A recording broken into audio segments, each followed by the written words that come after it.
Yo, party people, what's good? Salute everybody. It's Uncle Freezy, your number one chief rock. I'm joined by my brothers Chop Low and Corey Lee in the place to be. We are gonna chop it up tonight for a little bit about a place that is held near and dear to our heart. I'm gonna ask a lot of questions. I'm gonna make a lot of statements, but mostly I want to celebrate. I want to celebrate what I think is one of the greatest places that God ever created, and that's Brooklyn, New York. Salute to the fellas, the panel, the distinguished Salute, panel. salute. Salute everybody. Salute. Happy Labor Day weekend. No doubt. Salute. God bless. Yeah, man. Yeah. Yeah, man. So I wanna speak about one of the places, one of the greatest places on earth, Brooklyn, New York. I want to start with what I feel like should be a celebration of sorts with Brooklyn. But before I do that, what I want to do is go around the panel and just have everybody talk about Brooklyn a little bit, the good things about Brooklyn, New York, the things that we miss about Brooklyn that may have gone away, and maybe some of the things that are on the horizon for Brooklyn. Mm. Damn, why you pop out? But go ahead, Chop, because I'm not really I'm gonna go ahead. I'm not really a Brooklyn native. I was born in Brooklyn, Mhm. and and I spent a lot of time in Brooklyn. You know what I'm saying? I was fortunate. I had an auntie who had her own brownstone, Right, an Mm. accomplished black woman right, right, Mm. who had her own brownstone right. in And Brooklyn. brownstone is key in Brooklyn. Yeah, man. Right there in Bed-Stuy, do or die. You know And what I'm saying? I'm right down the ways. I'm in Crown Heights in a brownstone as well. You heard? Yeah, yeah. But you know what I'm saying? Right off of Nostrand. Okay. Yeah, I'm from Nostrand too. You heard? Yeah. Yeah. Yeah, You know what man. I'm saying? And all I can remember outside of the Thanksgivings and us having to watch the Knick game on Thanksgiving Day, you know what I'm saying, Uh, at her crib, Right, because shit shut down once the Knicks came. Like, dinner was ready, everything was ready. Now it's time to sit down, eat, watch the what about Knicks. this? right, Mhm. right. That's how In far back. Brooklyn. That's how far back it go with Right, me. You know what I'm saying? Like nobody can go out and run the streets and none of that stuff like that right, until till them two things happen: dinner, the Knick game, and if the street lights wasn't on, you know what I'm saying, it was still daylight out. Y'all go outside, run around. right, If not, you know what I'm saying, y'all hang out in the parlor room. Don't right, tear up my house. That's how my auntie was. You know what I'm right. saying? But I remember the block parties. I remember hip hop, the inception of hip hop. Yeah, yeah. Watching watching a man take two turntables, you know what I'm saying, and Right, do his thing. right, I remember when the city used to drive around like they used to have this pool, right, you know what I'm saying? And on the 18 wheeler and on the bed. And when he pull up, you had to get out the way and he let down the legs and it stood up and we had a public pool right there by the fire hydrant. right, You know what I'm saying? That's my memories of right, Brooklyn outside of Coney Island, outside of, you know what I'm saying, my uncle taking me to go out there and fish in that nasty ass part of the Atlantic, trying, trying to catch something off the pier. right. You know what I'm saying? I ain't That's gonna lie my to you. Yeah. memories of Brooklyn Mhm. as a Yeah, shorty. yeah, yeah, yeah. DSJ isn't a place to be. What's good, DSJ?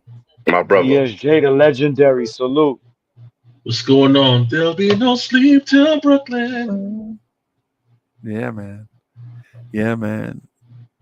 Yeah, man. I one of my first memories in life is these these teacups you used to sit in, right? And they used to spin you around. You know how you'll be spinning around in the cup, and then the arms will be spinning you around too. Yeah, remember those? I know what I'm talking about with the little kids. Yeah. But before you can get on the roller coaster, remember them the little the kid ride? rides. Yeah, the kid Yeah, ride. yeah. So I remember, man, the pink and yellow, the pastel colored teacups Yeah. that you used to sit in. And man, that thing used to seem so dangerous when you were shorty. But when you look at the roller coaster, you like, yo, I want to get on that. But you were scared as hell of the teacups. Anybody remember that? Or the y'all remember the merry-go-round, like the joint with the little horses go up and down? Y'all remember that? Mm-hmm. And used to sit up, and used to be in a line, and it used to be like a whole bunch of shorties your age. Like maybe you was 5 years old, and it's like, and it seemed like 1,000 kids, right? But it probably wasn't nothing but about like 15 or 20, right? It's like 50, like 30 little kids in line waiting to go get on the thing, and you get on the little horse and it's jumping up and down, and then you like, yo, this ain't nothing, and then it start going faster and faster, and you're a little kid, you holding on with your little baby hands. So shout out to Coney Island. I remember going to Coney Island as a kid, as a getaway from Jersey City, because where I lived at in Jersey City, full disclosure, I'm not from Brooklyn. I'm not from New York. I was born in New Jersey.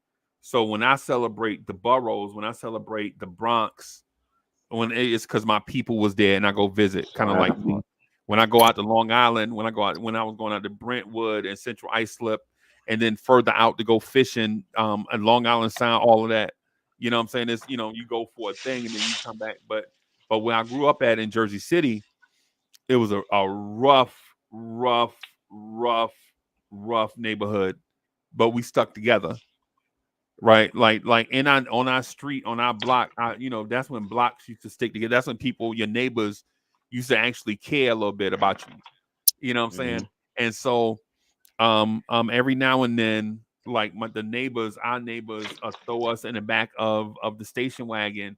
It'll be like day kids and then some kids from the neighborhood. Every now and then I can ride out with a neighbor and they'll go like to Mount Vernon or something. It seemed like it take 4 hours to get to Mount Vernon from Jersey City, right? Or go to Coney Island. We'll go to Coney Island and hang out in Coney Island and eat hot dogs, man, and drink. Coney Island seemed like it had the best lemonade in the world, bro. It's like drink it all, be thirsty for the rest of the day. Your mom ain't buying you 4 cups of 4 cups of lemonade or whatever from Coney Island. But what I really want to touch on, the thing with Brooklyn is over the years I met people from all different places in Brooklyn. Crown Heights. I was in the military with my homeboy Clark. He's a Jamaican from Crown Heights. And he used to talk to me about Crown Heights all the time. He used to be like, man, Jersey City ain't that, man. Crown Heights. And he used to talk to me about the culture in Crown Heights. And now, mind you, me being from Jersey, me being from Jersey City, all I heard was Crown Heights was dangerous. But when you talk to people from Crown Heights, they talk about all the stuff that go on in Crown Heights, right? Not what you heard, but for somebody that lived there, they talk about what they know. Right, like all the pretty girls is over there, and all the cool dudes just over there. All the people you meet, you know what I'm saying. Everybody got like a certain whatever. And like what's going on right now, Uncle Freezy, is Labor Day parade. We have Juve going on right now. Right. You know what I'm saying? I came back in the crib. Yo, Hilly, Uncle Freezy, I'm on the thing, and you know what I'm saying. Like that's a part of Brooklyn also, the diversity, but the Labor Day parade, the Caribbean parade. In Crown Heights here on Eastern Parkway. Yo, what's so crazy, yo? I was born on a Saturday, and then they usually they don't have the Labor Day parade on the Labor Day. They have it like 2-3 days before. Right. And see, this is before. Like, come on, man. Well, I'm gonna date myself. I'm born in the '70s, so it was no sky pages. It was no cell phones like that.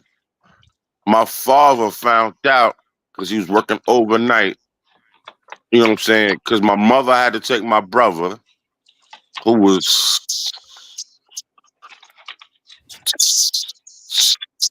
8ish. He was 7 going on 8. You understand what I'm saying? Took him. Oh, he was 8. He was 8. Took him. They had a cop in the ambulance come from we were living in St. Albans. Nah, we wasn't living that far. We was living in like Richmond Hills. Okay. On the borderline of Brooklyn and Queens. Right. Queens, Richmond Hill, Hillside Avenue, and all that. Well, wherever. But all I know is I was born. I forgot the name. I think it's Lefferts or wherever. One of them hospitals. Because my mom's doctor happened to be there that day when I was born. Right. You know what I'm saying? And all I can remember is my dad talking about I had to cross that dumbass fucking parade. Like he walked through the middle of that parade to get to me. Right. Right. The Labor Day parade. Yeah, man. Yeah. It's what it is, man. It's what it is. I want to point out some things about Brooklyn that I think the national people that are maybe watching this around the world, whoever is watching, I think part of the thing about Brooklyn, New York, that I think doesn't tell the true story of what Brooklyn is Brooklyn is so diverse, man. Brooklyn is one of those spots where things are, like the first time I heard the word yo, the first time I heard the word trooper, the first time I heard the word juice, Brooklyn, New York. And I heard trooper before. I heard the word juice before, but I'm talking about in a context. Right? Like I'm talking about like the people I used to leave Jersey City and go to Brooklyn, and then people would be talking funny in different dialects, and they say the word yo after like every word. And I was like, what's going on? I didn't understand that because like words, yo. Yeah, right. And so as a kid, you know what I'm saying, you go into the Brooklyn, you hanging out with whoever, you know what I'm saying, they got your back, they making sure you safe and all that stuff, you know, they make sure you ain't going over there wilding out trying to steal hubcaps and nothing crazy like that, right? Stuff that we used to do when we was like little kids or whatever. Like you'll go down to the store and you'll see, like I remember going in the store and looking like, bro, you ain't Puerto Rican, you black. And dude like, nah, I ain't black, man, I'm Jamaican. I'm like, you ain't black. And this is culture shock for me because where I'm from, the corner store used to always be like the Puerto Ricans or the Dominicans. So, and just from my neighborhood, right? So you go to Brooklyn and dudes being there with like the Pele jersey on. Yo, where Poppy at? Ain't no Poppy in here, yo. It's Arabs. Yeah, yo, it was what? Yo, now. Well, now it's the Arab. Back then, in the 80s. Back then, when it was like you know what I'm saying, the West Indians in there at that time when I went. I don't know, again, I don't know. I don't be in Brooklyn that much. What I'm saying is when I went, that's what it was like. I feel you. Yeah. That and just the culture, bro. Just like the culture of a place like Brooklyn. DSJ, you from Brooklyn? Of course. Oh boy. You put up that sign. It was like throwing up the bat signal. To all I like that. What you say? Say it again. I said when he put up the vibes and stuff and the topic was Brooklyn, that's like throwing up the bat signal.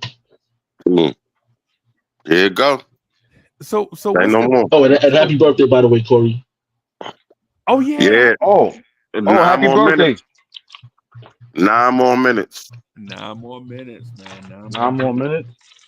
Yeah, man. So Say happy birthday to Corey Lee.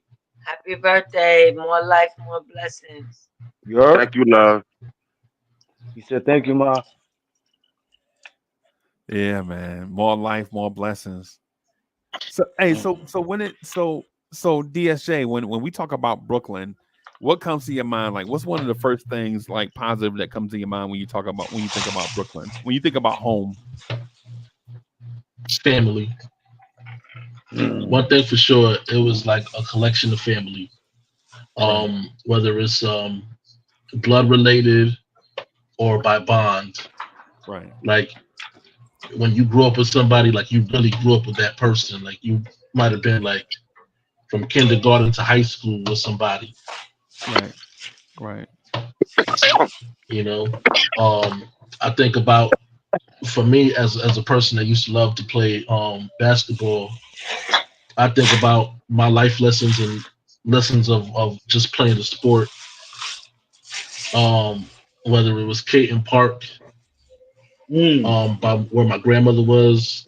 I learned how to play ball and fight at Regent because you had to be the toughest. Like, you know what I'm saying? Like, Right. no blood, no blood, no foul. It was a real thing. Right. Mm-hmm. Right. You know, as far as like just growing up with like the coolest of friends. Right. That slice of pizza on the corner. It seemed like every corner had a pizza shop. Yeah. Yeah. In the Chinese store. Yeah. Oh, absolutely. It seemed like that was like it's funny that we talk about culture, and it seems like every eatery is everything but an American eatery. You got the Chinese spot, the pizzeria, even like the Greeks and halal spots and stuff like that. So it was pretty much like a great representation. The Caribbean food from the West Indian spot seemed like the best food came from the people with the worst attitude, but like you can endure that. You can endure that for that. You can endure that for a great plate of rice and peas and curry goat curry chicken. So a lot of it is like the food was part of the culture, but it was also a part of a way to show pride and love. Right.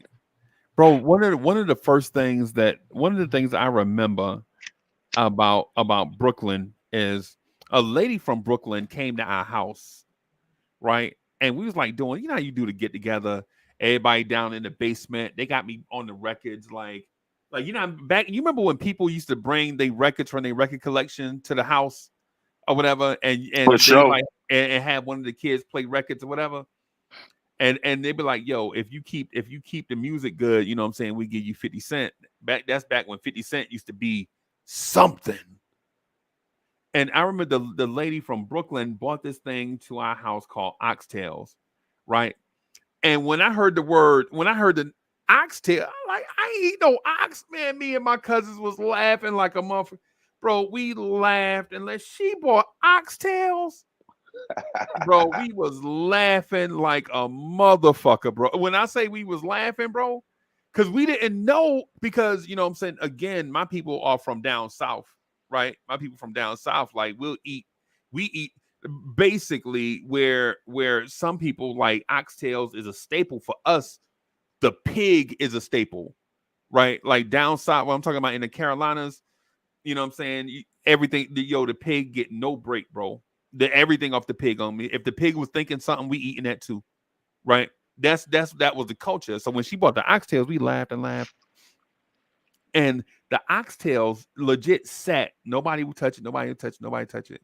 And then all of a sudden, one person tried the oxtails and went back and got some more, right? And then before you know it, it's 3 people at the pot.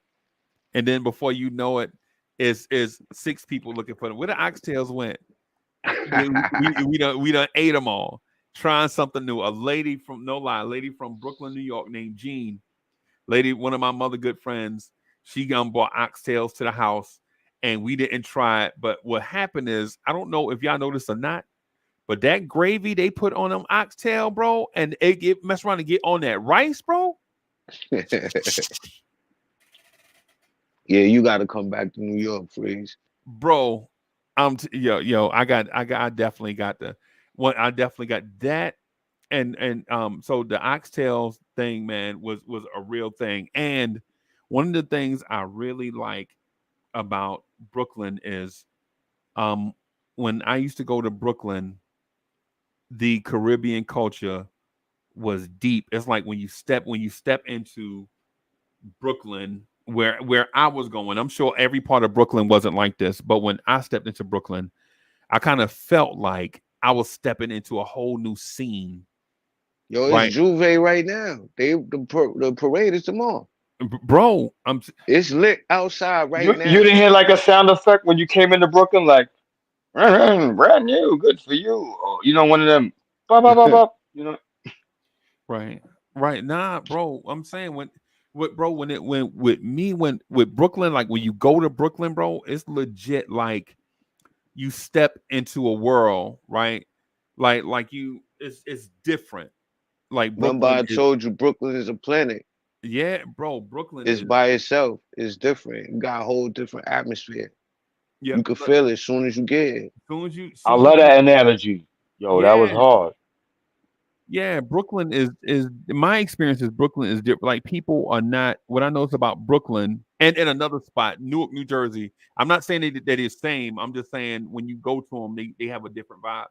But when Yeah. I went to Newark, New Jersey, people were aware of themselves. People were aware that there's something greater than the crime and all that stuff. They took pride in certain spots. When I went to Brooklyn, people legit were aware of themselves. They knew that something like they were a part of something greater. And I don't know if you get that when you go to every other spot, everywhere else. I don't know, but it seemed like not. It seemed like it's not like that. But it is in a way. Just it's different. You know what I mean? It's like once you ingratiate yourself with the people in a different area or whatever, it kind of settles in to be the same. It's just in a different kind of way. Okay. But Brooklyn is different because it's just the population is so mixed up, and everybody is still sectioned off. Okay. But at the same time, expressing themselves, whereas that if you could hear them, you're gonna get a piece of it anyway. Right. So it's like you got to know how to move in this block opposed to that block, like especially now. But I mean, it always was like that because it's mixed. Like you got the Jews right here, you got these guys. It's everything is sectioned off. Right. So you got to be aware. You definitely got to be aware in Brooklyn because neighborhoods switch real fast. Really? They switch real fast. Like you Bro. could be in East Flatbush, you could be in Brownsville, you could be in Crown Heights, like fast, real fast. So Yeah. so I'm familiar with places like Coney Island, of course, because it's an attraction. You already know the vibe, like whatever. Plus, it's close to Jersey. Yeah. So yeah, Coney Island, and then you have other areas like we used to go to Brooklyn to shop, like school shopping every now and then, like once a year. So maybe around Christmas time, you'll sneak back to Brooklyn. You know what I'm saying to shop or whatever. Go ahead, Fulton. Did y'all ever have a Dr. J? Yeah, hell yeah. Yeah, Dr. J's probably originated in New York.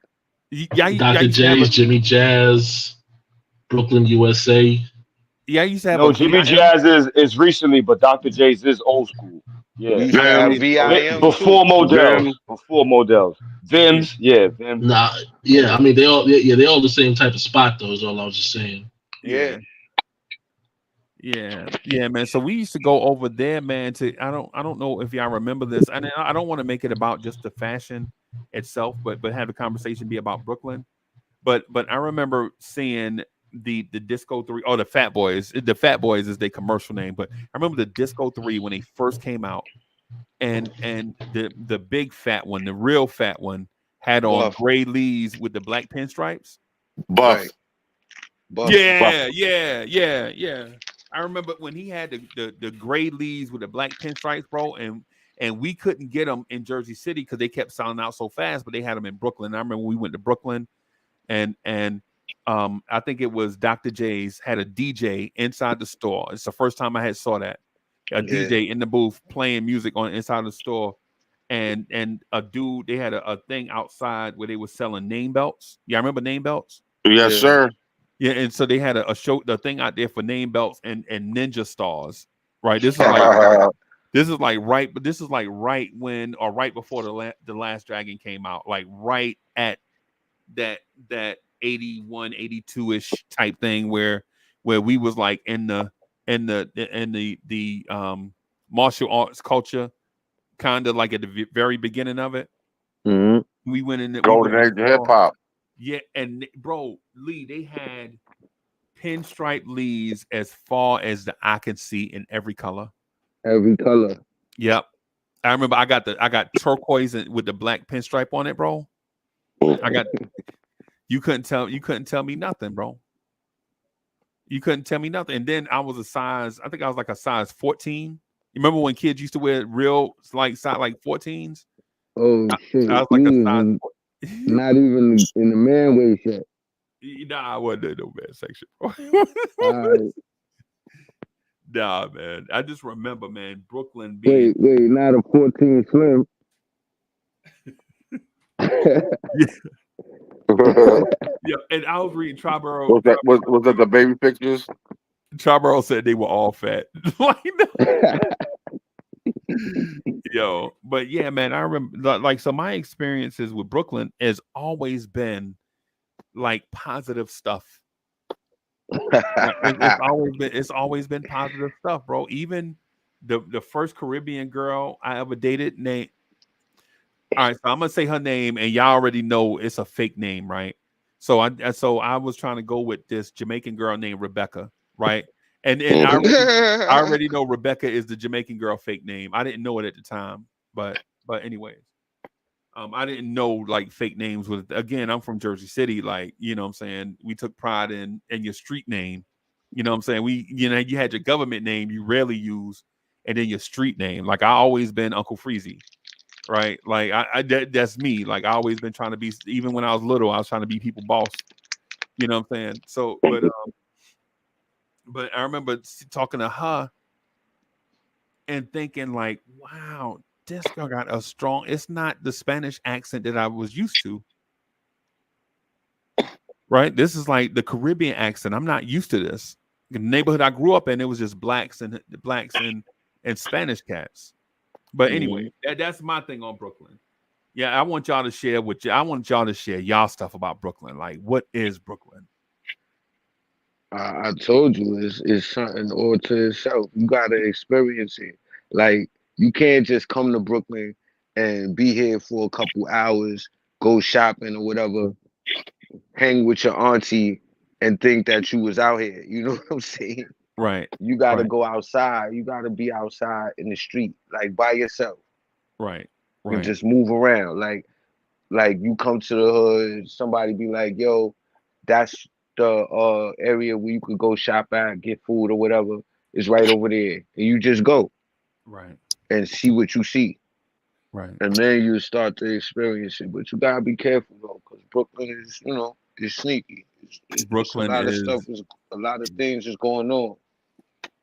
Yeah. But if you'll see a lot of good things, and you can learn a lot just being in Brooklyn growing up. Like it's you just got to be fast, because majority of the inner city of Brooklyn is poverty, like low poverty. Right. So you got to be fast on your with your wits. Yeah. And if you could maintain some semblance of balance with your wits, then you great. Yeah. Other than that, you're gonna have to get busy all the time. All the time.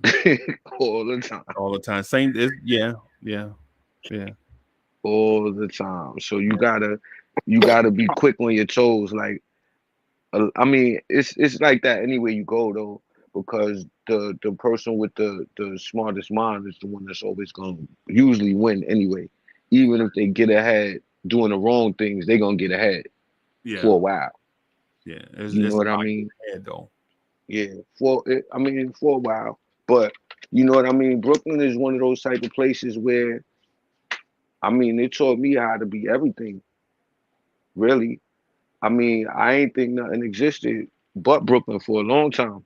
For a long, bro. I know people from Brooklyn that stay in a certain section of Brooklyn that don't even go to the other parts of Brooklyn, bro. I I think I know. told you this before, Freeze. Like we was watching me and my grandma was watching Prices Right before, and she was like, we was watching. You know how they spin the wheel at the end to get the prize or whatever. Right. So this lady, she had to bid on a trip to New York. Right. So I'm looking at the show like they like a trip to New York. So everybody going crazy, right? But I'm looking at it like, why they want to come here? Why they want to come here, bro? Why they want to come here? Yeah. I ain't see it. You know what I mean? Yeah. So as a youth, it's different growing up here. Like you don't see it the way everybody else see it and talk about it. When you live in here, it's like when you small, you just see a block. And then when you get a chance to go outside your block, you learn, oh, it's more than outside the block. Then you get outside your block. Then you start to travel different boroughs. Then you start to see, nah, Brooklyn is different. Right. But when you in Brooklyn, you just think it is what it is. You thought what? I always felt like Brooklyn was a beautiful place. Now, I'm not saying that I prefer it over the Bronx, New York, because y'all know I got roots in the Bronx, right? So shout out to Tremont and other places in the Bronx where I have family and legit blood relatives, right? Brooklyn is great. But you know, I always felt like places in Brooklyn were beautiful places. I think some of them though get bad raps. Now some of them, like I legit ain't going. I don't care if they was giving money away. Like East New York, I'm not a real big, you know, no disrespect to East New York, right? But East New York to me don't sound like the place where people that don't have a certain mentality should just be going to hang out. Well, East New York is like anywhere else because you see it's great people that come out of everywhere. Yeah. So you never know what you might learn when you go over there. You know what I'm saying? You might learn what to do. You might learn what not to do. But you're gonna learn something if you go over there. Yeah, I'm not trying to gamble. You're gonna learn something. But that's how it is in New York, period. Yeah, that's how it is in New York, period, though. It ain't just Brooklyn. Because everywhere you go is something different that they doing over there. Right. Everything, everywhere you go is something else that's happening. So if you're not familiar, it's easy to get lost. Right. Like I said, like 1 minute you could be in East New York, you come across Livonia, and next thing you know, you in Brownsville, you in a maze full of projects. Yo, that remind me of that verse from Nas. I know you could say it. I know you know what I'm talking about. Projects was like a maze I escaped into zone. Was that Nas or that was Prodigy? Yeah. Like you could be in East New York 1 second, and next thing you know, you in a maze full of projects. And I'm talking about it's buildings and buildings and buildings and buildings. Yeah. You can't tell which projects is which no more if you're not from around here. Right. So you could get lost real fast. But that don't mean nothing gonna happen to you. It just you just gotta be, on your ones and twos. That's all. Yeah. I think Brooklyn get a bad rap because a lot of great people come from Brooklyn. A lot of great people come from Brooklyn, bro. Like Thelma from Good Times from Brooklyn. Yeah. We were just talking about her last night, man. Me and Miss Mocha were just talking about her last night, man. How black don't crack. Yeah. And Triborough says Brooklyn got the best MCs. That's a fact. Triborough, I don't know, bro. I don't know, yo. That's a fact. Stop hating, though. I don't know what Brooklyn has the best of compared to the tri-state area. right? I don't think We got the Brooklyn, best of everything. We the best part of the tri-state. I think Queens Fact. probably has the best food. Nah, Brooklyn got the What? best. Eh, Queens, New nah, York. Why Queens nah. got the best food? Yo, Why would Queens you? is like Why would you Brooklyn say on the Queens low. You got know the that, best? right? I think No, Harlem might have the Nah, best fashion. Y'all think Harlem has the best fashion? No. hell no, Nah, Brooklyn. hell no. I think Brooklyn- Harlem has Brooklyn is the extravagant county of- fashion. Yeah, Brooklyn is the Extravagant county fashion, of yeah. kings. Y'all got to know that. yeah. But I think Tell we them so, County and that's another Kings, thing too. I you think our fashion is so diverse.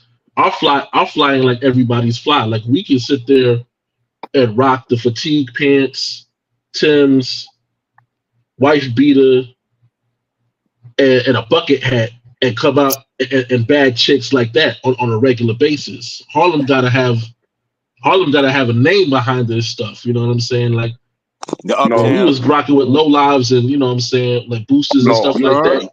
Harlem's got to be Yeah. extravagant. It's got to be Harlem is over the top.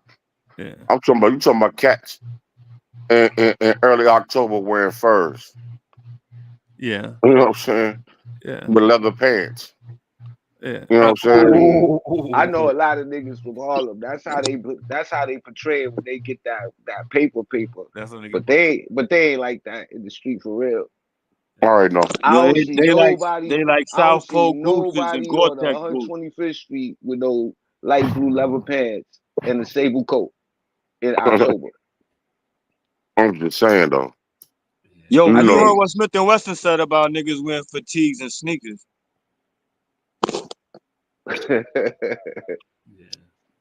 Yeah, nah, man, dudes. Ain't no disrespect to Harlem, but dudes that wear fur coats in Jersey City get stuck.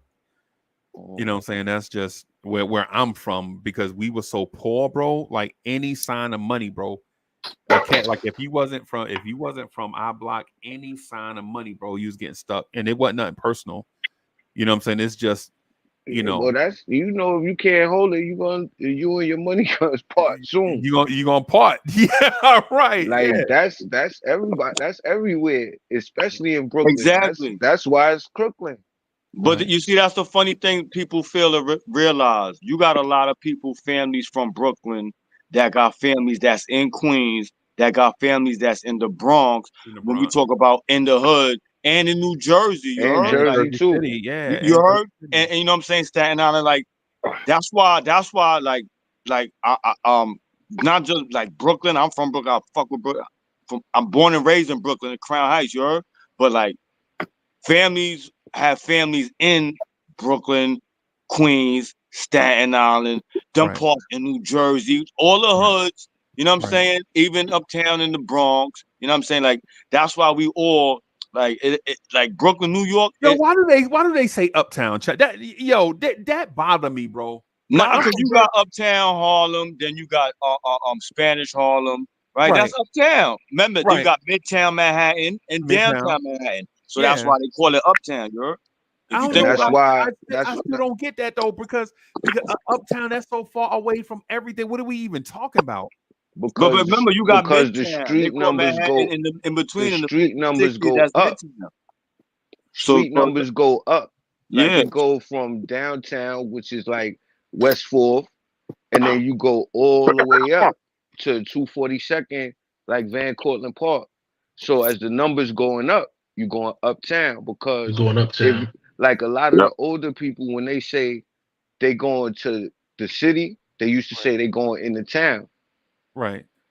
So in the town was Manhattan because Right. everybody used to live in the other boroughs, but Manhattan was more of industrial business and and shopping. business. Yeah. Yeah. You know what I mean? So everybody, when they go to the town, they go into the city. And when you go uptown, that's like a different part of Manhattan because uptown it was real segregated at that time too. Like you see all the old movies, how like Bumpy Johnson and them, they be arguing and they talking about you come uptown and all of that because once you got over Central Park, it was a whole different world. Right. Right. And really, actually 59th Street because Central Park used to be Seneca Village before that. Yo, I ain't even gonna lie. That's a good. I want to talk to you about that, but I also want to talk about this thing, bro. Like legit, I didn't even know Queens was a place until like 85. And Wow. the reason why I didn't know Queens was a place is because you never heard people say Queens, New York. You always heard people say Jamaica Estates. You know what I'm saying? St. Albans, Bridge, Southside. Yeah, you always heard like the place in there. But if you ever met somebody from Brooklyn, about the third thing they're gonna tell you is they from Brooklyn. Like, so what you mean? You're like, yo, hey man, listen, I'm Uncle Freezy, man. It's a pleasure meeting you. Yeah, man, I'm from Brooklyn, New York. I'm from Brooklyn. You're like, damn, you really? Yo, two words, and you telling me you from Canarsie? Crown Heights. Yo, Brooklyn is aggressive like that. Don't drop. Red Hook.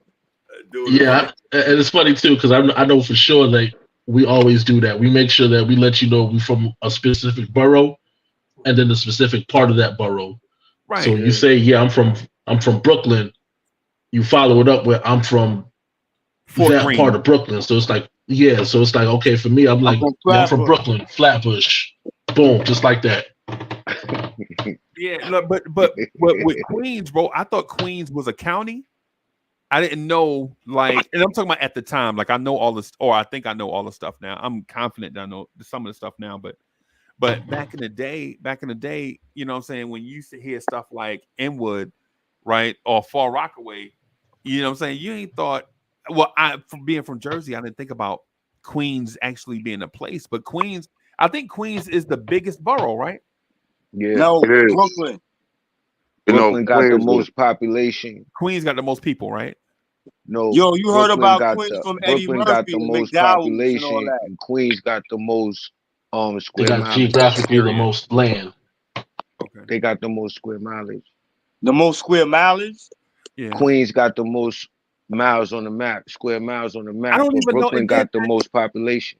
And then Wise, I don't even know how they measure that because once you get out on the island, bro, all that stuff just seems like it's the same stuff. Because it runs into each other. Queens is an extension of Long Island. Of Long Island, they just it's just separated. But ain't it funny though that it feel like Queens is Brooklyn's favorite cousin? I mean, we always had Brooklyn Queens Day in Flushing Meadow Park. Okay. So Brooklyn and Queens always kind of been together in that kind of way. You know what I'm saying? Because Brooklyn and Queens, you could just walk straight into it without having to go over the water. There's a lot that mirror those boroughs too. Like if you look at it from the aspect of Coney Island, the region of Coney Island, and then the region of Far Rockaway, and how much of it is like its own area. Okay. That's kind of why the borough. That's kind of why it's called Kings and Queens County. Kings and Queens County, yeah. Because Brooklyn is the original name. It was, well, we know I always say it a messed up way, like Brooklyn. Right. And then they said Dutch. Brooklyn. Yeah. Dutch. Yeah, it's Dutch. Yeah, Same thing with the Bronx. People don't know that the real spelling of the Bronx is BRONCKS. Mm-hmm. But English people didn't want to write that, so they used an X instead of using the Dutch enunciation of it. So yeah. And the Bronx used to be connected to upstate. Yeah. But they had to break it open when they was to build the waterway so that they could come through with everything from the Great Lakes. Yeah. You talking about the waterway from the Erie Canal all the way through, so you can so they can transport. You talking about that? Right. Yeah. They had to open it up. So in order to do it, they had to separate that. Yeah, man. Yo, so what's the best food spot in Brooklyn? It depends what you like to eat. Now, so if you bring in Uncle Freezy up from down south, you know what I'm saying, you want to impress Uncle Freezy and Miss Mocha, it's like what spot you going? I already don't want to eat in Brooklyn, bro. I'd rather eat in Manhattan and Queens. But if I got to eat in Brooklyn, what would you say? Like I said, You'd be it like, depends yo, what you want to eat. why you don't like Brooklyn, bro? Cause it's a lot of spots, like small little spots too, that Right. you could eat. Right. Like if you came, you know where I would take you maybe to something small like Peaches. Like Okay. Peaches is a spot you could go there.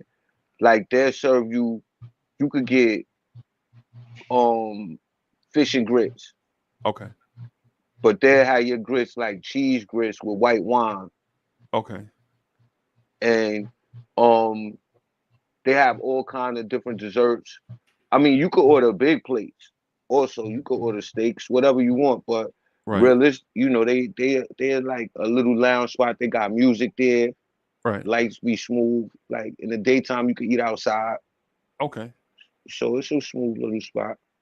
But I mean, at the same time, if you like West Indian food, like Chop got a spot right there. Yeah, Chop got a spot. Yeah. Yeah. Crown Heights. So I mean, it just really depends. Like a lot of spots, like Chop spot, is if you lived here, that'll be your favorite spot. Right. Like you might go to all of the other spots, everywhere, all the fancy names, but you might be like, when your people come, you'll take them to Chop spot. Right. Right. So it's a lot of places like that too. That's why I really kind of depend what you want to get into. Now, Right. if you a big eater, we could go to several spots. Yeah, I don't know if I'm a big eater and big walker at the same time, man. I like to see the city. You know what I'm saying? You know what I'm saying? Walk, man. Get them 10,000 steps in. So. Oh Well, you I know, don't there also how. is like you also got them hot dog carts that be on the corner, like the sandwich. Yeah, Go ahead and knock yourself out with one of those. But you know what I do like about the ones back in the day though? They used to be like, okay, you could get the hot dogs if you wanted those. But they also used to have the grills where you could make burgers and stuff like that too. Yeah. And I think like those were like the best burgers I ever had was like those burgers. So even like the franchises had nothing on like the ones when you get it from Sabrits or something like that, when they got the grill out. It's like $2 for a burger, but it's like, yo, this is $2. This is better than a Big Mac. Yeah. Or back in the day, a McBLT. Wow, you remember those, bro? Oh, You used to come in the styrofoam plates. Was split in half. Yeah. Yep. Your hot side and your cold side. Yeah. Yo, so I hear that Brooklyn is being gentrified, right? And I don't know the ins and outs of Brooklyn, New York, to even speak to that and how it affects people. But on the outside looking in, you see a lot of positive things happening in Brooklyn. But a lot of times when you make drastic changes, there are some positives for some people and some negatives and drawbacks for others. Right. Like what would be a positive in Brooklyn right now that you would say, if I had to tell the world about Brooklyn for somebody that has never been, you know, this is one thing when you come here, you'll be impressed by it. more police presence. Wow. Because the more of the other persuasion puts more protection in the neighborhoods. Right. That doesn't often lead to your personal safety feeling to be raised, but just seeing them does a lot for people sometimes. Yeah. In a lot of neighborhoods that really needed it before, because realistically, it's not just Brooklyn; it's the whole 5 boroughs. It's all, bro. It's Jersey also, bro. It's all in tri-state area, bro. Yeah. I like to exclude Connecticut because I always have I've been to Connecticut like twice, and it's always been pristine wherever I went. Right, it's always been the air in Connecticut smelled too clean for me. Yeah, it's different up there. Yeah, but Jersey, I always feel like Jersey is more like New York used up all the resources, and whatever was left for Jersey. And I'm from there, and I say that. Right. It's funny you say that because how Secaucus is right there, and that's like a wasteland. Yeah. Yeah. That's like 45 minutes away from where about 40, yeah, about 45 minutes away from where I'm at, you know, getting on the turnpike, man. You might get on whatever, however you get there, Hmm. you know. Yeah, But but when you look at Brooklyn though, I mean Brooklyn is one of those type of places when you trying to get something to eat, it's a lot of different. You could go Italian, you could go. I mean, it's all type of steakhouses. You got Russian, you got fish, you got Caribbean. I mean, you got Dominican. right, It's a lot of different things you could get outside of like well-known restaurants. right, right, So that's right. why it's like a variety. If you really want to eat, like you would have to have like specifications. Like you want to try certain restaurants, or if you just, I would have to know your palate to say I could take you here and you'll like this and you'll like that Yo, because what is the deal everything with is crazy. yo? I gotta ask Chop and DSJ this, man. Just to get a fit, just because I don't understand it, bro. What is the obsession with the bacon, egg, and cheese, bro? Well, it's quick, early morning. What I'm saying, cuisine. So it's like when you're running late. You go to certain spots, they can make it in probably about 2 minutes. Yeah, you could get it on the And go. it's like, wow, like this is like, yeah, this is really good. This is literally fast food. Bro, And it's convenient. what is a bacon, egg, and cheese in Arizona? Why is that a thing? Because it's not. Because you got to think, bro. In It's Arizona, fast and it's cost efficient. not only that, but in Arizona, you get it on toast. You ain't getting it nowhere in the world. You gonna find a bacon, egg, and cheese on a Kaiser roll, but Brooklyn, Queens, Manhattan, somewhere Right, in the city. right. You understand what I'm And the, saying? And and like the they reason for said, Manhattan, the reason for the Arizonas is because the price never changes. The While you got 90, other 99, it's still companies, 99 cents. Yep. for the most part, yeah. Like Oh wow. from what I 99 cent, remember them saying, 125. Oh, okay. right? What I remember them saying was, as big as the company started to get, they said that they will always remain in a certain tax price demographic.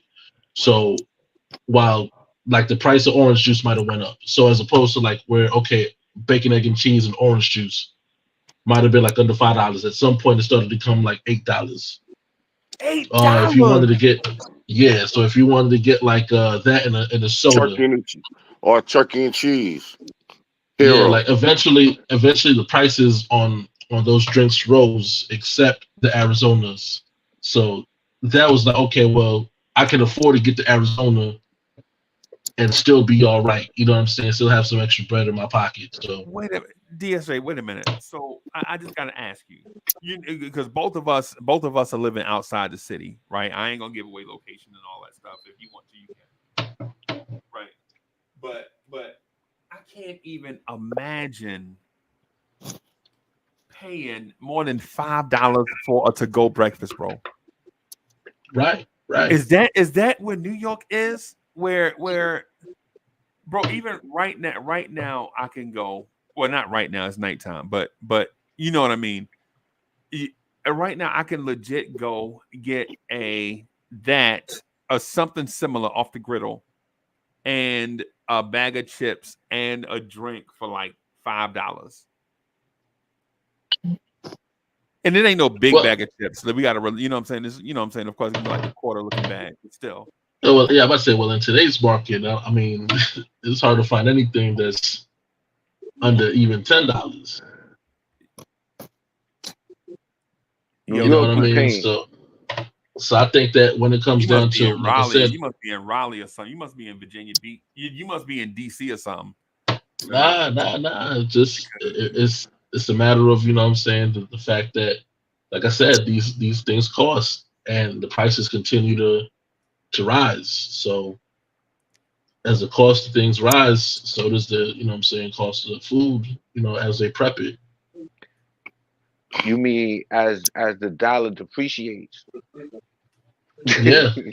As Yeah. the dollar depreciates, the price goes up. I think they gouging y'all, bro. You think so? Absolutely. Yeah. Oh Yeah. yeah. But that's That's a New York thing, absolutely though. a fact.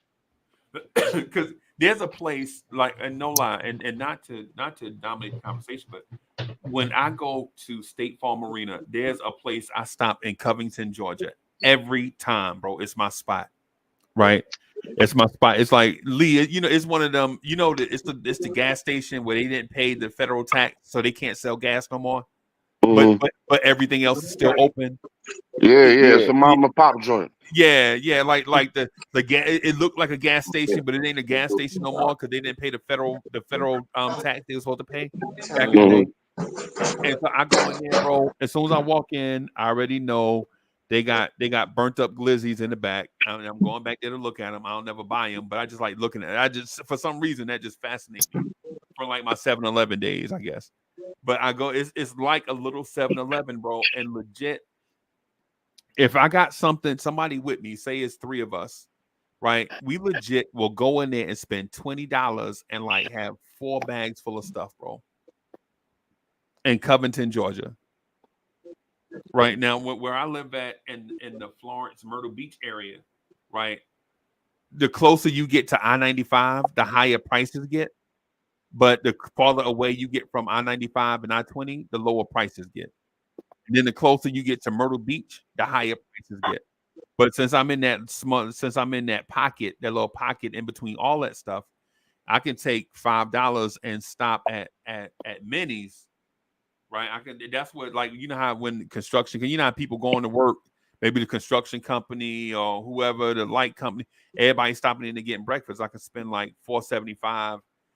Get a sandwich back, a little donut or something, a little honey bun, and a small coffee for like $4.75. I imagine in Brooklyn that might be $11. Out of the question. Yeah, you're not getting it for that. But I look at it like everything in New York costs and everything from New York costs. Like even to the point where we was looking at games the other day in Atlanta, just because we getting a little better now, all of a sudden the prices in Atlanta is just as much as they are in New York. Going up, yeah. So, I mean, that's how New York is, because you got to think New York is where everybody is used to coming to the United States. They come here first, majority of the time. Oh, good point. Yeah, good point. So everybody coming in, you got to charge them up. And the cost of doing business here, like if they say you can make it here, you can make it anywhere because you used to paying exorbitant fees. So if you could get off the ground here, you could go somewhere else. You should be able to take off. But the thing about other places is that you don't have the consumers that New York got. Right, supply and demand. You see what I'm saying? So they're gonna charge you just for where you at. And that's a course. That's a course of play. Right. You know what I mean? And we got access to everything all day long. Right. 24 hours. Like you in places where if you want this, that, and the third, you got to drive and you got to get out your. You know what I'm saying? You got to go get gas. I could just go outside. Right. It's right there. But of course, there's pros and cons that go with it. Right.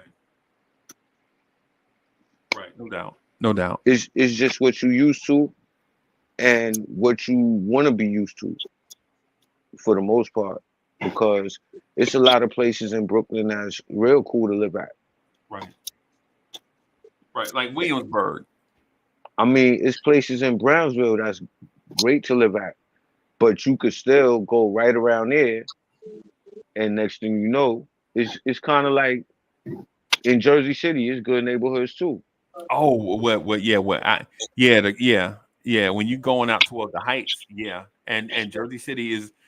Newark started getting gentrified first, but Jersey City, I guess it's been like 20, 25 years now where they built up Port Liberty. Port Liberty used to be nothing but empty warehouse buildings and all of that, right? But Like now with Port Liberty and all that stuff out there, well, and I don't want to sound racist, but like with the Italians and stuff at the Italian neighborhoods and stuff out there, right. bro, yeah, it's different than where I grew up in the Greenville area, going back towards Bayonne, like where I live at is kind of like, or where I was used to. I used to live on the hill in Jersey City, like behind Communipol, back towards Bayonne, and all of that, bro. It's like, you remember that song DMX had, "Where the Hood At?"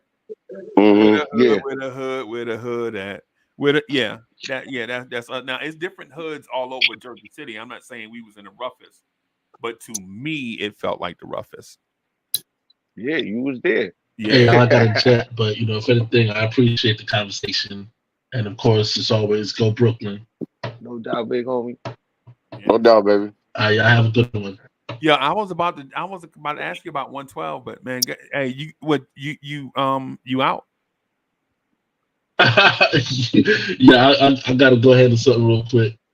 Nah, do your thing, bro. All right, boss. We'll holler at you though. Peace, God. Thank you for coming through, man. Yeah, that was DSJ, man, the R&B sensation, DSJ. So, yeah, but so what's the deal with chopped cheese, bro? Try to put that in the chat. I was gonna ask y'all about that. Is that a thing? I mean, I don't really know because I don't eat that, but I know a lot of people do. It's the same as a bacon, egg, and cheese, though. Nah, it's the New York version or the New York answer to the Philly cheesesteak. It's like a cheesesteak. It's just chopped. Right. Yeah, ain't no but like- hamburger. It's like turkey burger or a regular beef burger, whatever. You put it on the grill and chop it up. Regular, Right. You know, So With lettuce, tomato. it could be chicken too.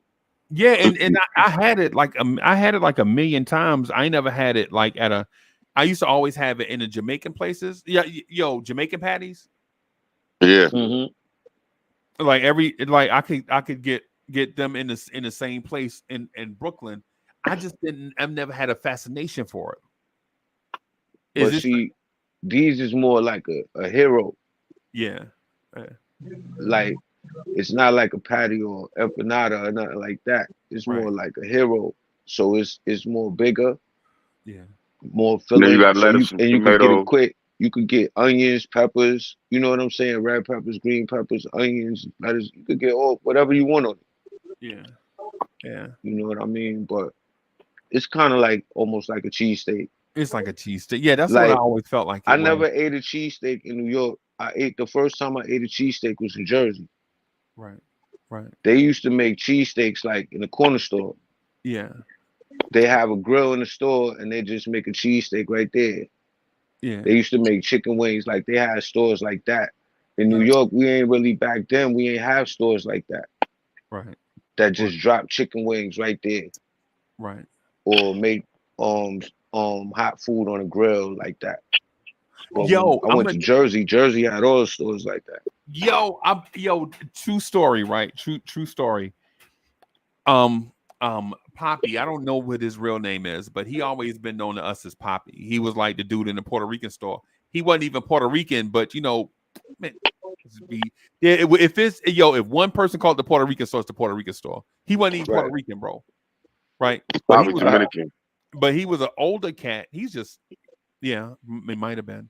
But he was an older cat, and what he used to do, he used to sell ice cream, right? Like, you know how you go in there, you go in the spot, you can get you a scoop of ice cream, like a quarter or something on a cone. And so he had that, but when he got sick or whatever, some new people came in and they kind of redid the store, paint the outside yellow and red, all these bright colors. And so what they did, the ice cream, where the ice cream thing was at, they put a thing, they put like wood over the top, and like they just had a griddle up there, and you could legit get like chopped cheese, like with the toasted bread. You know how they do whatever they have, you like your roll or whatever, they put it in this thing and whatever, and outside your chopped cheese, outside your chopped cheese be mad crispy or whatever. No, maybe that's a Jersey City thing. I don't know. Maybe that's because they don't do that in New York. They might do it now. Yeah, They wasn't fancy like I said. We ain't really have cheesesteaks and stuff like that back then in the store. That's why I was like, when I went to the store in Jersey, they had grills and all that right in the back, Right.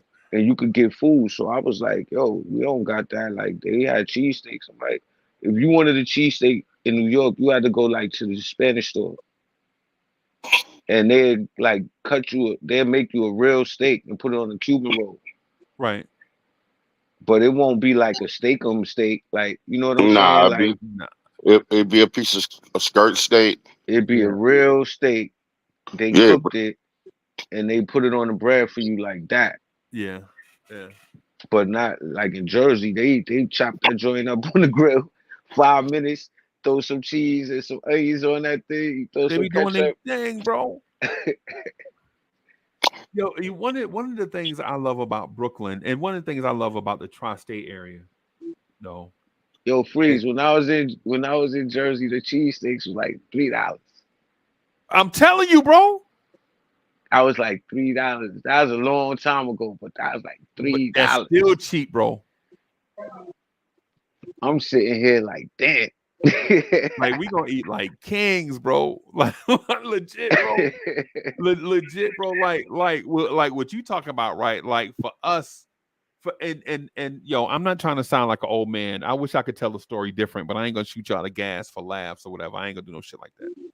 But back when we used to go, like when like the same, it was like $1.25, right? And they used to cut it in 4 pieces. Right. And so me and the homies will go to the salute Dre, IKBM Dre in the building. And What up, baby? What up? And so we used to put our bread together. Like legit, I go ask my pops. I'm like, yo, and this gonna sound mad disrespectful, but say Allah Wise is my pops, right? Say Allah Wise is my pops. I'll be like, hey Wise, give me 50 cents.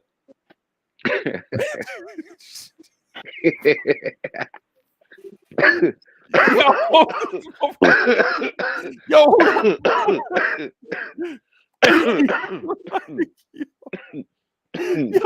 who the My hell? bad. Yo, no lie, like my pops, and I love my pops, right? Love my pops. I ain't talking shit to that, man, but he'll be like drinking a beer, Channel 7 News would be on, like the dude Brimley would be on for ABC News back in the day, right? Channel 7.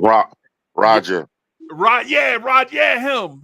He'll be on, and he'll just be saying something random. Oh, the oil prices and such, the Middle Talking East. about Mayor Kai. And I'll just walk up to my pops and be like, "Hey Jim, give me 50 cents." He's like, if you don't get the fuck.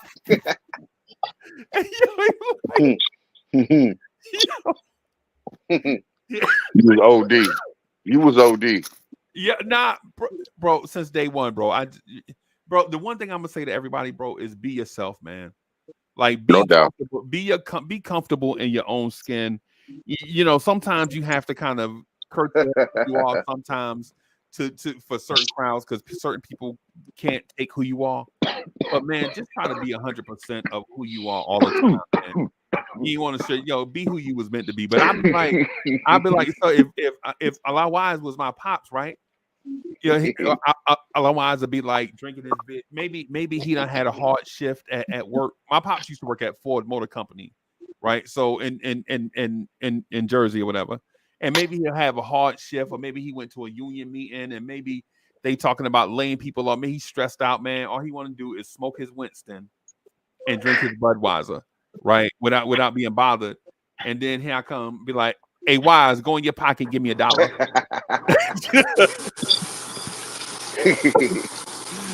Yo, salute, Drake. Drake, what's good, man? Yo, what's good? Salute. Yeah, What's good?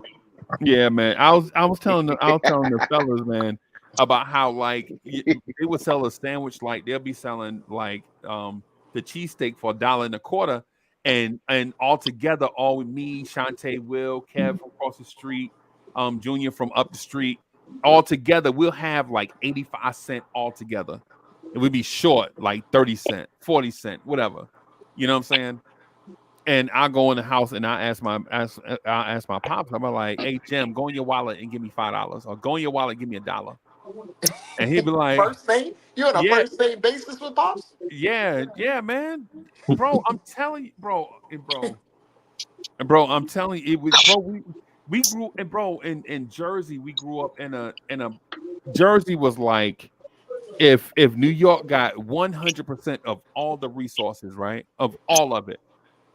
And they in New York ate till they got full, and there was like 3% left. Connecticut would take that 2%, and then Jersey would be left with that 1%, all leftovers. And that's how we live our life on that, right? Like anything good in anything good in Jersey, New Yorkers will come and take it over. Like rent prices in Jersey City, bro. Like one side of the water, rent prices will be $4,000 a month. And on the other side, it'll be $2,200 a month. So you know what people gonna do? It's They the gonna same. go right over to the 2200. Yeah, it's the same buildings. The same people own the same buildings. It's just on one side of the water is one price, and on the other side is ridiculous. And so that's how Jersey. That's how we lived, right? You know what I'm saying? So Sound like y'all needed to eat attitude, some man. macaroni or something, man. You still would have got all the fire smacked off you. You talking about go in your pocket and give me 50 cents. That man said Jim, first name basis. Hey, yo. Yeah, man. Why? But why? That's how we, bro. Bro. That was what Hey, it was. yo. Nah, That's crazy. I could never do that. That's like if Corey Lee grandbaby, maybe say that Corey Lee grandbaby 5 years old, right? And My he just pops walked would have up. put me in the sharpshooter for talking to him first name basis. Yo, bro, I'm telling you, Lee, it would have been like your grandbaby walking straight up to you and be like, "Yo, put that cigarette down and go get me some money out your wallet." Hey man, I'm getting flare chopped. Yo. First of all, I wish my grandson would. I wish he would. Bro, your I'm first just name an is example, Corey. Lee. Don't be mad at him, bro. I'm just saying. No. No, he would have been. I would have made an example out of him. I would have made it like, cause yo, excuse my mom would have been like, motherfucker, please. I wish you would. Hold on a second. Who'd you call me again? He'd have called you Corey. Hey, Corey, we go in your pocket. My grandson did that one time. One time. And he never fixed his lips to do that again. Bro, New Yorkers are tough, bro. Y'all a tough crowd, bro. I swear, bro. New Look, Yorkers man, are hardcore, bro. I come to my father on a first name basis. I'm getting a leg drop, Hulk Hogan style. Yeah, man. Yeah, and Yo. so right. I don't know how familiar you are with Brooklyn, New York. Like on what level or whatever. But we I was talking about literally just drove from Brooklyn. Like you spoke to me when I was on my way to Brooklyn earlier before your show tonight. okay. Yo, Dre, where you was at? You was on church? I was on no, I wasn't on church, but damn it. I just got off Franklin Ave in between Nostrand. But So you was out there with the Juve crowd. Yes and no, there was like a block party. You know, like because it's Labor Day. Yeah. Jamaican niggas is out wilding. Yeah, every block is lit right now. Yeah, so I had just stopped through, and I had like a little dinner with my woman, and then I had just went back to Queens. So copy. I'm chilling right now. Yeah, roger that. Brooklyn Queens Day. Yeah. Yeah, man. Yeah. So yeah, man. Like Jersey City had these experiences, but when I hear New Yorkers talk about New York, bro, to me it'd be fascinating. Like when I be thinking about Jersey City, I just be thinking about everything broke. Yeah, everything, Hold up. man. Yo, Dre, you in Queens? Yeah. So Dre know Brooklyn food is better than Queens. Nah. Dre know that. Nah. Dre lay his head with a food good. Dre come to Brooklyn to eat. Nah, bro. You don't go to Brooklyn. I mean, I did He just go to left just Brooklyn now. to eat. I literally just did come to Brooklyn to eat. So but that's a special occasion. It ain't no special occasion. Yeah, man. Today just regular Sunday. Everybody, hey, Queens got the best delicatessens, the best No. delis, bro. No, they don't. Delicatessens. No, they don't. Delis, yeah. Where you go get Nah. your sandwiches from, bro? Nah. Queens don't got delis. What? they do. Yo, man. Yo, I'm sitting here and Queens I'm got listening to how corner y'all, stores, man. huh? You gotta defend Y'all Queens, call, Cole. y'all call them stores delis? Ah, Bodegas. a dead Y'all got corner Bodegas. stores, man. Y'all don't try to get fancy, C-Lee. Oh, now I'm trying to get fancy. Now your stores is Fancy, delis. huh? You go to the delicatessen. When you ever went to the delicatessen? I bet you Seriously? your mother never said, C-Lee, go to the delicatessen. Not once. That's a Jersey No, thing. no. She'll say deli. Go to the deli. Deli, yeah. She said go to the corner store. Right. She say That- run down. oh, They don't even call it the store. They just run downstairs and go give me a pack of cigarettes. You go to the corner, yeah. You know that. Now, You don't call no I think some of it- delicatessen, man. I think part of that is true, but Brooklyn don't have no sandwich shops. Y'all ain't got nowhere to You go. got sandwich. You gotta know where to go though, because it's like different bodegas that have different sandwiches. The only place that could get away with the full delicatessen is Cats, and that's it. Right, Manhattan. Yeah. Cats. Oh yeah, well yeah. Anywhere else, nobody going with delicatessen. Y'all got no sandwich places, bro. Queens we do. got it, yo. We got it. I Yeah, just I'm asked, like, yo, Freezy, you need a chopped cheese. Chopped cheese you could get anywhere. Nah, bro. It is chopped up burger meat, man. Yeah. If you With could the get, but you gotta think though, if you could get a chopped cheese, you could get a sandwich anywhere. Right. If you get a chopped The cheese, same you can place just you can get a real chopped sandwich. cheese, you could get a sandwich. Man, chopped cheese probably the most overrated thing in the It history is. of like this is the most overrated thing in New York history. Yeah, I don't even eat that no more. Like if you got money for a chopped cheese, like first off, the reason chopped cheese existed was to be cheaper than a regular sandwich, and now they cost regular sandwich money. So I might as well get a regular sandwich. A regular sandwich. Yep. The most chopped cheese overrated. Just to say this real quick, I think the most overrated thing to come out of New York is them dumbass white T-shirts with I Heart NY on it. Bro, if you see somebody with I Heart New York on it, you know they're not from there, bro. They're tourists. No, they're tourists. Yeah. Every time I see that, I be like, come on, bro, you got on I Heart New York. Where you got that from, Maryland? Or they trying to rob you. They got that from a street vendor in Times Square. Either they're tourists or they trying to rob you. Yeah, probably. They bought it from an African in the middle of Times Square selling T-shirts. Or 28th Street. Yeah. And it was like, it's only $47. Oh my God. Yeah, sure. Yo, Freeze, they sell NYPD T-shirts on 8th Avenue for $40. Oh my God. In the glass window and everything. Yeah. I remember after 9/11 happened, they were selling all of them shits like hotcakes. Yeah. I ain't gonna lie though, when 9/11 happened, bro, I was kind of heartbroken. I mean, for real. Now, mind you, where I grew up and I think sometimes people hear me talk and they think like, nah, he must be from where he from? He must be from like Owen Springs, Maryland or something. Like he must be from South Dakota or somewhere. But no lie, when I grew up in a place where I could see the Twin Towers mad clear. Yeah, I can see it from my stoop every day. Like every day leaving my house, I can see the Twin Towers. Right? I could see, and I turn turn a little bit and see the Statue of Liberty from my stoop every day on Van Nostrand. When y'all talking about Nostrand, I used to live on Van Nostrand in Jersey City. Right? Van Nostrand, Woodlawn, Fulton, every Armstrong. I think every city got the same streets. But when 9/11 happened and you thinking about like not seeing that no more, bro, it's crazy. It's crazy to even think about that. Like the skyline just unrecognizable. Yeah. Yeah. Like a completely different thing.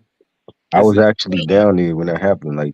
Like after it happened, like just going down there and seeing the construction workers, you know, in the rubble at Ground Zero, and they pulling out bodies and twisted metal and all that, and seeing people bring flowers and cards, and they posted up on the fence. They had like a makeshift fence over there, and it was just different. It was like that whole area now is just totally different than before 9/11. Yeah, man. Yeah, I man. ain't see it. They said it was a cloud down there for Yeah. long. Yep. Yeah. For months, you could smell like the jet fuel in the air. Yo, that's wild, bro. Yeah, that's wild. I wasn't in the tri-state area when it ironically, it's like I had just left. Like my sister was getting married, and I went to pick up my pops from up there, to bring him down here for her wedding and all that stuff. Like five or 6 months before it happened, and then I took him back, and then he called me. He was like, "Yo, you watching the news?" I'm like, "No, motherfucker, Jim, I'm at work." So you know what I'm saying? Or I'm sorry, Wise, I'm at work.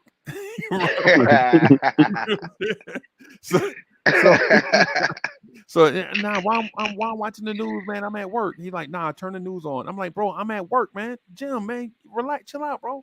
He's like, "Nah, bro, you got to watch the news for real." And so I went in the break room, and on, like, you know what I'm saying, they have the whatever, and I turned to like one of the news channels or whatever, and they were showing the thing about 9/11. And they showed like the plane fly into the building, and I couldn't believe what I was watching. Mhm. Right? I was like, "Oh, that ain't." Some people probably get hurt or whatever, but you know what I'm saying, whatever. But it didn't dawn on me the size of the airplane and the size of the building. And then while they were showing it, they cut to a second one Mhm. that was coming, and I was like, "Oh no, this might be a terrorist." That's the one I saw. Like I said, when the second plane hit, it looked like something out of Die Hard. I was a Yeah. child, and when it first happened, I thought it was like, oh, maybe it was an accident. Maybe Yeah. I was just in denial, and then shortly after, they showed another plane, Yeah. and then it was just like, Yo, when the second plane hit, when I seen it on the news, it looked like as soon as it hit, the building just melted. Yeah. Yep. It's like the whole thing just dropped, like ice cream just dropped. Boom. Yeah, man. So it was like if you was in there in an instant, it was over. Yep. The whole building just collapsed. Even if you would have made it not from the impact or the explosion, the whole building collapsed on you. You wasn't making it out the building, man. That's crazy. Yeah, man. In an instant, though. And why? You know the thing that bothered me when I watched it, I think when it was happening, right? Like, because when they showed I didn't watch the first plane go in. I watched the replay of it. They showed it over and over and over again, and then they showed the second plane making the turn, coming back towards the building. Yeah. And they were like, "Oh no, this might be a." And then when that plane went in there to the second one, I was like, "Oh man." And so I'm a veteran. So when things like that happen, the first thing, especially back then, I'm thinking like they're gonna call me, right? They're gonna call me. They be like, "Yo, you on our reserve list," right? That's what I was on. Like I wasn't an active reservist, and I wasn't a reservist, but I was active duty with my enlistment window still open, right? So they could call me, they could call me up or whatever, and I'm like, man, I'm so out of shape. But anyways. Anyways, I thought back to all the times that Brooklyn rappers was talking about blowing up like the World Trade Center. That's what came to my mind. That wasn't us. That was Dipset that was doing that. No, Biggie did it That too, was though. Harlem. Yeah. No, I'm not faulting them for that because the World Trade Center was attacked before that. Right. Yeah, I'm not faulting for that. I'm just saying it just brought back to my memory the stuff that I heard. Right. And and what was it like in '94? I think. Yeah. 93.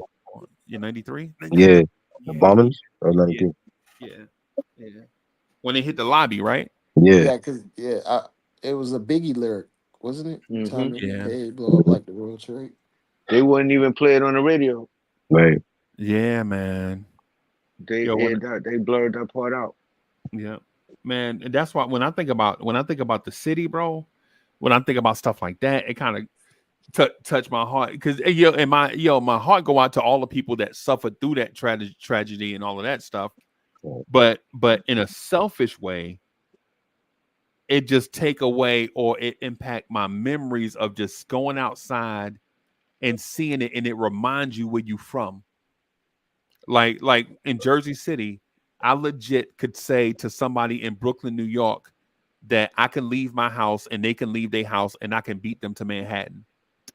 Right? Like I could legit say that. Like if you from Coney Island, I could beat you to Manhattan, right? Or whatever. So and maybe it's true, maybe it's not, but I could say that. It's you know true. what I mean? It's about an hour. It's, About an hour it's from pretty Coney true. Island. Yeah. Yeah. If So you take yeah, if you're trying to take a train, now if you're driving, even if you are driving, midday, forget You would about it. still, yeah, you would still win. yeah. Well, from Jersey City, I could take the number 2 down to Journal Square and then get on the train and I'll be over there. Or I can just get in the car and drive down to Garfield and then make that right and go out to or go all the way down to Highland Tunnel out by, All whatever. you getting hit is with one bottleneck. You going Yeah. from Coney Island to the city, you getting hit with about 3-4 bottlenecks. Yeah. By the time I get from Coney Island to wherever you was at, you'll be back in Jersey City already. Back at you. Yeah.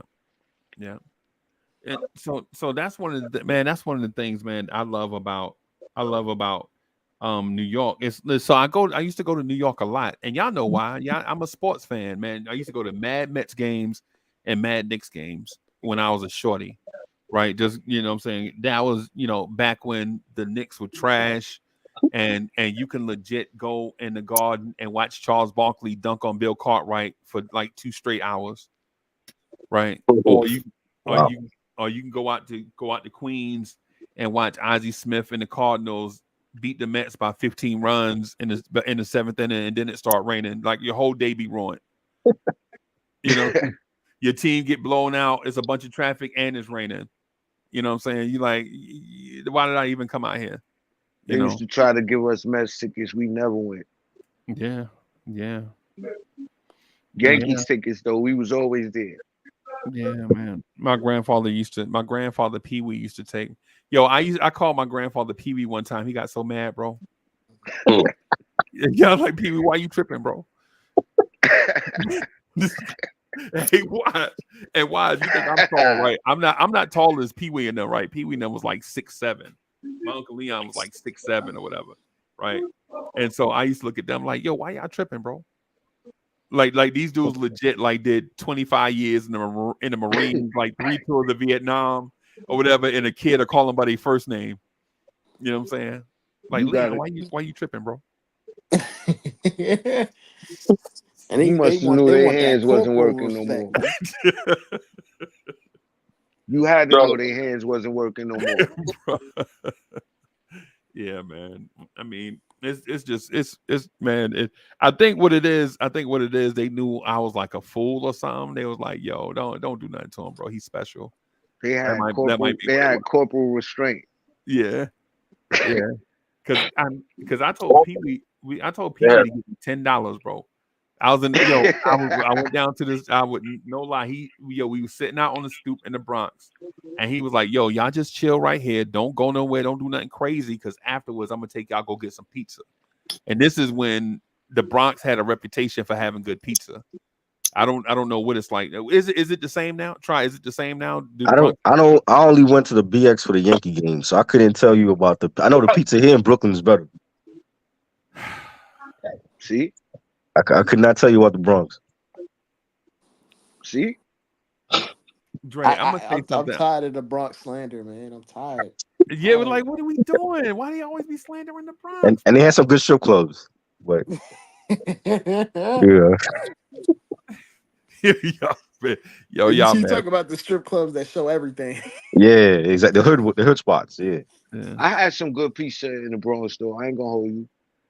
But it's like on the other side of Webster, like on the Italian side. Okay. You know what I'm talking about, Drake? Yeah. Italian like side. You talking about the opposite side? Yeah. You talking about out where the college is at? going up like almost before Fordham though. Before you get to Fordham.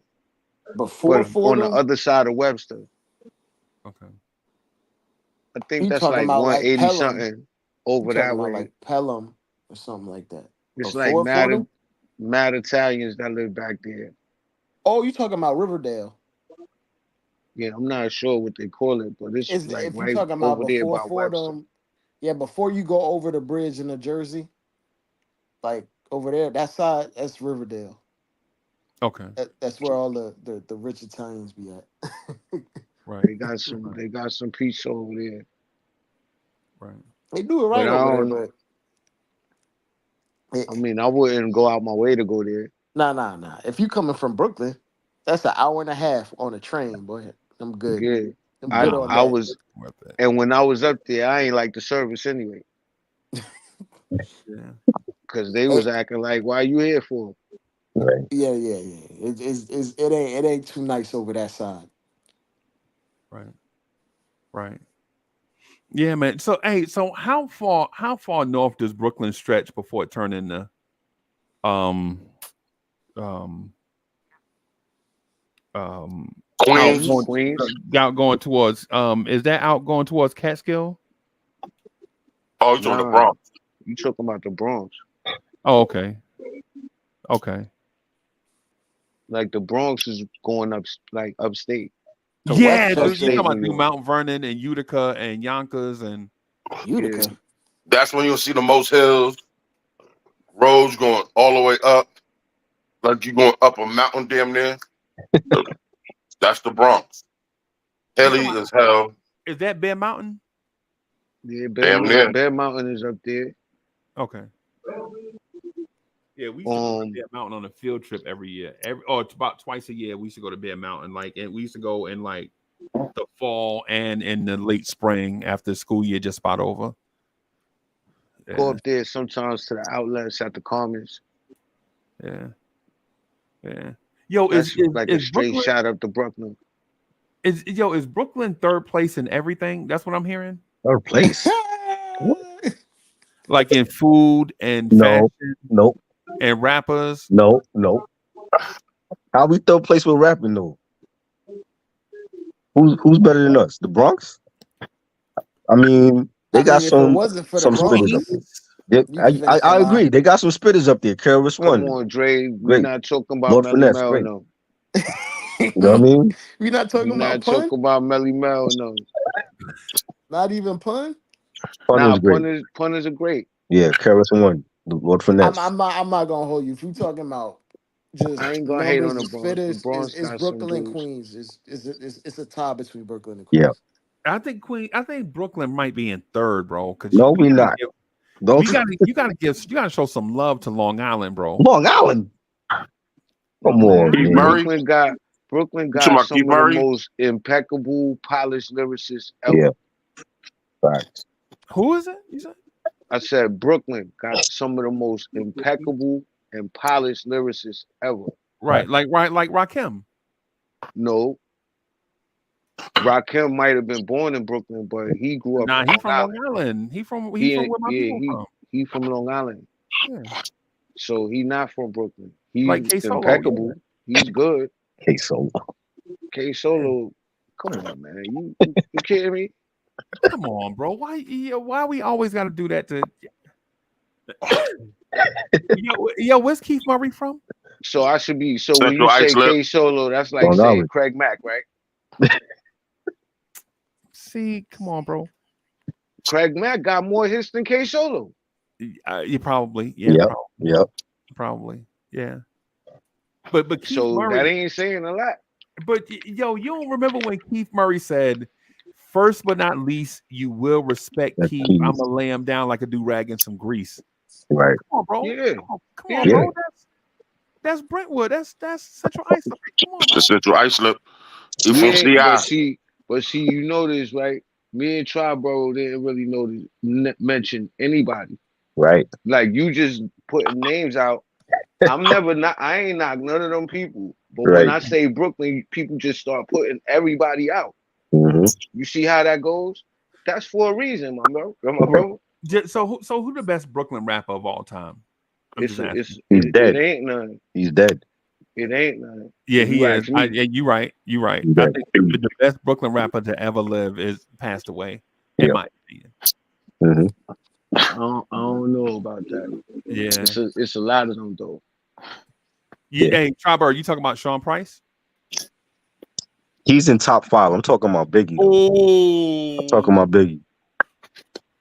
Because Biggie really held down Brooklyn, you know. And then Jay was like the ear to the throne. Not even. I wouldn't say that, but we'll let you have that one. I mean, for me, I think he like where Biggie left I thought you off. was about to say Pop Smoke, the best. Not Pop Smoke. Where Biggie left off, Jay took over. I could throw y'all a low key curve though with Old Dirty Bastard. Yeah, definitely. Definitely. Brooklyn's Nah, he from Brooklyn. Yeah, it's Brooklyn's. I don't know why I thought Staten Island because Wu-Tang, but obviously not. And then we still got Buster. You know that, right? Right. Buster, Boot Camp Click. Yeah, Buster's overrated, but yeah. MC Light. Is Buster really Brooklyn though? Yeah. Buster's Brooklyn, but he got Long Island too, though. Yeah, he got a little Long Island ties. He got some Long Island and some Queens in there. Yeah, he got some Long Island ties, but he grew up in Brooklyn. Yeah. Sean Price was a. You ain't putting Buster in no GOAT conversation, huh? Nah, definitely. Nah, but definitely. How many classic Buster got? Great singles, no classic albums. No, he has classic albums. About skillful, impeccable. What? Buster's not skillful. If we talking classic solo albums, ELE is a classic solo album. I think Buster so. Buster is not skillful. No, I don't know if ELE is a classic. I think it's a really good album. I think his first 3 are classic. I like the Coming more personally. I gotta let you explain that. I mean, I'm not saying all his songs is impeccable, but the way that he puts pretty much everything he does, except this last album, has been impeccable. Right. Yes, I agree. I feel like on every album he got like 2-3 songs that you just don't even need to revisit, and you can't have that on a classic if you're gonna call it a classic. Like if you calling ELE a classic, then what is Illmatic? Thank you. That's a classic of all time. That's an all-time classic. Like I mean, you can have more. You can have more than one. You can have more than one classic. I mean, it's multiple. You can have more than one classic. All I'm gonna say is, I think KRS-One Criminal Minded is a classic. I think so too. I think Tribe Called Quest is a classic. Yeah, I think ELE's like a 4 out of 5 to me. If that makes sense. I heard Busta Rhymes say really good album, but classic. I don't know, bro. I can't do. Busta Rhymes said, "Chickadee Choco, the Choco Chicken." I heard that man say that in a lyric. Yeah, man, but I mean that was a high school rap for PTA, right? And they was jumping around in the classroom acting stupid, right? I get it, but at the same age, go together though. At the same age, Coogee Rap said, "When G-Rap strikes the mic, I recite the type of hype that people like." You know what I'm saying? Yo, I'm just saying. But at that age when you was at the party, they was playing. It's just another case of that old PTA. They was on the radio too. Coogee Rap. You had to catch Coogee Rap on Mr. Magic. Yeah, I love Busta, but look, I'd rather listen to an MOP album from that same era over that. Nah, I feel you. I mean, but those are 2 more prestigious MCs that we got coming from the borough. That's the K. Fire Squad? Come on. Yo, I'm gonna tell you the first person. I mean, we could talk about Smooth the Hustler and Trigger the Gambler. Nah. First of all, y'all danced around and missed the first person to really put Brooklyn on the map, and that's Big Daddy Kane. BDK, yeah. We ain't even touched that yet. I mean, we was getting there. We was getting there. But I was I'm not wondering. really trying to name a lot of names because they throwing names at me. I mean, we went kind of far without just saying LL, just to be absolutely honest. Yeah. Queens. We really say, all right, well, all right. Queens got LL. Everybody Tribe Called Quest. everybody got legacy rappers. I ain't mad. Yeah, Because I mean, It's like, have you heard yeah, everybody LL's got last album? superstar rappers, but who got the best role player rappers? Yeah, have you heard LL last album? No, not yet. Have you heard any of this new album that he got right now? I'm debating whether to buy him or Diamond D. You know, Diamond D got a new album out too. Get out of I'm here. gonna tell you blindly here. I haven't heard Diamond D by Diamond D. Wow. Wow. He played. Wow. Wow. You just threw. You just knocked me over with a feather. Yo, I'm dead ass. Yo. I'm telling you. I heard like 2 of LL new songs. I'm just telling you, get Diamond D. Yeah. Bro, I can't do the Big Daddy Kane thing. No, I be wanting Oh to be with man. you and salute the Big Daddy Kane, bro. But Here you go.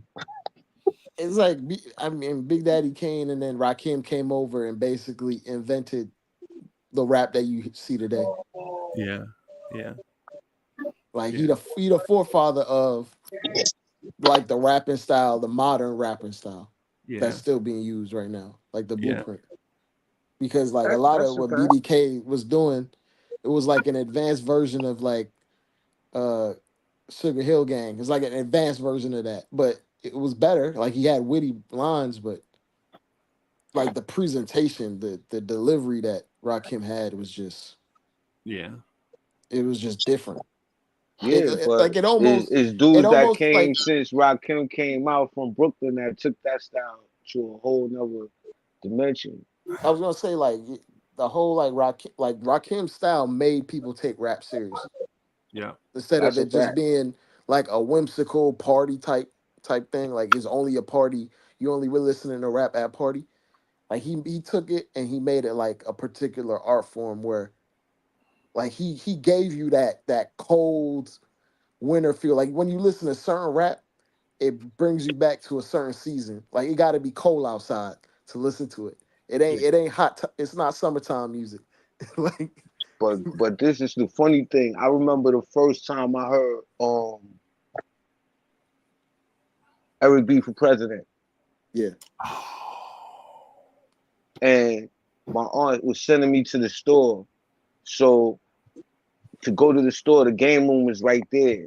I went in the game room and it came on in the store, right? And I was like, who the way it just came on, clap your hands to what he's doing. Then it came straight in. Yeah. And then his voice came down. I was like stuck, paralyzed for the whole song, the whole time. Yeah. I was like, yo, I gotta get that. Yeah. I gotta get heard that. You heard him like the way he was rapping. It's like I gotta play this back because I gotta hear everything he just said. I gotta get from that moment. I heard it. I was literally magnetized. I was like, I gotta get that. Like he turned not to like disrespect the forefathers of rap because Rakim is a forefather, but like he turned it from like a fun genre to like an art form the way he rapped. Yeah. Because for real, like before the term lyricist came after him. It was like before Rakim and after Rakim. If you look at rap, before that, Run DMC still really kind of had it. They had it, but it wasn't. They still kind of like had Rakim. it, but when Rakim, that's what I'm saying. When Rakim came, he made them like, damn, what we gonna do now? Yeah. It's like Rakim came through like he been practicing how to rap for like 20 years. Yeah. Even though he was like 20. Yo, son, I'm telling you, literally, it's never been a song that hit me with an impact like that. Right. I remember to this day when it first came out, I was little as hell. I heard it, I couldn't move. I was stuck just listening to what it. I didn't know they could rap like this. Right. I ain't the way it wasn't even the way he rapped. It was the way he sound when he rapped. Yeah. It was His the way his tone, voice was. Yeah. Like I ain't never hear nobody rap like that before. Like It most of ain't the it time ain't you hear no it people ain't was like when he yelling. rap, it ain't no funny time. Nah. You come in and get this message. Yeah. Right. That's Like- what I'm saying. Big Daddy Kane is overrated, bro. But And that ain't Kane no had shot. Kane That had ain't what was the Kane Kane. had reaction? superstar What was the moments. reaction on the street when dudes found out Big Daddy Kane was on Playgirl? Yeah, that was crazy. Yo, Cass was just like, yo, no lie, man. I was, when we first heard it, I'll never forget, man. I was on a stoop on Carteret, and we was debating who was better, Coogee Rap or Big Daddy Kane. And my man Keith from next door. Yo, back in the day, everybody used to name their son Keith, bro. It's like 4 Keiths used to live on your street, bro. Back in the day. I don't know what that was, bro, but we had a black Keith, a Keith from next door, and a Keith from across the street. But anyway, we were sitting on the stoop on Carteret, right down from Garfield, and my man, I was just killing him with the Coogee Rap. Like, bro, you gotta listen to Coogee Rap before we was like, and he was like, yo, you know what though? At least Kane been on the cover of Playgirl. And when he said that was supposed to be his mic drop. But then we looked at him like,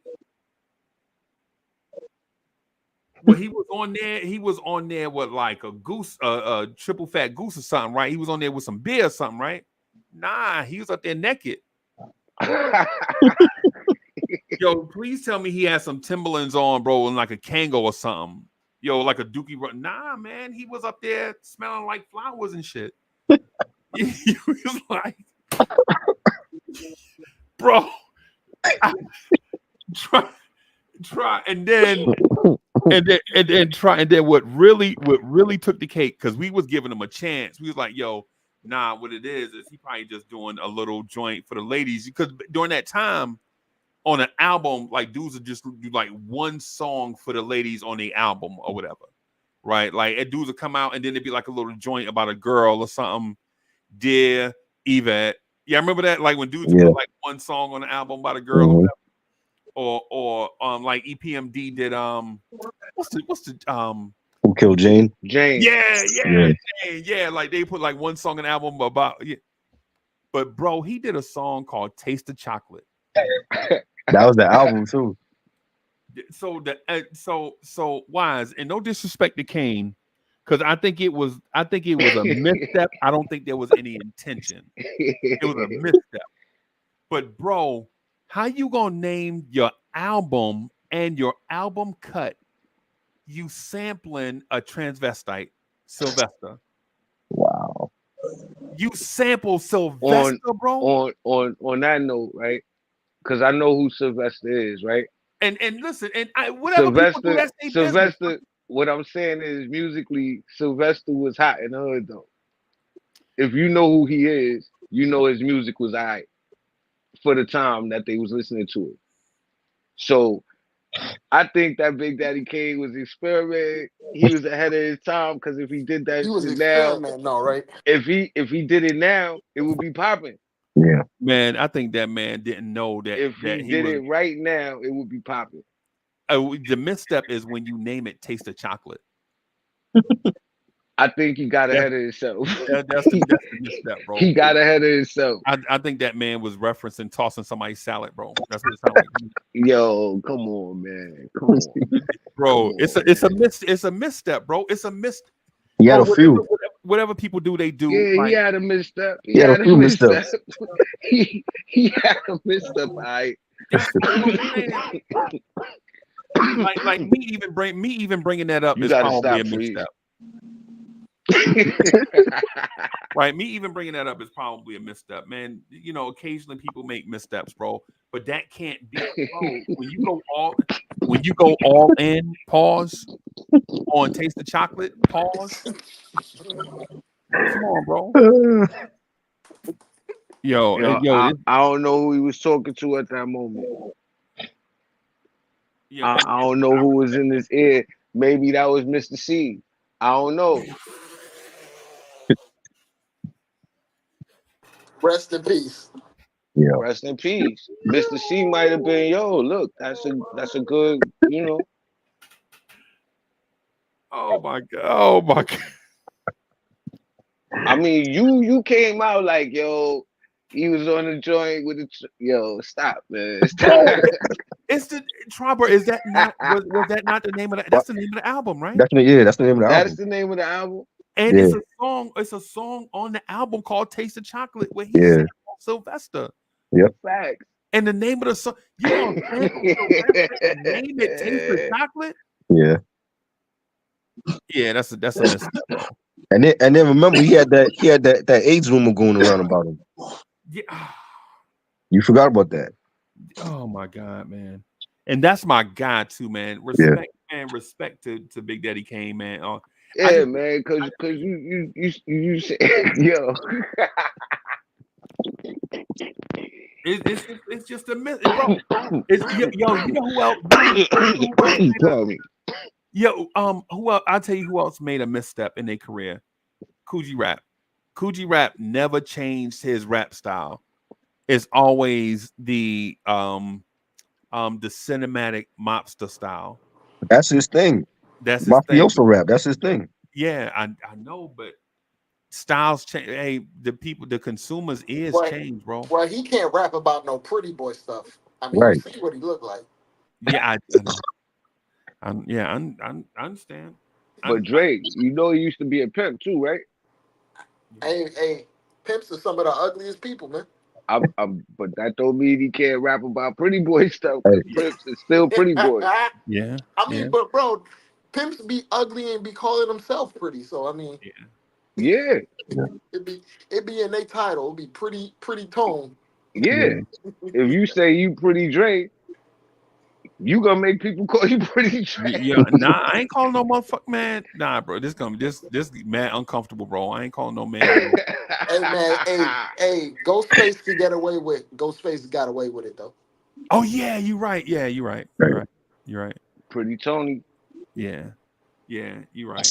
You're right. Yeah, but I think it was like in a Muhammad Ali sense, and not like, hey, everybody look at me. It was just some macho. Like I can call myself pretty, and you can't do nothing about it. Yeah. But you know they thought Kane. They said Kane was a sex symbol too. Mm-hmm. See, and that's where things went left. Right. Yeah. And try. I'm not trying to be disrespectful to that man. If I ever, you always do that though. Nah, bro, it's not. You know Kane is one of the best. He just made mistakes trying to be radio. He tried to go mainstream too much, and that's what happened. You think I got an axe to grind about Kane? Nah, you trying to take shots at Kane because you trying to go at Brooklyn. Yeah. No. And you using that to try to make the illusion that it's a chink in the armor, but it's not. Right. All I did was show other dudes like Jay-Z and them that ain't the way to go. Exactly. Right. Well, I'll tell you what. Then I'll admit that I made a misstep because that's not what I'm actually trying to do. Even though that might be what was. That's not the intent. Even though that may have been the message. My message is that when you talk about separating all the greats that have ever existed, this is their flaw compared to all the greats that have ever existed. Right? Not just any rapper. Right? Like I ain't out here comparing Kane to like Steady B. Right. So who the greats that exist? Who the greats? Sean Price. Definitely. I love Sean Price, bro. And I know that's a bias, but I love Sean Price. Yeah. I rock with P. I rock with the whole boot camp. I could rock with Sean P. Yeah. And as a matter of fact, he was one of the people that I used to remember hearing something about Brownsville all the time. Mm-hmm. I don't even know if he's from Brownsville. I'm just. He used to be out here all the time. But I tell you, but MF Doom could take Sean Price.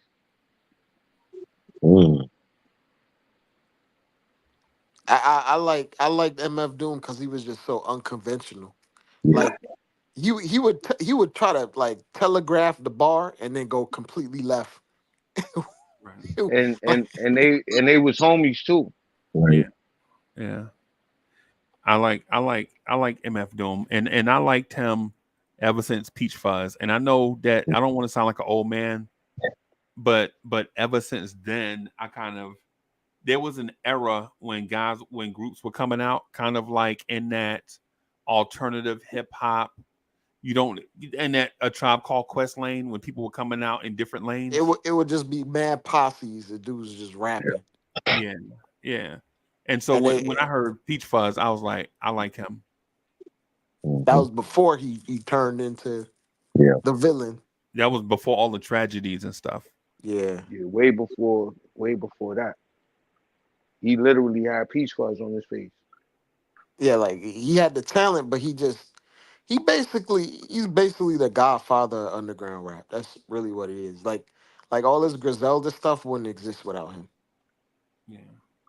It would be just everybody trying to go pop and not trying to do their own thing. Trying to do their own thing. Yep. He did records with them too.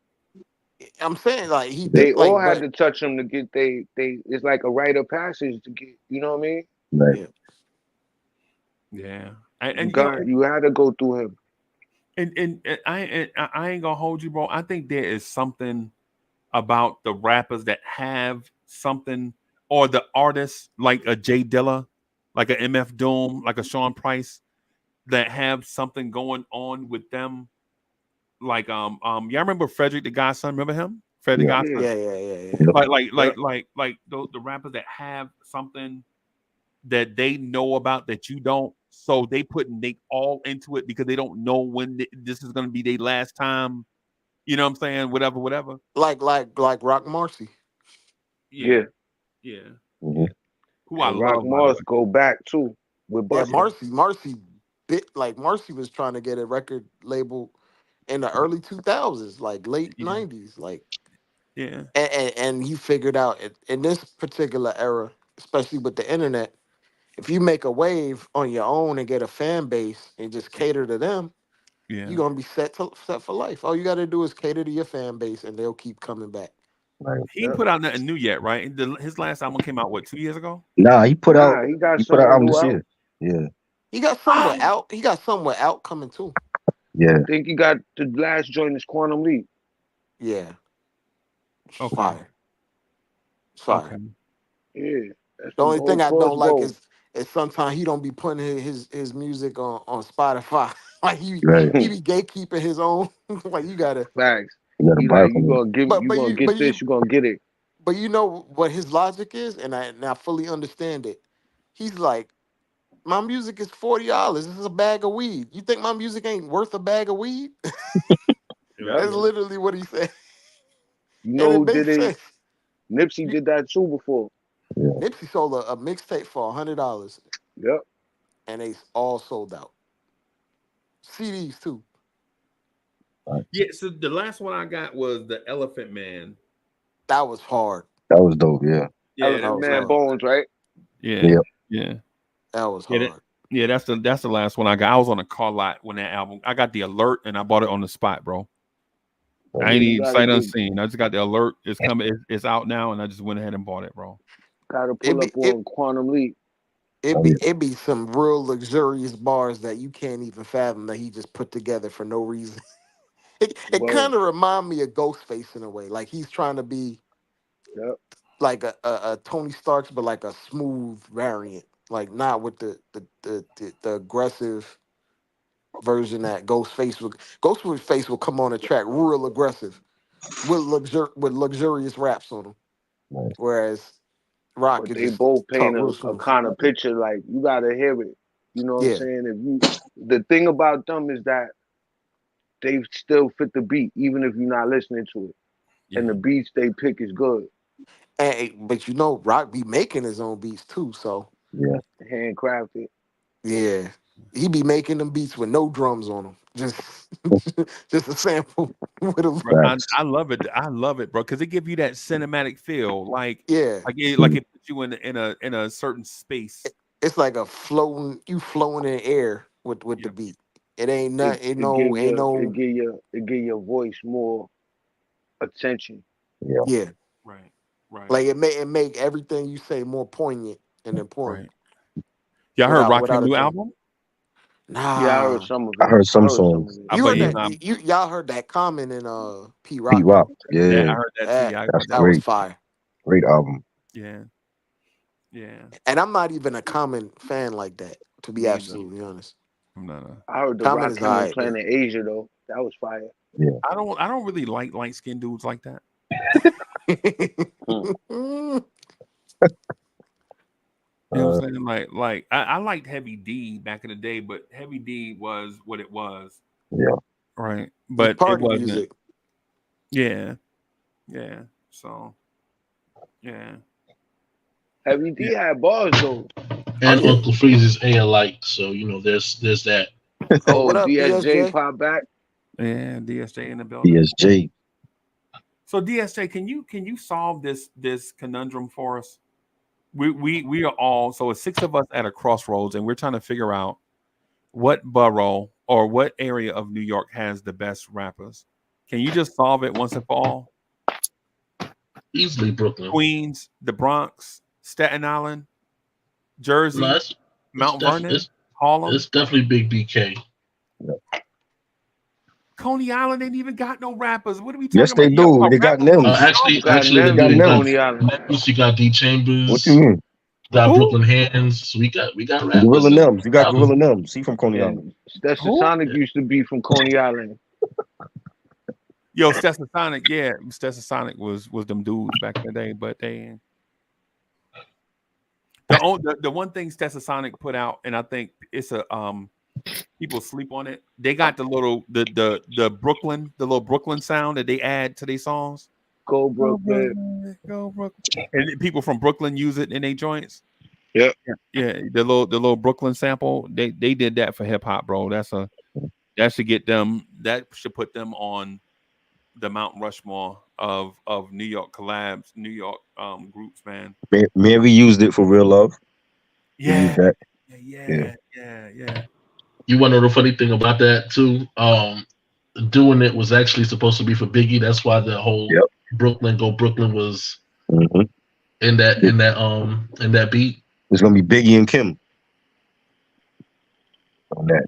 And I don't know what happened, whether it was rejected by Big or by Bad Boy itself. And that's how it ended up in the hands of James Todd Smith. Yeah, and LL, man, made that thing a smash, bro. I don't think they would have made that thing a smash.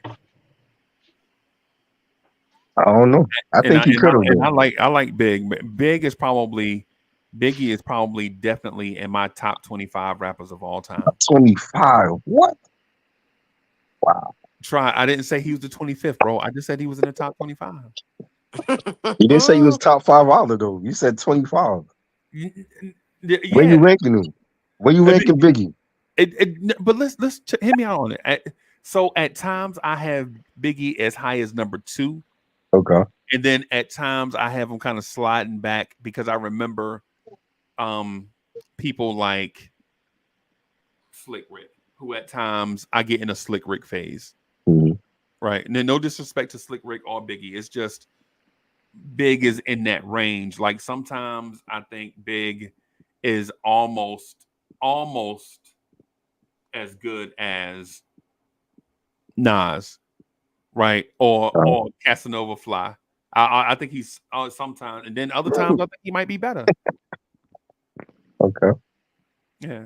So no disrespect. I think he's just as good as Nas. I think, if he was here longer, he would have showed that. Big? Yeah.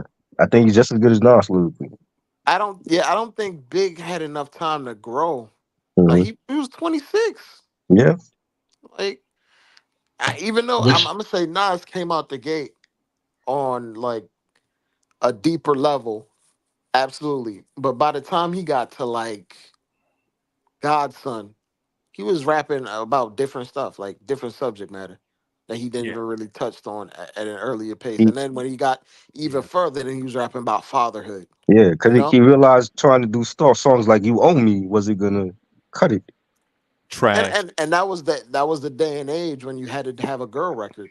Right. Nas was my dude, but Big, by his second album, he was making movies. Yeah. That second album is a whole movie. Mm-hmm. Yep. front to back, a whole movie. What was which intro song do you like best? Do you like and I'm not gonna say, I'm saying intro song, not intro verse, right? In terms of intro song, like the first song, full feature song by that artist, do you like Big's first full feature song or Nas's first full feature song? From, you mean like from Illmatic and Life After Death, or whichever one you heard first. Which big song came out? Party and Bullshit came out Party and first. Bullshit? Yeah, that was like on the Who's the Man soundtrack. Yeah, and I think Nas's was halftime. Halftime, right? Yeah. So I don't I think like halftime more. I like halftime. Halftime. Yeah, I like halftime more. It was fire. Even though in Party and Bullshit it had the little spot in there where he had to break up the fight or whatever. Right. And I thought that was neat for a song at that time. Right. You know Yeah, what I'm saying? Party and Bullshit was dope. Yeah. But halftime was just because everybody was already waiting for Nas anyway from Live at the Barbecue. Right. Yeah. So when he came, it was like he fulfilled what we was waiting for, what we knew he was going to do. But with them blaspheming lyrics. You know? Y'all remember the joint Back to the Grill with Red Hot Lover Tone and See Chubb Rock? Search. Yeah. No, you know who kind of gets underrated as far as like lyricists to me? Redman. Even though people view him as like this caricature, dude was really a spitter. Yeah, he's crazy with it. Yeah. He kind of doesn't do himself favors because he doesn't take himself seriously. But man, the dude can rap. That's the Jersey style, bro. That's the Jersey style, bro. It's like, I mean, when it comes to spitters, bro, I mean, there's a treacherous MC out there. There's a Redman out there. You know, there's a bunch of spitters from Jersey, and even the females. Even the females can spit. You know, out of desperation. It's those females from Jersey. Queen Latifah. Rod Digger. Niggas from Jersey? I don't know why I from didn't. New York. Yeah. I don't know why I don't know that. Why I didn't get that off the top of my head. Heather B grew up 6 blocks from me. Yeah. Yeah. Lauren spent time in Jersey too. You know what's my issue? There's like a lot of great rappers, like objectively like nice at rap, but they could never really put an album together. Like for instance, Jada ain't never had a bad verse ever, but I feel like he's had mediocre albums. Hey, I agree. I told Freezy that too. Like Papoose can't make an album to save his life. I think y'all, bro. I have Jay Electrica. Jay Electronica. Jay Electronica. Yeah, he whack. Man, yo, I the thought album him boy, and when I Jay-Z first did was terrible. it was trash heard because that, it was Drake? all dated and old music. It was just it was all And he old had music because Alchemist that on dude there. lazy, man. Yo, but he was whack though. He whack, bro. He was whack on it. Like Jay had the best verses on all of them. Jay had to save him. Jay had to be on like 5 songs in order for him to sell. Cause he don't take like. Well, I thought he was gonna take over the game when I heard Exhibit A. Right. A, not even C, just A. Yeah. And that was back when I was like a kid on them rap forums trying to figure out everything and acquire as much rap knowledge as possible. Yeah. He And I'm like, out. yo, this dude is different. And then he decides to just give up on all his buzz and be out here chasing rich white women. Which I'm not mad at. Like, get your money. He was brother. out there running with the Rothschilds. Yeah. I'm saying that's a different level of long money, old money.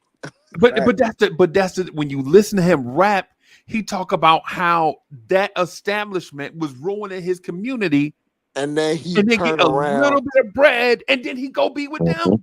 Yeah. And he in the Nation of Islam. Right. Oh. I'm not mad at Jay for chasing after a sugar mama.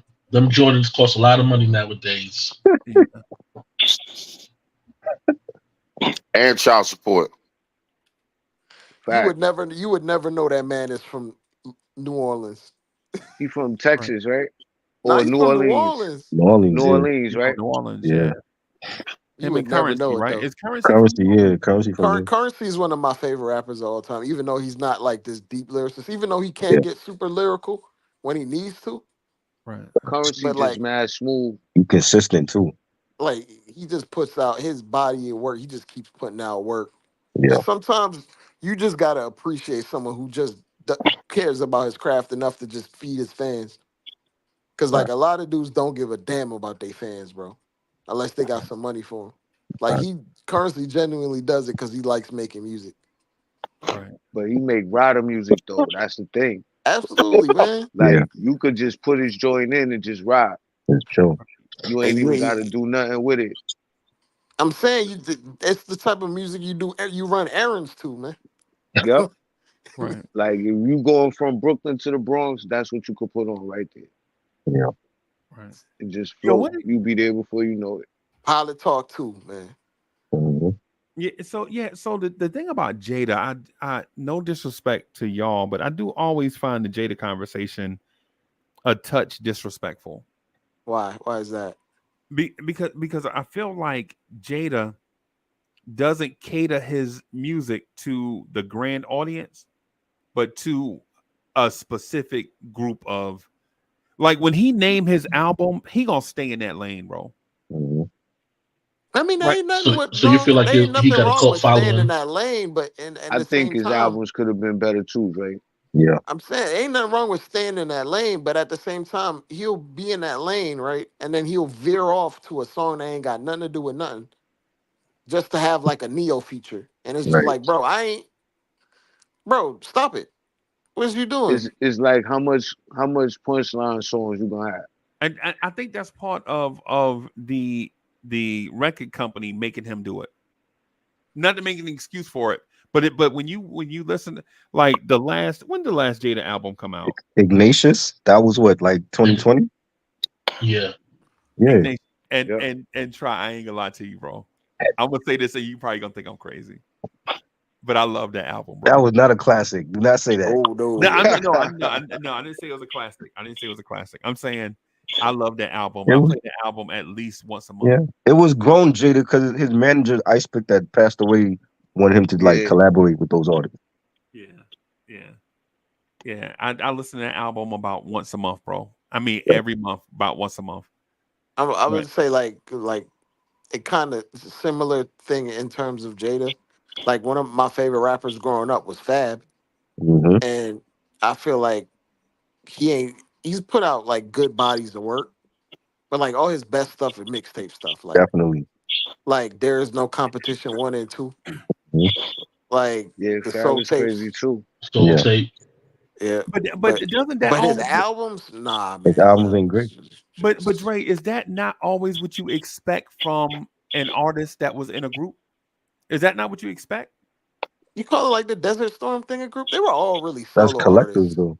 Yeah, they were all really solo Yeah. artists. They were just Clue just made them get on because it was easier to just get your foot in the door in the rap industry for guys Right. like him. And speaking of, Ransom could rap, Ransom. rap. Definitely. He could rap. Like he's still rapping right now, Yeah. Okay. and it's all Facts. fire. Jersey. RJ Payne could He rap been too. flooding. He's yeah. Ransom and RJ And Payne. Yeah, who'd you say definitely. could rap? RJ I Payne. didn't hear. RJ Payne. Mhm. Is RJ Payne is fire, but I was gonna say Freezy. If you want some like grown man bars, Ransom got them. Right.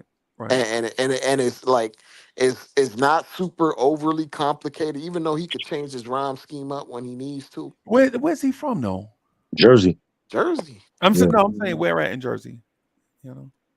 I I know actually don't know. exactly.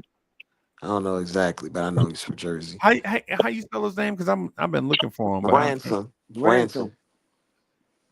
Okay. It's literally just Ransom, Yeah. and he got like so many like EPs and albums that came out in the last 4 years. All Director's crazy. Cut is definitely like one of my Oh yeah, favorite. all the That's director's cuts is fire. Yeah. Matter of fact, I would start with director's cut as far as his newer stuff. Right. Because him and Craven, I think his name. Yeah. Nick That dude, yeah, Craven. Nicholas Nicholas Craven. Craven. that dude's fire. Yeah. Yo, Dre, what you think about Crank Lucas? Are you talking about the YouTuber? Like Yeah, doing the imitation? He's funny, man. that nigga's crazy, right? He's funny. He's funny as hell. Like, but you could tell he like a real hip hop historian because the way he imitates any kind of style, Well, but he has his own twist on it at the same time. Y'all talking you about Roll seen Ransom? No. no Ransom? His name is just Ransom. RANSOM. Yeah, that's Yeah, it. that's what I just searched, and it's showing Roll Ransom from Harlem. I mean, from born in Queens. He from Harlem. He a hip hop artist. No. Okay. Okay. Yeah. Yo, Never he heard, did never the heard of him, bro. He must be whack. What? You never heard of the 18? Him and Hitchcock? No. Yeah, they were like 2000s. No, I hadn't. He's dope, man. You was like him. Yeah, I hadn't heard of him, man. There's some artists just get by you. Mhm. You know what I'm saying? It's not like I'm not saying that I didn't find There's them. definitely Freezy. Like I try to keep my ears attuned to a lot of stuff, but like a lot of stuff get by me too. Like it is what it is, and sometimes you just focus in on what you like. Sometimes you're not even ready to listen to something new. Okay. So Ooh. Black Thought, Ransom, and Nas, the best lyricists alive. And Mm. Ransom from Jersey City. Okay. Let me push back. I gotta push back on Black Thought just a little bit. I Oh like boy. Black Thought, but Don't say Black Thought is overrated, Freezy. And I just don't. No, that's not what. I'm not gonna say. I don't think everybody is overrated. What I'm saying is for our conversations. You know how like in our conversations, Mhm. like did like just speak it like to try like in our conversations where we try to establish like a top 5 and we have like 30 names. Right. You know what I'm saying? And then you'd be like, yeah, I don't know. I think he might be a little bit overrated. ... What I mean by overrated is not overrated overall, but for the subject that we're talking about. Right. You know what I'm saying? And so Black Thought, I don't know if Black Thought is better than Mos Def. Mm. You know what I'm saying? And well, no, I'll say like in terms Black of Thought being is an better than artist, Most Def. like a overall artist, Mos Def kills Black Thought. Like being an artist, like the actual art of making music and melodies and Yeah. storytelling. Well, I won't say storytelling because Black Thought could tell a hell out of a yeah, story. he good. But like in terms of just making a song and you could come back to over and over, you can't mess with Mos Def. You know who I don't like? This might get me flack. I don't like Tyler Quali. Talib is inconsistent, bro. That Wow. man be trying to fit way too many words in a bar. Bro, come on, bro. Yeah. He damn near tried to ruin the album he had with Mos Def Yeah. with all them damn words in them bars, man. Yeah. Like my man from New Orleans that put like a paragraph full of words in a 2-line space. Like, yeah, Silk the you're Shocker? doing too much, brother. Like you using way too many syllables Oh when you man, could have Silk the just. Shocker was the worst. Oh my god. Yo, I forgot about him. Yeah. Said that. Yeah. Hard to I forget don't the even worst. know what he was talking about. That man Master P sold so many records. And no He had to put disrespect, his brother on.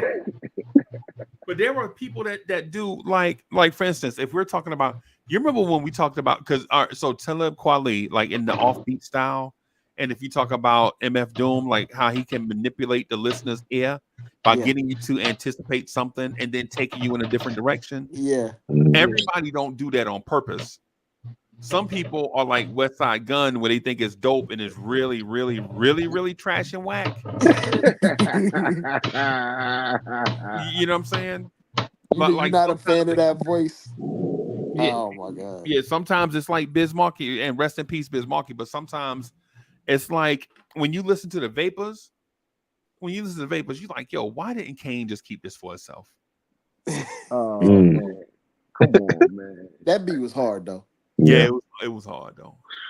Hard, and the story part of it was hard. Yeah, but the execution wasn't up to snuff. But I mean, that was in a time and place where everyone was trying to be an individual rap wise.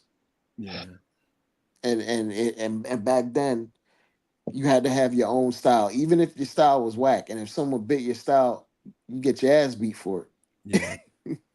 But even when you heard the part where he said, "N-word, please, you work for UPS," you knew in that moment that was Kane. Right.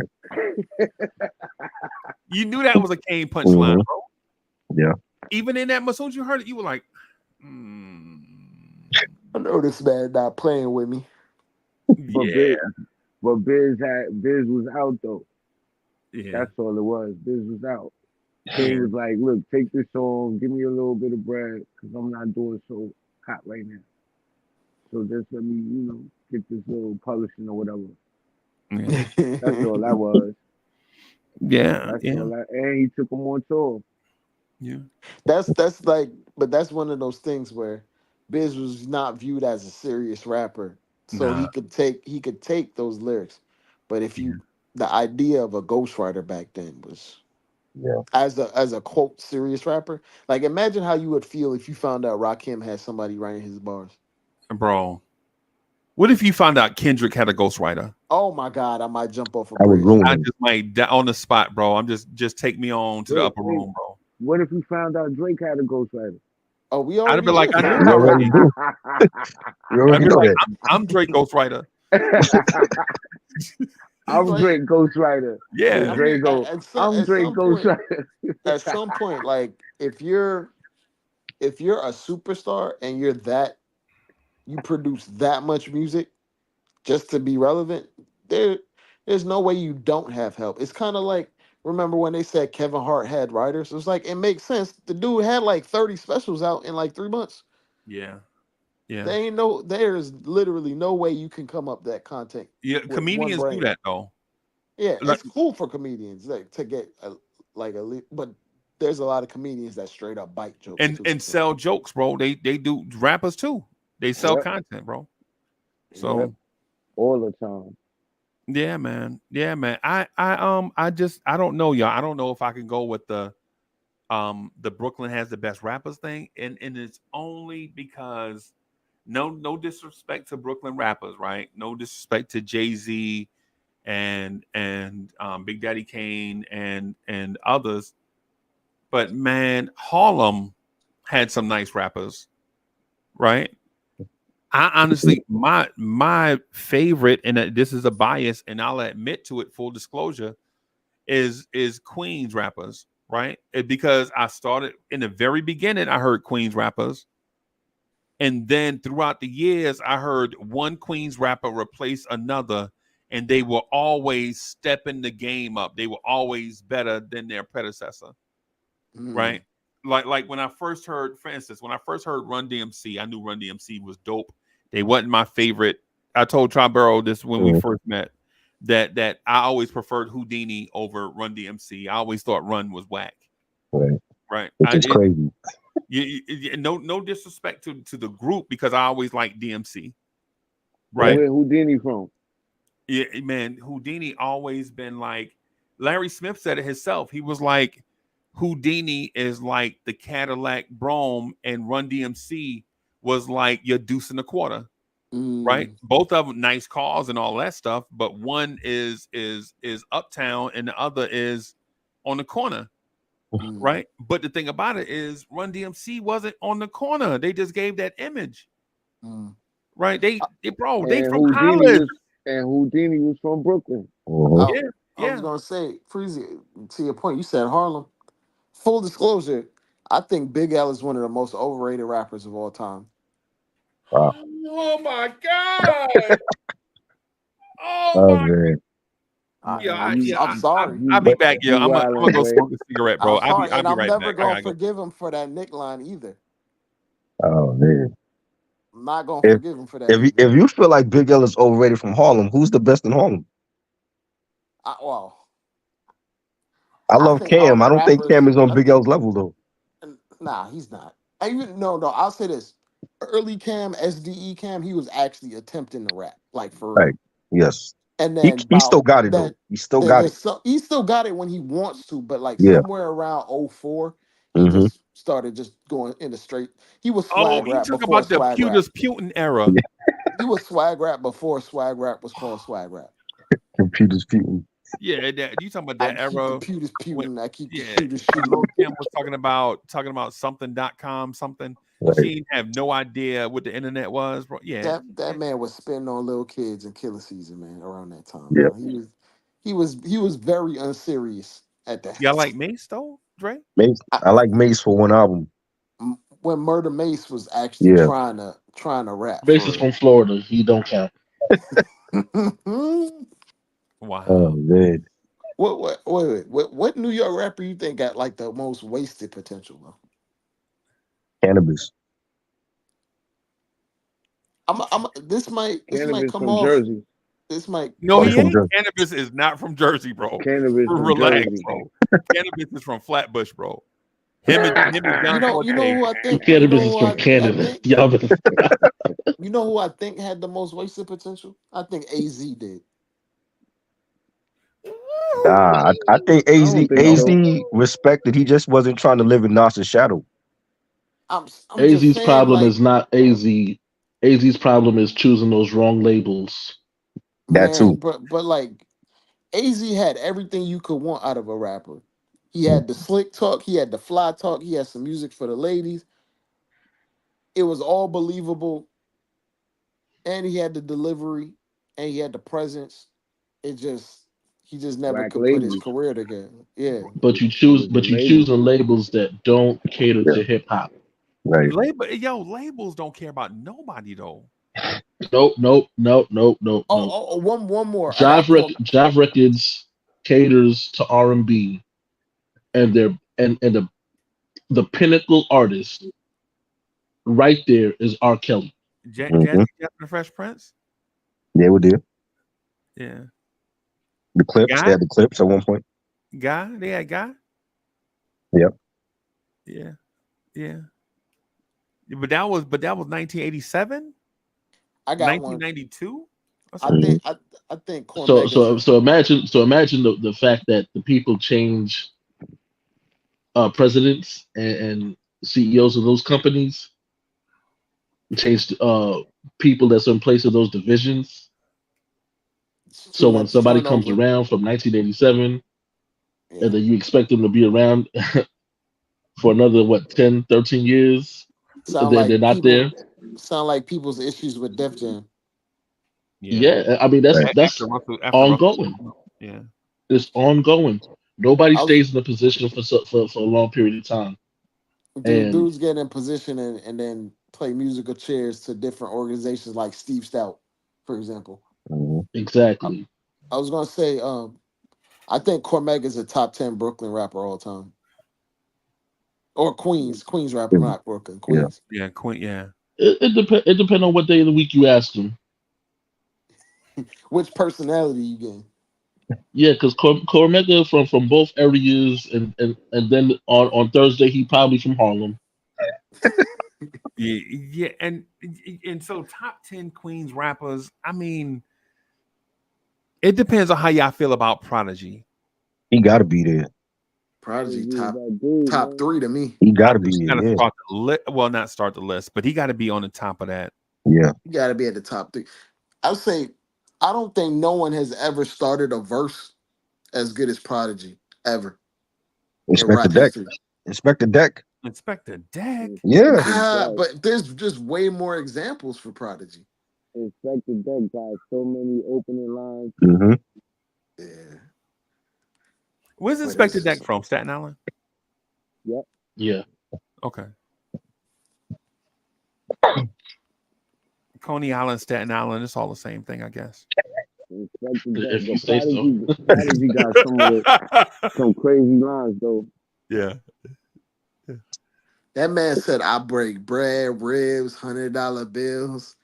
Come on, man. He just he be hey. It don't even like have to be like prominent lines he says, but his delivery when he comes onto a record, he just has a different type of presence. He don't even got a rhyme. He be like, I throw a TV at you crazy. Right. And you really believe he'll do that? And too. I'm like, yeah, because I had times when I wanted to throw a TV at somebody So you already know, like, it's real when a nigga say something like that. Is Joe Budden a top 5 Jersey rapper all time? He from Harlem. No, he's not. He's Jersey. Oh, Come on, man. He from man. Harlem, bro. Jersey, man. Yeah, Better accept Pump It Up, man. I'm not gonna lie to you though. The mood musics. that was his best shit. Yeah, Hey, look, his new music it's sad. fire. It's sad that like some people's best music happens when they addicted to drugs. Because he was definitely on that shit in that whole period. Then like his No Love and Some Love Lost albums I thought that was pretty dope too. So I like Joe. I was kidding about Joe, but I really like Joe. But to your point about Big L though, I don't know if Digging in the Crates really did any of their artists any favors. Let me just put it that way. Y'all remember Showbiz and AG? Yep. yeah. Goodfellas. Yeah, man. Yeah, the beats were always one of the dopest beats I ever heard in my life is Sally Got a One Track Mind. Y'all remember that? Classic. Diamond D. Definitely. Yeah, that's one of my favorite beats of all time, right? And I'm not saying that the lyrics or the storytelling or all Diamond D rapping and all that stuff. I really like him as a producer. Yeah. But when producers want to rap, you gotta let them rap, bro. That Cause you never album was a classic though. He yeah. rap though. You don't think that album was a classic? No, I love him, but no, hear me out on it. What I'm distinguishing is because the conversation is about elite lyricists and rappers, right? Mm-hmm. And if we have Diamond D in this conversation, then in my opinion, I think we watering down the conversation by having Diamond D in the elite lyricist or rapper conversation, right? So I'm not. I don't want to be disrespectful to him, saying that he can't rap. What I'm saying is in any conversation where you talk about Big L, Sean Price, even Cormega, I think we got to leave Diamond D out of that part of the conversation. Lord Finesse to me is doper than him as a rapper. Master Lord Ace. Finesse? Yeah. Yeah, Lord Finesse. Yeah. He had Yeah, punchlines and everything. Yeah, that's what I'm saying. What about Master Ace? Master Ace is underrated. Definitely. Yeah. I think, Yeah, I like Master Ace. I like Craig G. I like Master Ace. I like all bunch of dudes, bro. Speaking of like going back, I think there's a particular era of like rap that was really cringe. That in retrospect, it probably sounded good at the time, but it was like, why the hell was all them Dipset dudes rapping about Muhammad Atta and all them terrorist attacks? That's how they were promoting they persona. It was like they were praising what Al Qaeda did. And I'm just like, yo, at the time, like shortly after that, like Juelz was like one of the hottest rappers on the planet. Yeah. And I thought he was hot too. I thought the music was fire. And then now when you go back and listen to it, that man was trash. Nah, man. He was in his bag. He just got caught up with the streets. Oh, man. Like early And let me young ask you a Juelz. question. Is there a way to actually like an MC and think he's overrated at the same time? Yeah. I think a lot of times when you hear something at first, it might sound good then. But a lot of songs don't age well. Like it was for its time. Like Yo, Kid and Play? Yeah. A lot of songs just don't age well. My bad, Dre. I was gonna say, like example, Cassidy. man. Cassidy's music was for its time. Absolutely. It was like a time capsule. But if you listen to it now, it's the same thing. He didn't make good albums. Like I'll be honest, I think it was just overt punchline rap. Yeah. I think Q-Tip is overrated, but I like his music. You think Q-Tip is overrated? What? Future? Now watch this, right? What? Watch this.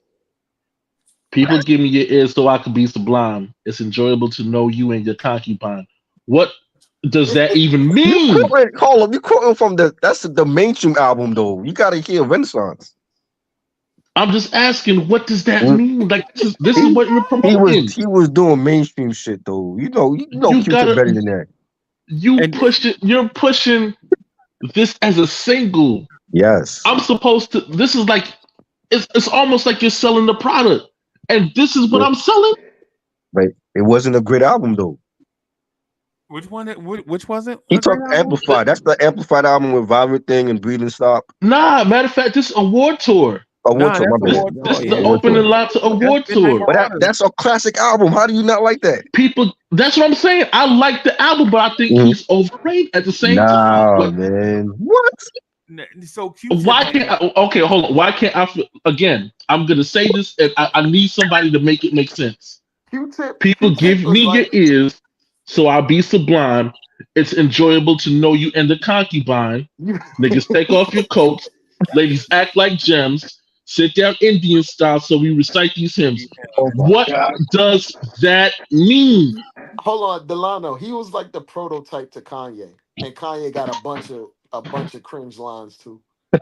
That don't make no sense. And again, so that's what I'm saying. Is there that's why I just answered the question. Is there any way you can like it? Yeah, DSJ, I'm with you. I have Q-Tip in that producer rap category. Right, like when I think lyricist, I don't think Q-Tip. I don't think What? The abstract poetic. Are you serious? Yeah, that's what he called himself. Oh my god! I can't believe what I'm hearing right now. Yeah, man. I mean, no disrespect to Q-Tip, but when we're talking about elite lyricism, bro, we can't put Q-Tip in that group, bro. It's too Crazy. disrespectful. What did you remember what Q-Tip said on Check the Rhyme? Rap is not pop. If you call it that, then stop. He was talking to MC Hammer. Yeah, I remember that. Bro, I'm not saying I like Q-Tip. He had to be careful because MC Hammer was actually a gangster. Yeah, Right.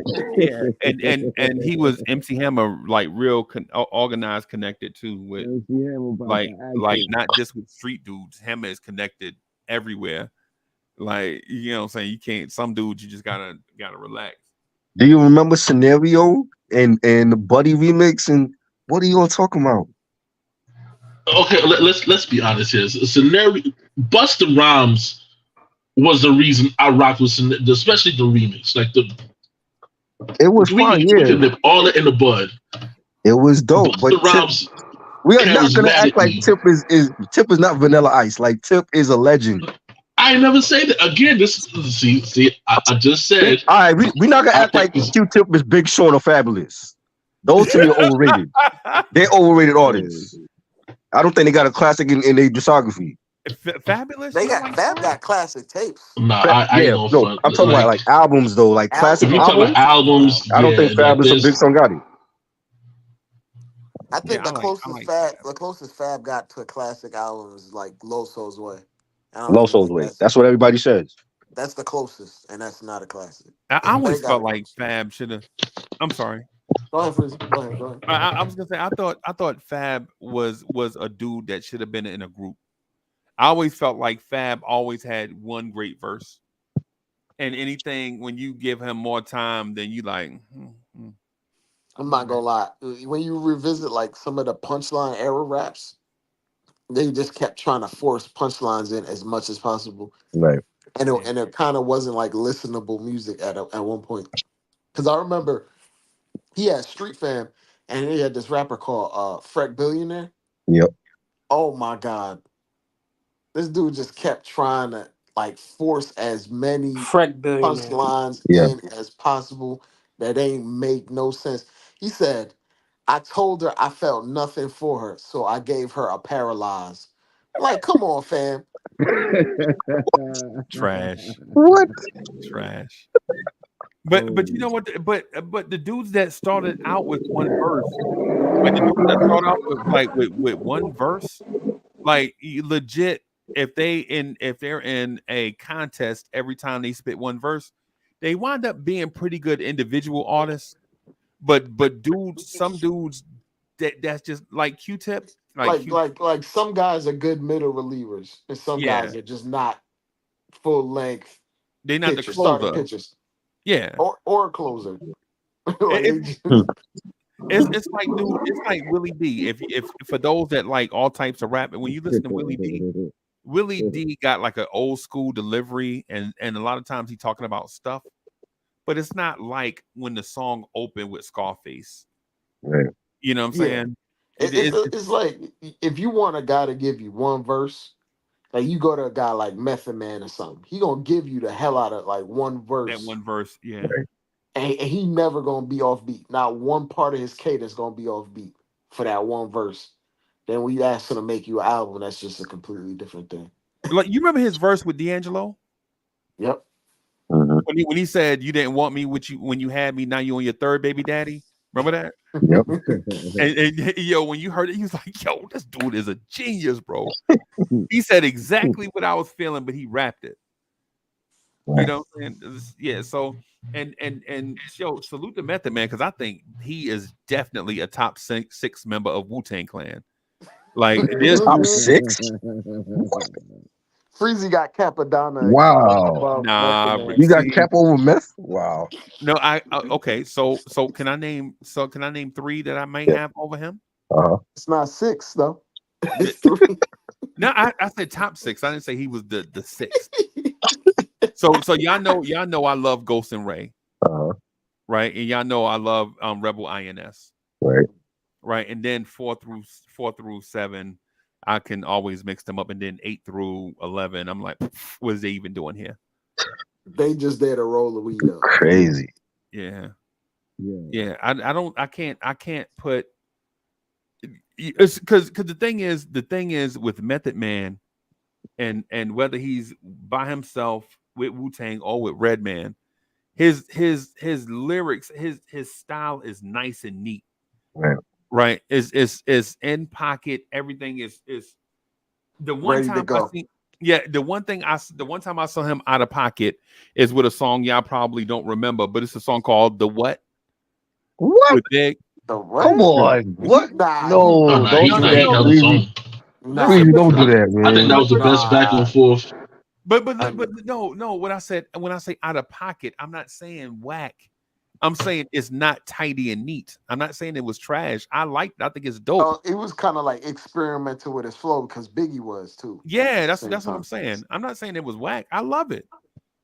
I loved it, but you could tell when for instance, when Big ended one part of his verse, Meth trampled all over him saying it's METHOD. Right. Give a damn what you think. But was that his fault or the engineer though? That could have been the engineer too. That was definitely the engineer. But I think it was even dope.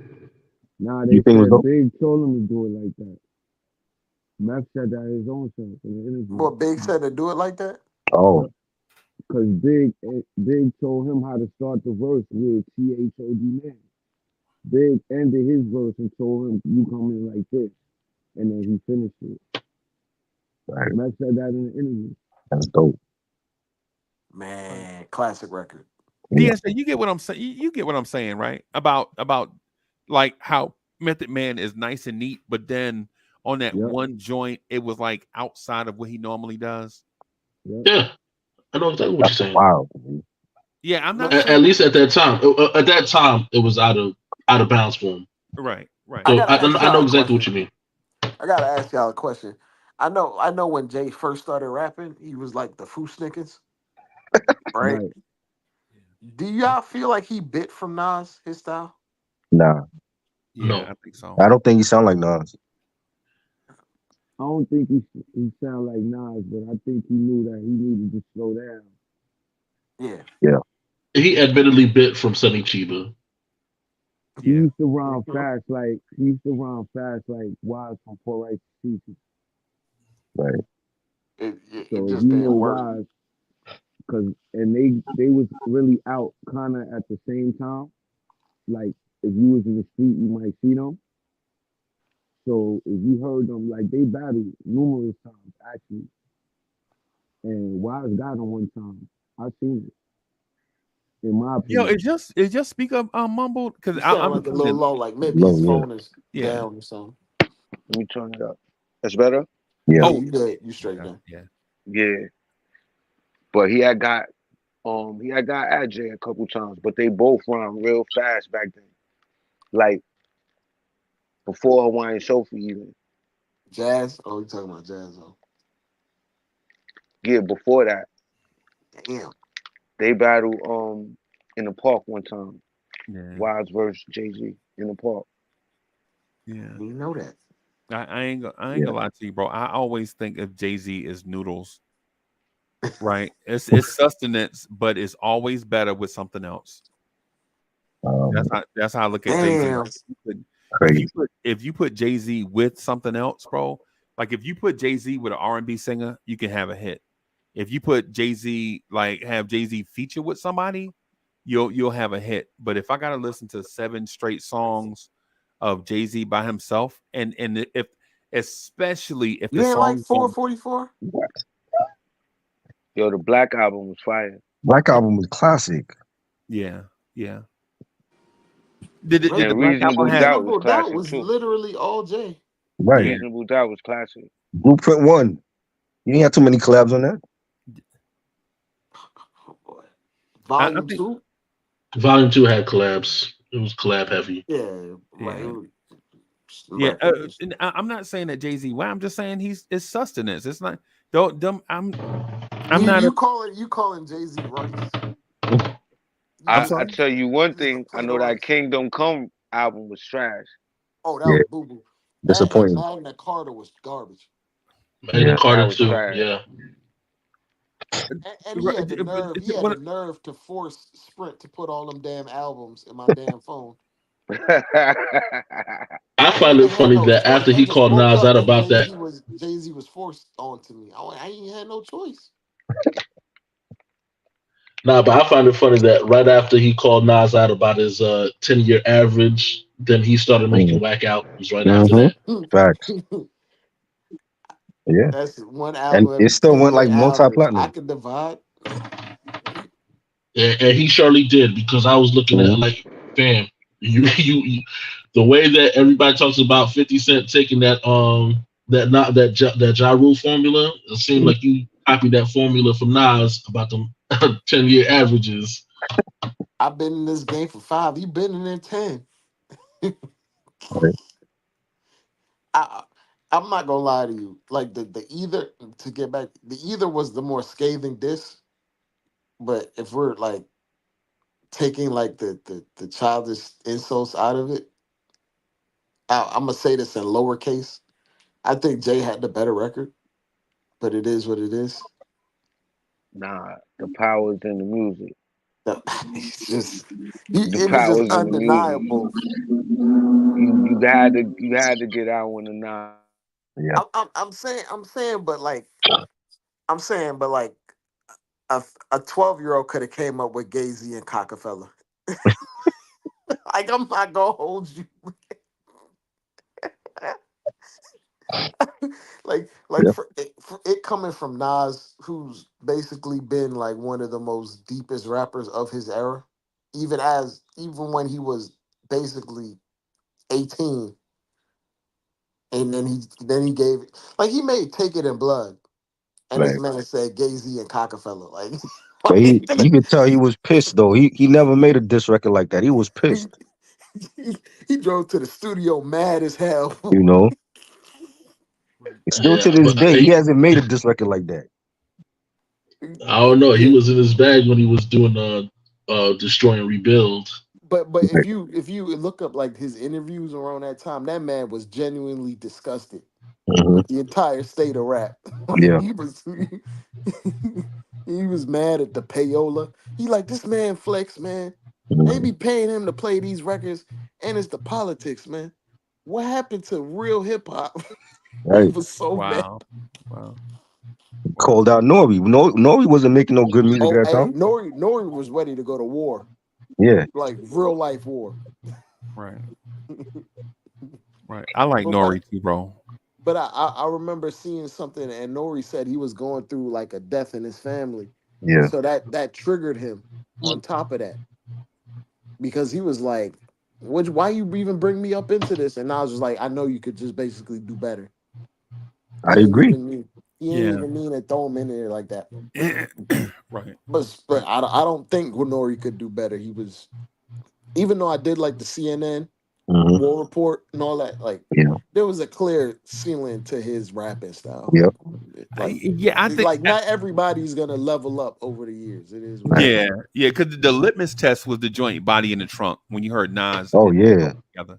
That was the litmus. Nas made him better on that song. Yeah, exactly. He tried his hardest to keep up, but Yeah. there's clearly a level of difference. Like, and that's like when you're talking about guys like Nas or like Kendrick, them dudes was aliens. They was just born like that. You don't develop that skill. You don't. You know what I'm saying? Like you can get better. You know what I'm saying? Like you could shoot it as many jump shots as Steph Curry as you want. You ain't never gonna be Steph. Right. That's just like you got ordained by God to have that ability. That's all. Yo, Dre, on that point, let me add, I want to throw some names out there to you that I think may have not been the best lyricist, but got lyricist title put on them. Go for it. And let me know if it try y'all. Let me know if I'm wrong.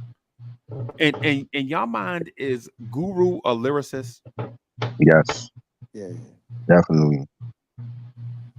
I think he's an above average rapper. I think he's above. I think he's a really good rapper.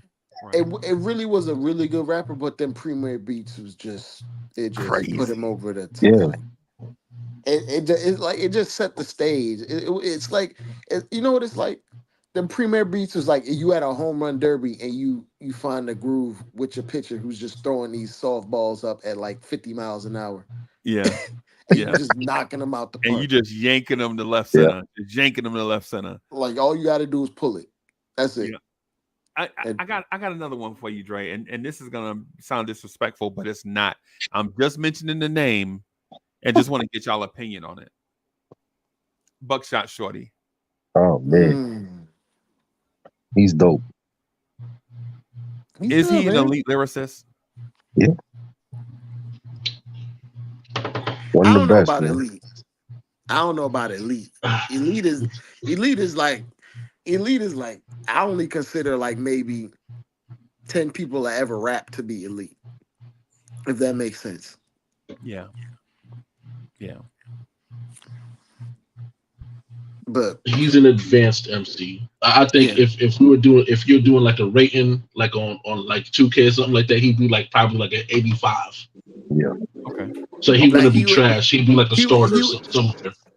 He'd be like a Sidney Moncrief. That's who he'd be. He'd be Sidney like Moncrief. a Jalen Brunson type, like very good for his time, but maybe not elite all time. Hey man, Freezer, the story ain't written on that man. He don't do that to Brunson. You a Knicks fan? How you saying that? I'm just talking about right now. Right now, he's great. He's great now. Yeah, but even with him being great, like you can sit there and say like there's still like at least 5 to 10. That man 28, man. That man could win 3 out of the next 4 championships. Then what? Oh, so now we got. But would you put him over Steph? Even if he did that right now, would you put him over Steph? Nobody is Steph though. That's the point that I'm trying to make here. Like, there's no problem with giving him props for being a great guy overall. But when you look at the history of basketball, like you can't just sit there and we're throwing him over such and such just because Luka went to the finals. Is he better than Steph? No. But that's not what. So I was going by. Dre said just a few minutes ago, and I'm just trying to follow the conversation because Dre said, in his opinion, when he thinks elite, he thinks only 10 people all time can be elite, right? And so that's the direction that I was going in. Yeah. Right. I'm not trying to be disrespectful to any, because in a top 10 list, if you're 11th, bro, you're still better than 99% of the people that ever did it. Right. If you're 11th, like you're just not top 10. That's all. Like that you're Hakeem Olajuwon. Like ain't nothing wrong with that. Yeah, ain't nothing wrong with being Tim Duncan, bro. You know what I'm saying? But just to go further like into the conversation, because there are some people that I think we consider to be elite lyricists. And I just want to get, for instance, it's a Ponzi scheme for us to view it that way. Here's one for Try. Oh Lord. right? Is the DOC an elite lyricist? No, he's good. I think he's a I better don't think he had songwriter. enough body of work to even. Yeah, he's a better songwriter. Okay.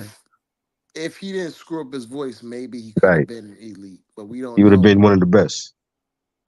I listened to his album the other day, bro. I think he is an elite lyricist for 1989. Okay. Right. And in 1989, there were album and I'm in that 88, 89 window. Yeah. Like, is DOC a better rapper than Eric Sermon and Paris Smith? I think he's better than Eric. Yeah. I think he better than, in my opinion, I think he better than both. Right. I like Eric Sermon, but he ain't. And the reason why I don't think it's highly of those is because at times when you hear EPMD with a feature, the featured artist is always better than them.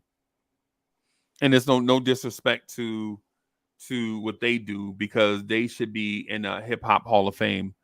But It's like the feature artist. You ever like watch a 90s sitcom and they got like a random celebrity on the show and they just let him get all the funny lines for the whole episode?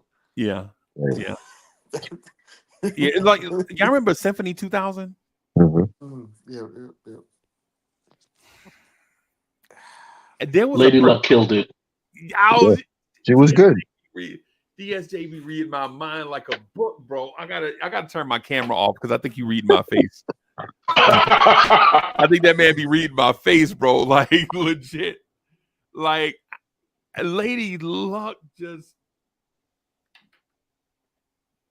That's why I can't have them in an elite lyricist category, because it happened too often. It happened with Keith Murray. Remember Def Squad when Eric Sermon was with Redman and Keith Murray, and you like, what is Eric Sermon? Okay, he doing the beats.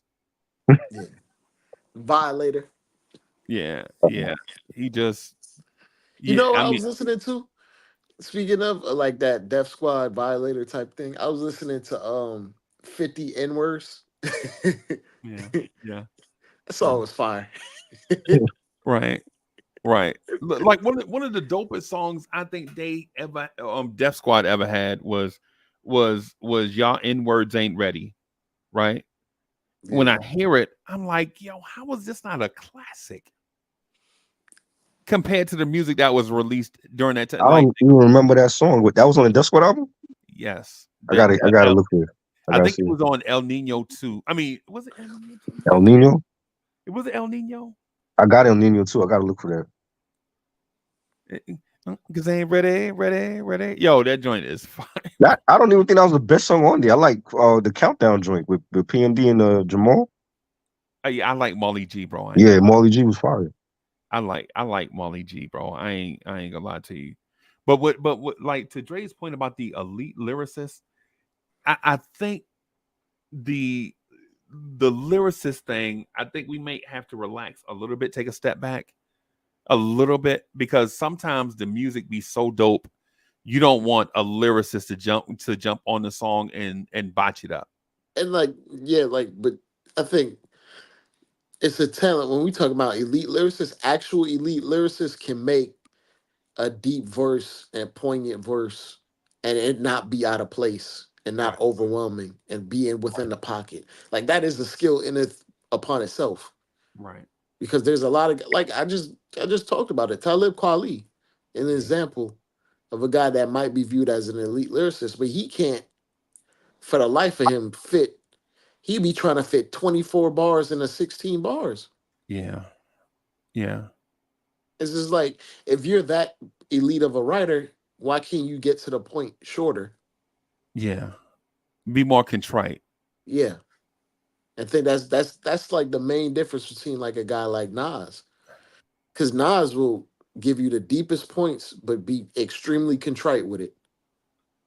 You know who overtalk? So it's two. So Dre, I got two more dudes I want to ask you and try, and we'll ask all of y'all about if y'all feel like they're elite lyricists, and I'm gonna say their names at the same time.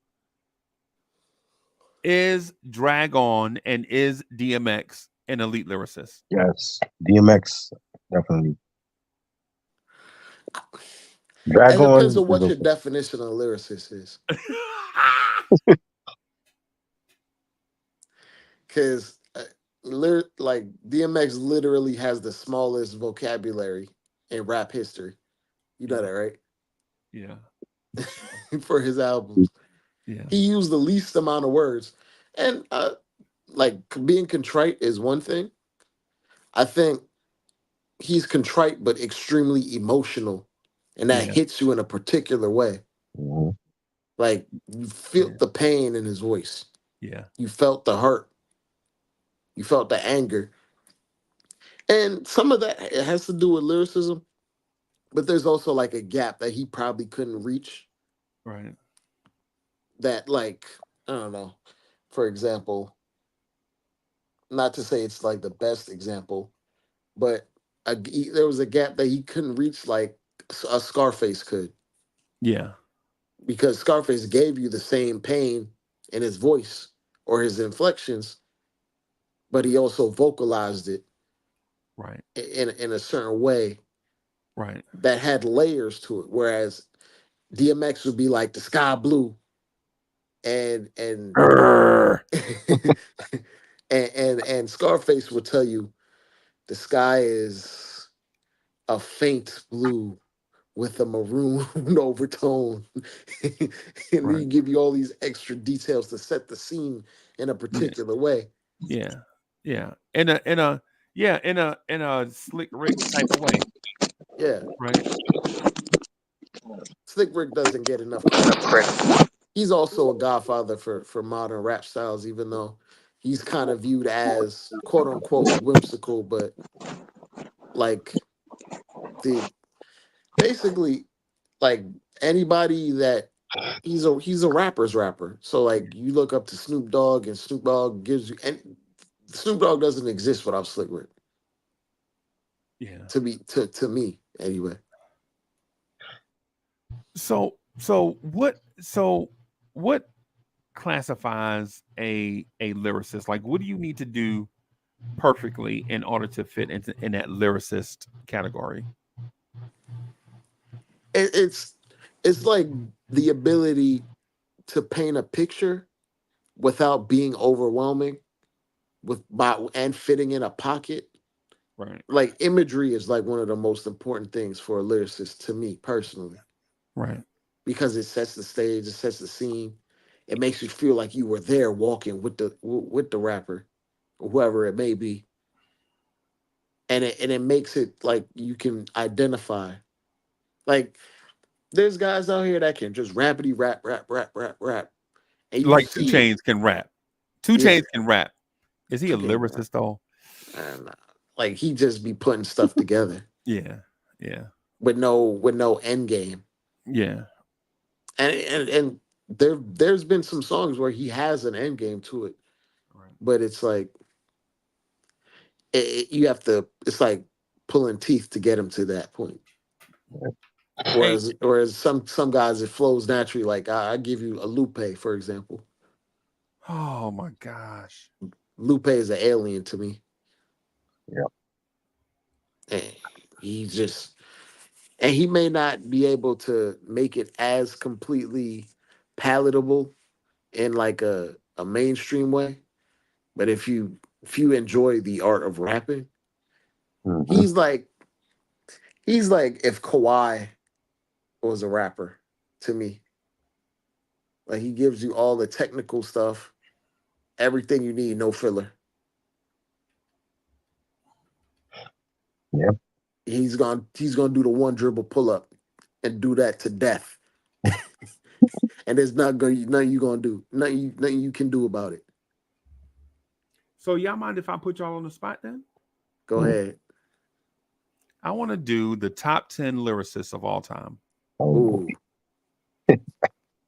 If y'all have a few minutes. Yeah. If y'all don't, that's fine.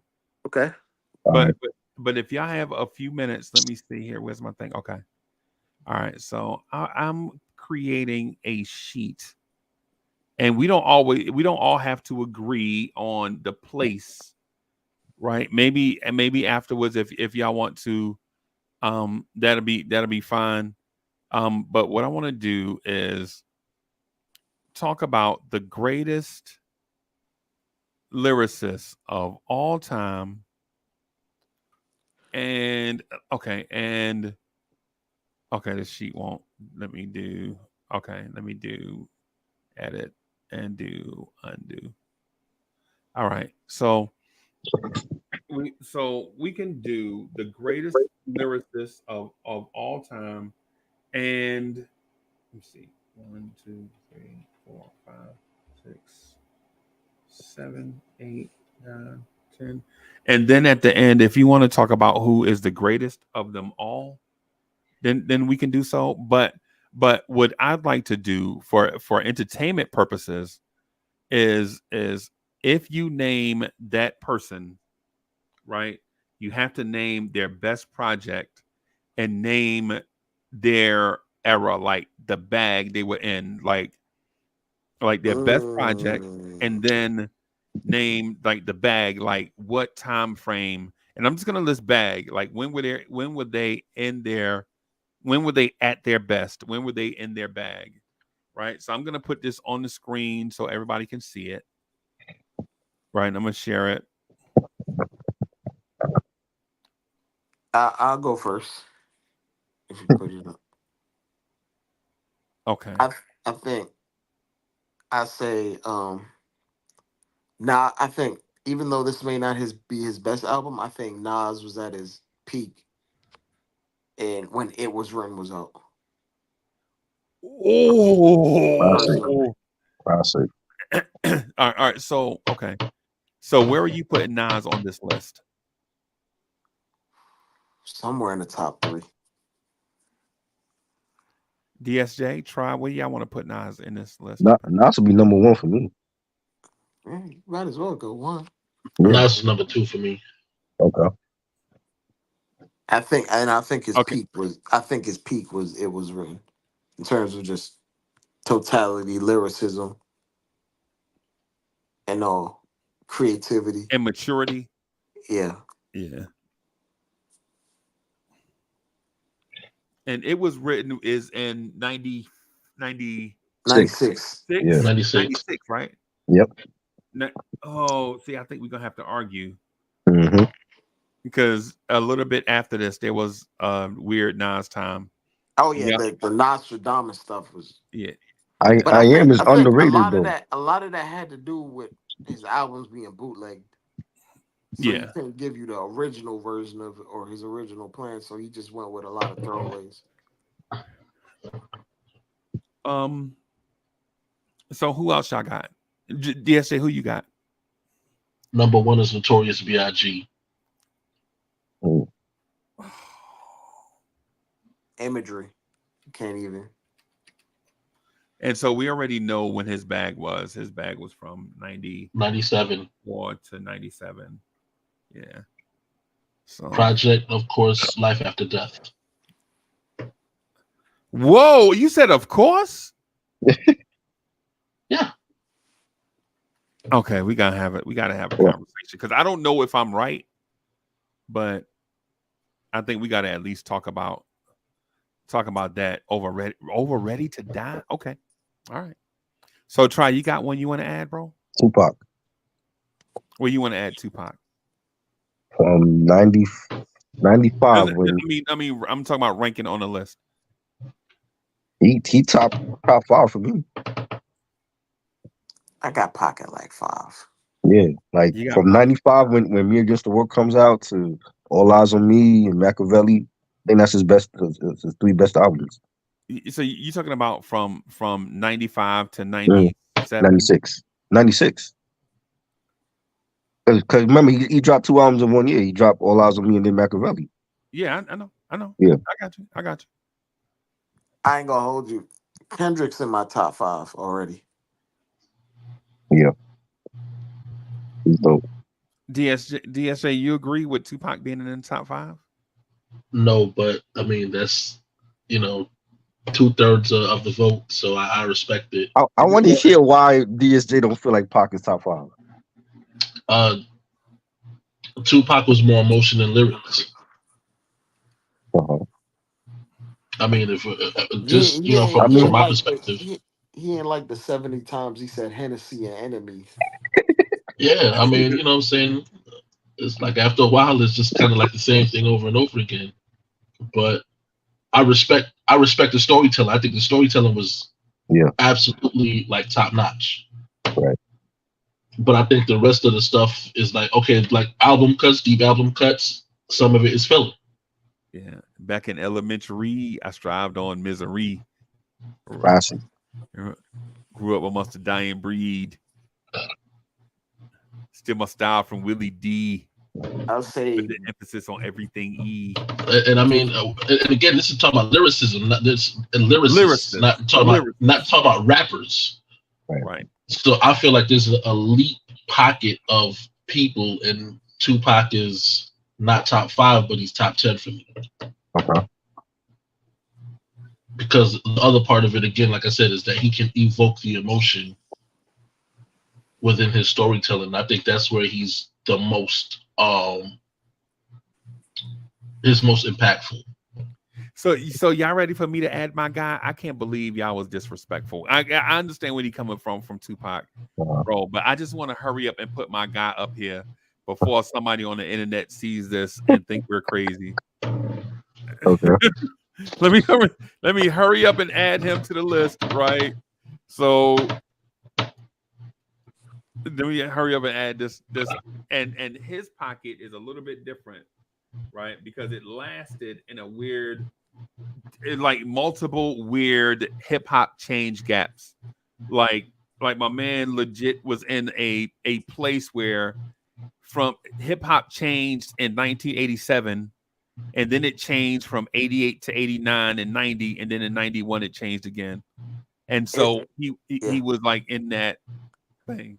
I was gonna say, like, your prime doesn't necessarily mean your best album came out around them. Like, like for instance, Dwayne Wade's prime was 09. That was his best year, but he won a championship in 06. Like, it's a little different. Okay. So, like, for instance, I would have Jay-Z up there. I don't think The Blueprint is his best album, but I do think he was in his prime during The Blueprint. Yeah. So we have Jay-Z at then. Ooh, is Jay-Z your choice for top 10 lyricist? Yeah, he's in it. He's in my top 10. I just gotta think about it for a second. So you want to put him at 10 for the time being and then move him later? I might put him at 4. Personally, I'll be honest. I always had him as my 4th. Okay, so same. Jay-Z at 4. And what did you say his best project is? I think he was at his prime during The Blueprint, but I don't think that's his best project. I think I think his ceiling was at his highest, but best project's probably gonna be Hard Knock Life. Volume. Yeah, it would probably be Volume 2. Yeah, and that, so from like that's my favorite 98 one. to maybe, I think he had a good run. I think that kind of pushes him in that category. So we're talking about from 1998 to about 2005. Wait. Nah, what? Now think about it. Okay, hold on. Okay, let's look at it from this aspect. Well, hey, let me ask this. Right. Trey, do you agree with Hard Knock Life Volume 2 being his best album, or being his best project? I think Reasonable Doubt personally. Yeah. Okay. But I wouldn't be mad at people saying Hard Knock Life. Okay. But then again, like for me, it's like if it's talking about strictly albums that I listen to the most, it would be Reasonable Doubt, Black Album, Blueprint, Volume 2, and then whatever after that. Is that the joint with Sunshine on it? That's Volume 1. That's Volume 1. Volume 1. I think that's underrated too. Okay. Yeah, Volume 1 was good though. So Volume 1 was absolutely underrated, but it was because of the fact that it was the Bad Boy era, and they were trying to emulate that. It was the shiny suit era, and like, you could tell the there was so much Puff influence. Yeah, in New York in general, like dudes. But so try who's your guy? Before? Yeah, who's your guy? Who you, Jay's at 4. no. Who you want to add to the list? I want to add Eminem. I think You Eminem. took my guy. Yeah, you took my guy. He was in his prime. I don't think he is no more. But I like from 99 to like I would say was like 02, 03 when Eminem Show came Slim out. Shady to Marshall Mathers LP. Yeah. Nah, Eminem Show to me was classic. That's like what 02, 03? 03, yeah. Yeah, so like from like after that, that's when he started having the issues. Like Encore was bad. Then he was in and out of the the rehab or whatever. Yeah. I think he got too much involved with the pop culture stuff and Yeah. like Yeah. just So which album would you say that the Marshall Marshall Mathers Mathers I LP. think That's Martha Mathers. yeah, that's his best one to me. I think that's his peak, his Yeah. rap peak. In terms of like overall, like making listenable music while also bringing lyricism, because I think after that he just lost the plot in terms of listenability. Like he just stopped caring about what music people want to listen to. But I think some of that was Dr. Dre not having his hand on his projects as much. Yeah. Right. Because Dr. Dre will go in the studio and do a song 700 times until it come out right. Yeah. So DSJ, so you got somebody to add right here, bro? It's Sean somebody. Price. Yeah, I was gonna say it's somebody missing. This is where the personal favorites come out. Ooh, right. What do you have, Sean Price? Me? Sean Price. I have him at probably about 8 because again I respect again Tupac again for my list. He's at 7. I have Sean Price as a better lyricist over him, but body of work, I gotta give it to Pac. So here's the thing about Sean Price. What's his pocket? Is his pocket Helter Skelter, or is his pocket saving the record label by himself? He saved Duck Down by himself. For sure. Like he kept Duck Down relevant for the past 20 years. But yeah, just by himself. I mean, you had Smith and Wesson coming out with, but they were being slept on, and Buckshot was doing stuff with Ninth Wonder, but it was clearly Sean Price. And as a fan of Helter Skelter, like I mean, I can't not like what I'm saying, like mention Magnum Force for one of the reasons of him being on the list, besides his solo efforts like Jesus Christ Superstar, right? Mike Tyson, like those are those crazy. So you want to go from Magnum Force, where he actually made a national imprint, to his death? Yeah. Okay, so so we'll do Magnum Force, and I'm not saying that is Magnum Force his best. Well, no. Operation Lockdown to me was their best album. Oh, you talking about Nocturnal? Nocturnal, my bad. Yeah, Nocturnal. Yeah. You talking about the joint with Therapy on it? No. Yes. Yeah. I got Cube on there. Yeah.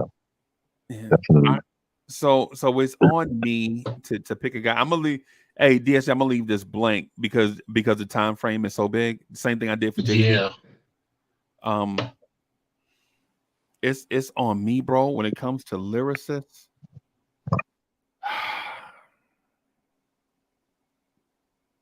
yeah, I know who I want to put up here, right? But I can't talk shit about him and Sylvester and then put him on the list. I feel like, I feel like he got to be there. What you mean?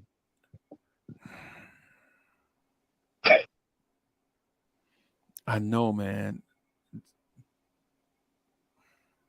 Kane still had some great albums, even with the mainstream crap on them. Prince of Darkness was fire and looks like a job for. Yeah, with how you get a record deal. Yeah, like that's one of his best albums, but he picked the wrong singles. Yeah, he picked the wrong singles. Nobody wanted to hear him and Spinderella sing. No, man, what the? Come on, he's a DJ. Bro. So in order to keep the conversation chock full of, bro, if you was getting ragged for doing that on the previous 2, why are you gonna do that on this one? He was chasing radio. That was his thing. And he had like that whole like Dark Gable image or whatever. Man, trash. Man. You know, and so here's okay. So I'm gonna add a guy at the end of the list because I know people don't have respect for him, but I'm gonna add him, right, and then put this because I think this is where he was in his bag, right, and I'm gonna say he was. I'm gonna say he was in his bag absolutely. KRS-One was in his bag in one singular year where he might have been the star of the show. Now, was he great in other years? Absolutely, he was great in other years, right? But when it comes to KRS-One being on the mountaintop by himself, maybe, or sharing the mountain with Rakim and LL at the time, I'm gonna say 1987. And I know that sounds disrespectful because we think KRS-One was great for about 10 years, but the Channel Live years, the Step Into a World years, I don't think he was the dominant. He gave them a smash hit with Madism though. Like if it wasn't for him, that wouldn't be a hit. That Madism was fire, bro. Madism was fire. But I'm adding KRS-One, you know, saying with the caveat that the last two spots, I guess we can compromise on them. Since everybody went twice, maybe we can compromise on the last two. Is that reasonable? Yeah. Okay. Yeah, I agree. Okay. Anybody have a lyricist that's very, very, very slept on? That I mean, like your Immortal Techniques, Quante. Big Shot in them. I'm saying. like your MC Rens, Quante from Little Brother. I think he's highly slept on. Okay, y'all want to add him? I think Rhapsody's a better lyricist than Fonte, and that's not to say that Fonte isn't a dope lyricist, but I think that Rhapsody's better. She's dope. Yeah, she's dope. And can I, Dre? You mind if I throw? Because I think it's Dre's turn, but I want to throw a guy in since I'm typing and I don't want to forget. Dre, you mind if I take this turn right here?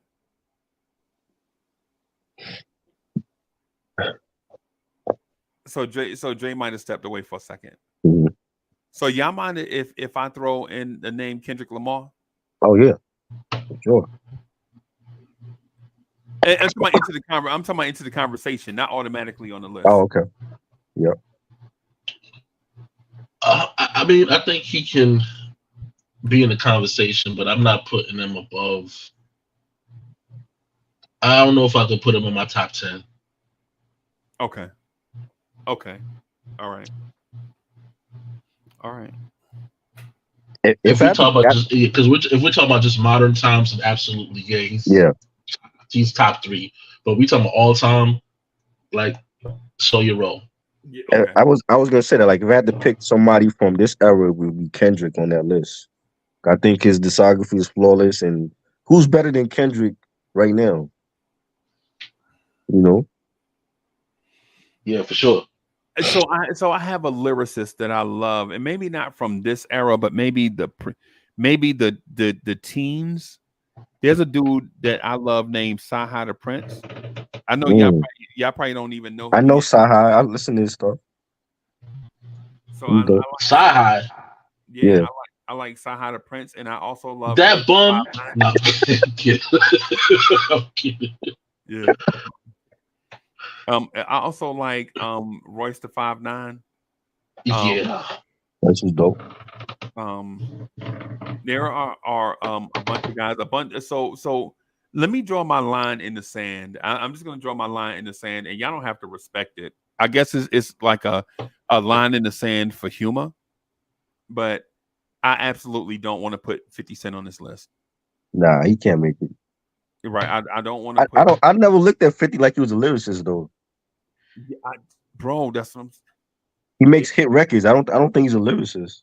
There was a time when he first came out. Remember the song he did Missy in it? Yeah. And Out of Rob. Like, yeah. And people was like, "Yo, this dude lyrically is crazy." One dude I think is being slept on, and he's been slept on his entire career, and he'll be slept on until he die. I think is Lil Wayne. Oh yeah. and Easy, for sure. some people love them. Like some people have them top 10, some people have them top 2,000, depending on what kind of style, what you Right. like. Right. Yeah, he's definitely top 2,000 for me. Yeah, top 2000s for sure. Yeah, I have him top 10. My thing with Weezy is there was always like a doubt that is he really writing his rhymes? You know? Really? Yeah, I've heard that. Like there were rumors that he had a ghostwriter too. There's no. The sad thing is, it's not even a rumor. Like Right. Gilly the Kid was his ghostwriter. Right, yeah. That thing came out about Gilly. Yeah. Man. And it's like when you look at it, Lil Wayne could rock. Like he could actually go as a rapper, as a hot boy. Right. But you could tell the difference between 500 degrees. Mm-hmm. The block is hot. Yeah. And when he started doing the Carters. Right. Yeah. And at that point in time, Gilly was part of that that whole thing. And he would even shout him out about how he was rocking his chain in the music video. Yeah. Yeah. He was so enamored with Gilly and what he was able to do. So as far as that goes, yeah, it's kind of hard not to look at him and be like, I don't know, Chief. But even with that, that didn't stop him from being a big artist. You know what I'm saying? Like I don't feel like it hindered him from being on so many collabs and hit records. He still got it. Like with Drake, I don't know if that's gonna have the same effect with Drake though. Yeah, right. But I think I mean I feel like at the end of the day, like I can credit Wayne for growth. Right. But I think he had but it's almost like I think he cheated, like almost like okay, like you became an A student, but I think you cheated on a couple of tests. Right. To get to that point where okay, you know what? I've done a lot of this cheating. Let me start studying and continue to keep my average up. Right. Yeah. And I think that's kind of what happened with Drake in reverse. I think Drake came out the gate with fire. Like I'm an A student. Like now the pressure is on. You here forever? Yeah, and I think like the pressure is on. So now it's like, okay, I'm dope, but I got to maintain this average. Right. And now I'm gonna find all these caffeine pills, and I'm gonna, you know what I'm saying? Like I'm gonna start going through other people's tests and stuff like that to maintain my average. Mm-hmm. I think that's what happened with Drake. Yeah. Can I say something about somebody that's already on the list? Mm-hmm. I think that's Jay-Z, what you just described. I don't feel like that. I feel like Jay's always been. I think he kept elevating every year, like to come out every year with something that was hot. I think he kept elevating with each project. I don't feel like he, up until I would say like the mid 2000s when he was coming up with crap. But like from like 96 to like, So how did he elevate? I mean, I'll say this. I think that when he started out basically kind of like rocking with Ski. Mm-hmm. And of course, at the time, he was also Ski was working with Camp Lo. Yeah. I think if anybody was biting, Hov was biting a lot of the. That's what I was saying earlier, as far as him biting the style of Chiba. Yeah. And it's like Chiba was well documented in saying this. Like Hov would be like in the studio while we're recording. I can't remember what song it was. It was Feeling It. He stole Feeling It from him. Yeah. Yeah. So that was actually again for Camp Lo, supposed to be a single. Next thing you know, conversation is had. I'm gonna give you more money for this beat, Ski, if you give it to my man Jay. Yeah. And then of course, like I said, he paid them dudes, bro. And then on top of that, look at the fact that the style change, like the complete change, where you were a sporadic rapper, features with original flavor.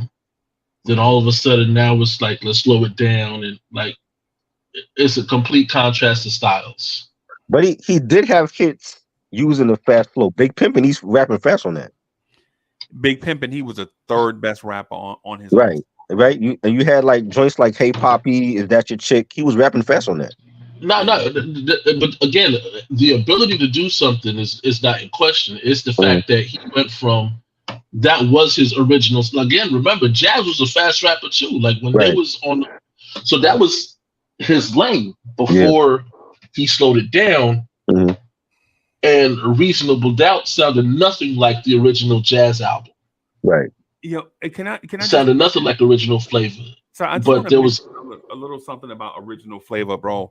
For somebody that lived it and heard joints on the radio, Original Flavor, that was not original, right? There were plenty of dudes that were doing that double time rapping on the joints back then, right? Like Fushnikins. Yeah. No, I'm talking about before. I'm talking about before Fushnikins and talking about before Busta and all of them. I'm talking about I'm talking about guys like Super Lover C and Casanova Rudd. Right. Yeah. Yeah. That had that when you look at if you get a chance, go back and look at their videos, and then go back and look at Jay-Z and them, and it could either be a sign of the times or he could have just stole it. But we don't know which is which. You know what I'm saying? There's no real no body of evidence to prove that he saw it and then changed his style, because he wasn't out when that came out, right? Right.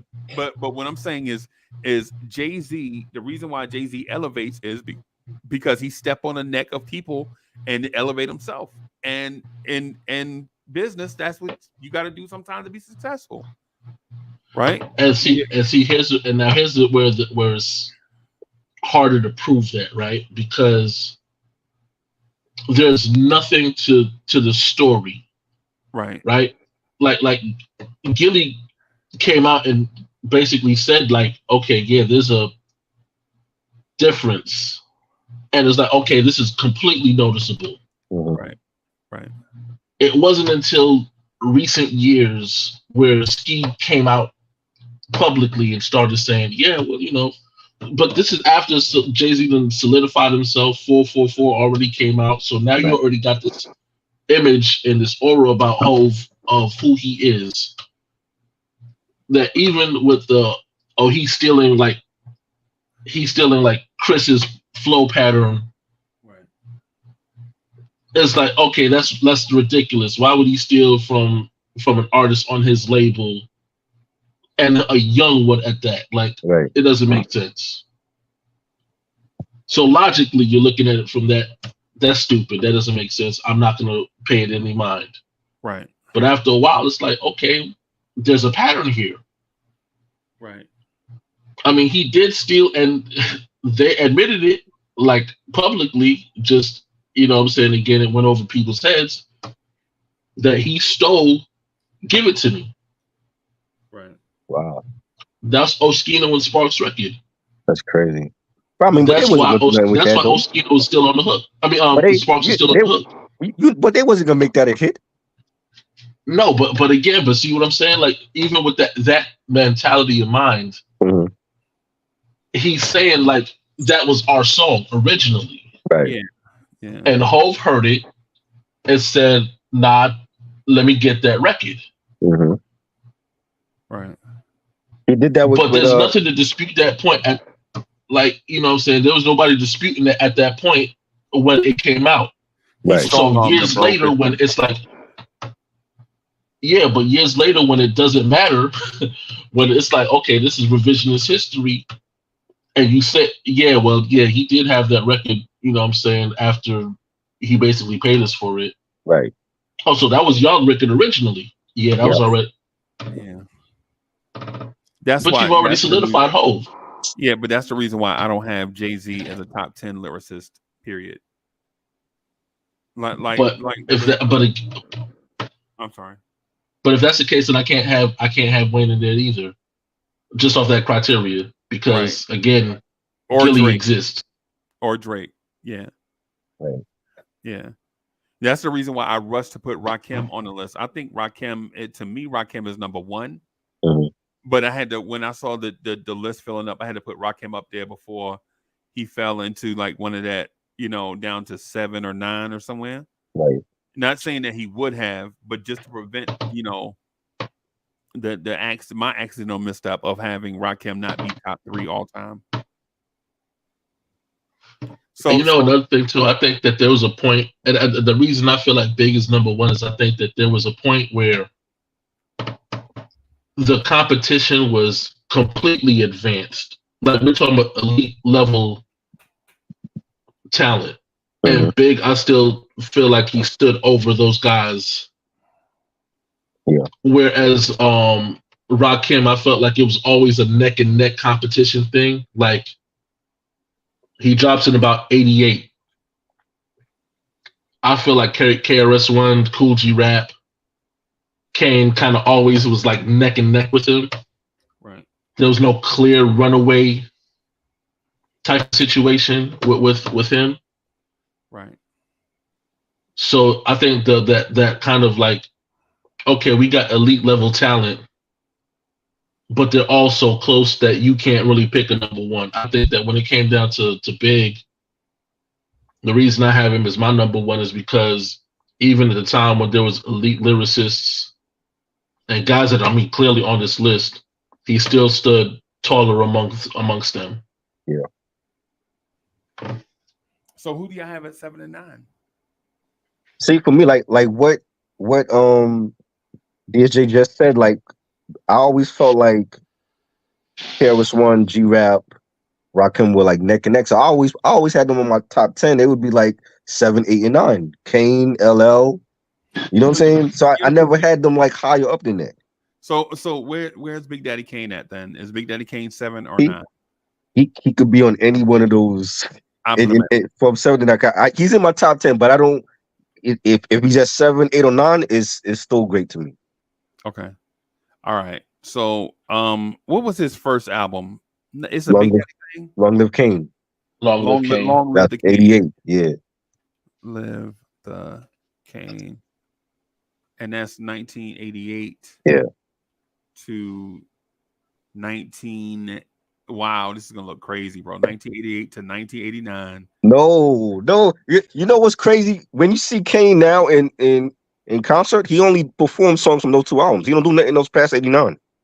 I know. That's what I'm saying. That's why I said it feels crazy for me to say. Yeah. That's what he did at the Versus. Remember when he battled KRS-One? He didn't perform nothing from Looks Like a Job 4 or Daddy's Home, and that's a shame. I think those albums were fire.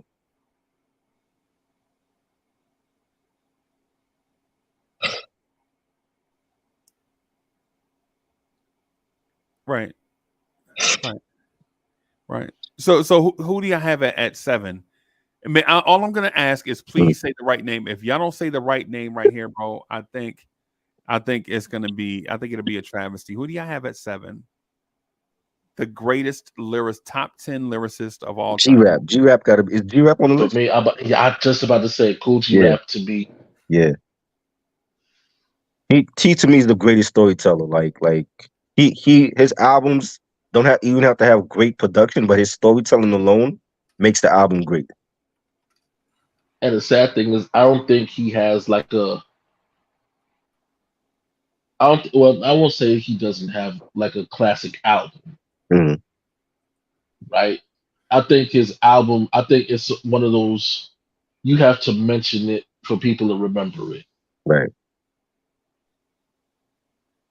And I don't know if that's a testament to his ability to like his fan base. Mm-hmm. Like maybe the problem is not having a strong fan base. Right. But I feel like he's one of those guys where again, it's like you gotta mention him in order to remember him. Yeah. But if you sit there and say, okay, who's a dope MC or who's one of the best lyricists, you will probably sit there again, the masses will probably sit there and say, yeah, Lil Wayne is in that list.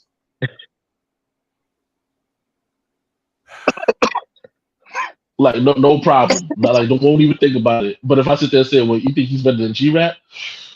Oh yeah, I forgot about him. Mm-hmm. And then So did Ill Street Blues come out in 92? Yeah, I want to say that was 92. Or is that the Talk Like Sex era? Nah, that was like the last album they came out with. It was Live and Let Die. I think that was 92 that came out. 92 or 93. Because there's an album, he had a verse that goes, for the ladies, 195 pounds of beef, curly hair, cheeky eyes, and gold teeth. Doing this here, youngster, you need practice. I'm leaving puddles of blood on your mattress. Yeah, that was the Talk Like Sex joint. Talk like sex. Yeah. Okay. So the mere fact that Method Man is not on this list makes me sad. Oh man, we can't fit on there though. You know what I'm saying? It's top 10. It's like but again, you wanna know why I think Method Man can't be on the list like that? Because you don't look at Method Man as a solo act initially. Right. But like I think like and again, much respect to like the Juice Crew, BDP and all that stuff, but when you talk about Juice Crew, it felt like more of a collective than a group. Right. But DSJ, the title of this is top 10 lyricists, not top 10 artists. Right. No, but that's what I'm saying. Like in terms of like one thing I've always loved about Meth, right? Because I feel like in my book, he's a top 10 lyricist, top 10 MC. Right. And I say MC more than I say lyricist. Right. Right. But I feel like again the problem is he falls in the same category that everybody just mentioned about Hove. I mean about Fab and Kiss. Yeah. No, I think disagree. He's got great. I think he's now again, and this is not me speaking. This is me speaking for the general public. Because I feel like for me, like I got Judgment Day. I understood it. Mm-hmm. The concept of it was so dope that I think that the problem is at this point, like this is Cliff as a nerd, right? Like the futuristic, the dystopian era cyborgs. Like I think people like this project went over heads. Right. Okay. But I understood it when he broke it down. Like, okay, like if you start like if you really did the whole okay, let this bar breathe and press pause and taking what he said. Holy guacamole, it makes sense where he's going. This is like anime for the hood. And that's where I think like when people again where a project like To Count 2000 Judgment Day doesn't get revered as you know what I'm saying as much as it should. Right. Yeah. Why even right now like I think his the Meth Lab albums all three of them are fire. But I think it also is one of those things where it falls in the same vein of listening to Blackout 1 and Blackout 2. Yeah. And there's a comfort level in what Meth does. Right. That you really don't see too much, I guess, growth, if that's the way that people view it. But if you listen to him today, like Meth is delivering his best lyrics right now. Yep. Right now. Yep. Because he has a style that's clean, right? When you have a style that's on the rails all the time, you don't have to worry about what's outside the rails because it's a thing that's made for your car and the radio, right? Like when you hear him and because Redman is the complete opposite of that. Mm-hmm. Redman is esoteric and Method Man is laser focused. And the reason why they're dope is because Method Man gives you the sense that he wants to be esoteric, but he's not. And Redman always gives you the sense that he's eternally in danger of being a wreck, but he wants to clean it up. Right. And so the fact that you put them two together, it's like the odd couple, but it's like a perfect fit in my mind. Yeah. And it's the reason why, and to me, it's the reason why if you start a song with Inspector Deck and then have Method Man somewhere at the end, you can have all your esoteric guys in the middle, like a sandwich. Right. The middle part of the sandwich could be messy as hell, but keeping it together is the two slices of bread. Mm-hmm. Like Redman is like chaos in his tunnel vision. Yeah. And it's the opposite with Meth, where it's like it's tunnel vision built with chaos. Yeah. Like the danger of like Meth always give me the impression like he can at any moment he'll think about going left, but he won't. Right. Right. And then when you hear a verse from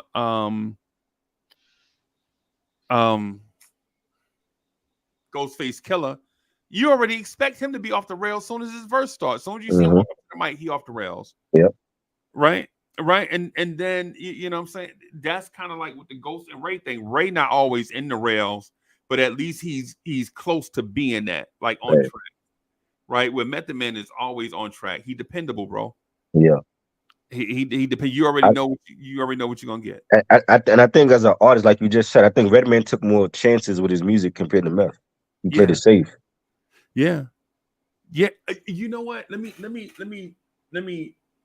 say, like, with as a hardcore Redman fan, I feel as if Redman's whole existence is about chances. Yeah. Right.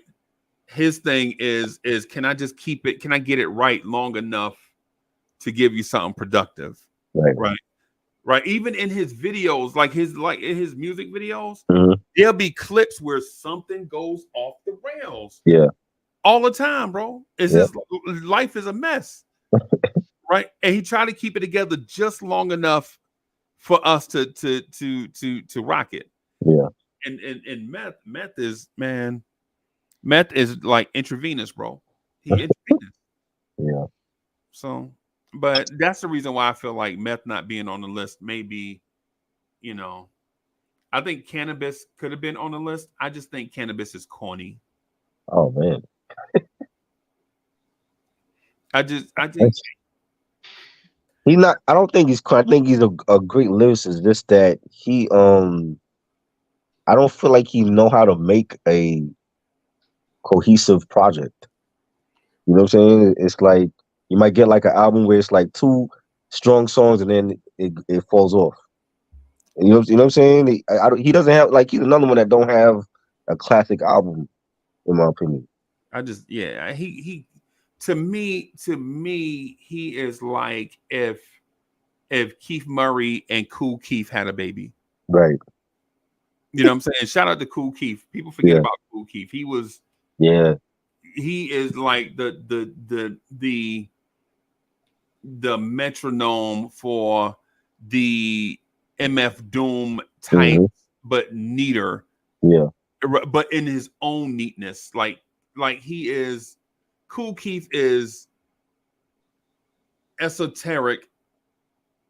He wants you to feel like he's neat, like Straight Line in his style. Right. But it's not. Yeah.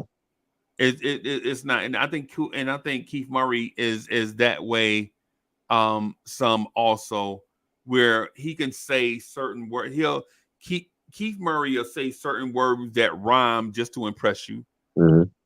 Whereas if you're in an English class, it may or may not make sense depending on your how you view art.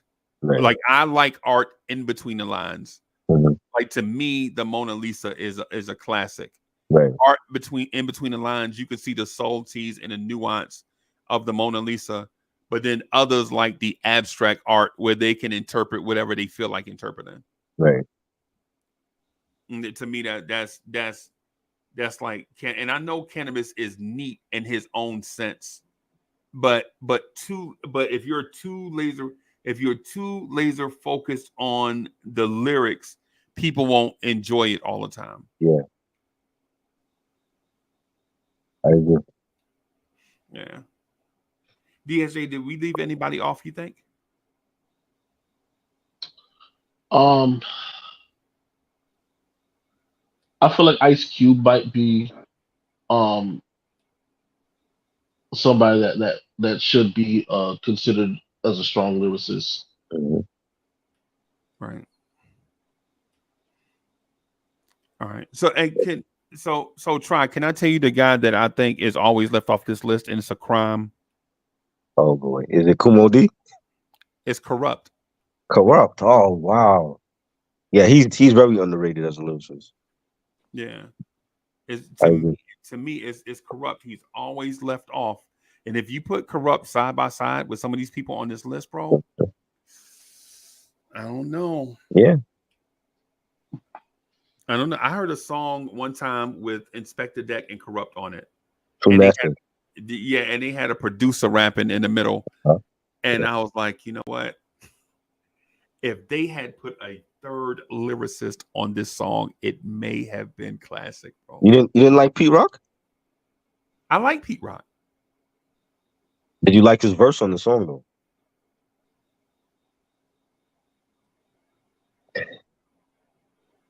No? I'm thinking about it. I thought he was great. I think he fit well with them. I think he got in the way. Really? Yeah. Wow.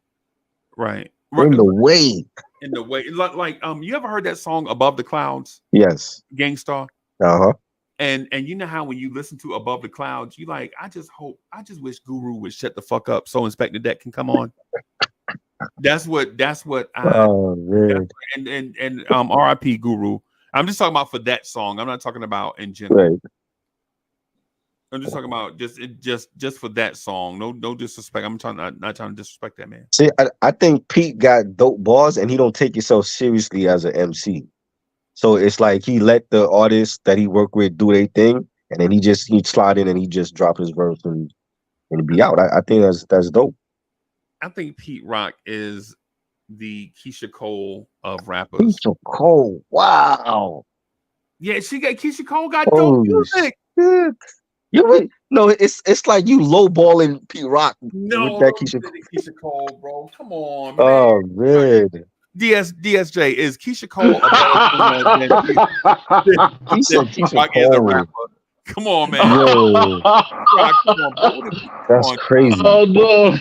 So Pete Rock is a better rapper than Keisha Cole is a singer, is what we're saying. Oh man. That's wild. That was I gotta think about that. That was a crazy analogy. Keisha Cole. Yeah, come on. Are we diminishing Cole? Pete Rock is better. He's a better rapper than a lot of other producers that try to rap, like Swizz Beatz or Jermaine Dupri. You're right, and you're right. Come on, to me, he's right. He's right up there with Diamond D. Like I think he's dope. I won't debate that part. But he's not going to use he's not going to use no big complex words and metaphors. But he gets the job done with what he says. But listen, the name of the song is True Master. I hear you. But if that's the case, then that whole album, Soul Survivor, he got outshined by everybody on it. A little bit. Yeah. He had Tragedy on there, Raekwon, Common. You know what I'm saying? Bro, but the music is so fire. Classic. Absolutely. Yeah. Absolutely. And I bought it I bought two albums at the same time. I bought Soul Survivor and I bought MOP at the same time. Classic. And bro, if you put those same artists on the Swizz Beatz album, come on, it's like Swizz Beatz. Why are you even rapping? Why Swizz even up here? Yeah. Why you putting them artists on Swizz Beatz beats? Exactly. You know what I'm saying? Because the thing about Pete Rock is he has an element of understanding the artist. Like He's not gonna make the beat first and then tell him to rap on it. He gonna know who in the studio and build the music around them. You know what I'm saying? Yeah. So I'm not knocking Pete as a producer. I'm just saying That would have been a lot better, bro. If who was an elite lyricist at the time? Mos Def. And Yeah. Can you imagine Corrupt, Mos Def, and Inspector Deck on the same joint? That would have been crazy. That'd have been crazy. Yeah. That'd have been crazy, bro. Sure. Yo, you talking about instant classic? Yeah. Instant. That's all I'm saying. I'm not knocking Pete. I be wanting to, and for y'all watching, if this y'all, and for everybody watching, if this is your first time watching Vibes and stuff, just keep in mind that when we mention the best of the best, we're comparing, and all the details are centered around our conversation about the best of the best. Right. But I'm gonna take this down. But since I have y'all two here together, just really quick, because I'm gonna get out of here, but I wanna ask y'all a question based on the revelation I had. So DSJ, here's my revelation. 90s R&B might be the second best decade of R&B ever. Huh. Oh. And if you remember, months ago, I said we can cancel the 90s. I remember. Because of Moke and Steph. Oh, man. I love when y'all laugh, bro. Y'all, I be pouring out my soul and y'all just laugh in my face, bro. I love it, bro. Like legit, I pour out my soul and y'all just laugh at me, bro. Y'all don't even hit the mute button and laugh, bro. Y'all just laugh dead in my face, bro. It's the way you say it, it's the random name of Moke and Steph. Right. Like, Moke and Steph. I wasn't even thinking about that. All I'm gonna say is I appreciate y'all for laughing in my face instead of hitting the mute button laughing. But what brought about this? What brought about this potential change? I listened to 2000s R&B. You didn't like it.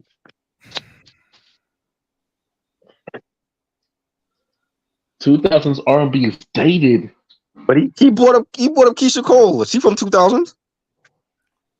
Yeah, but again, I think what Keisha Cole is funny to me because does she have hits in a current market? Yes, but okay, unpopular opinion, she can't sing. Okay.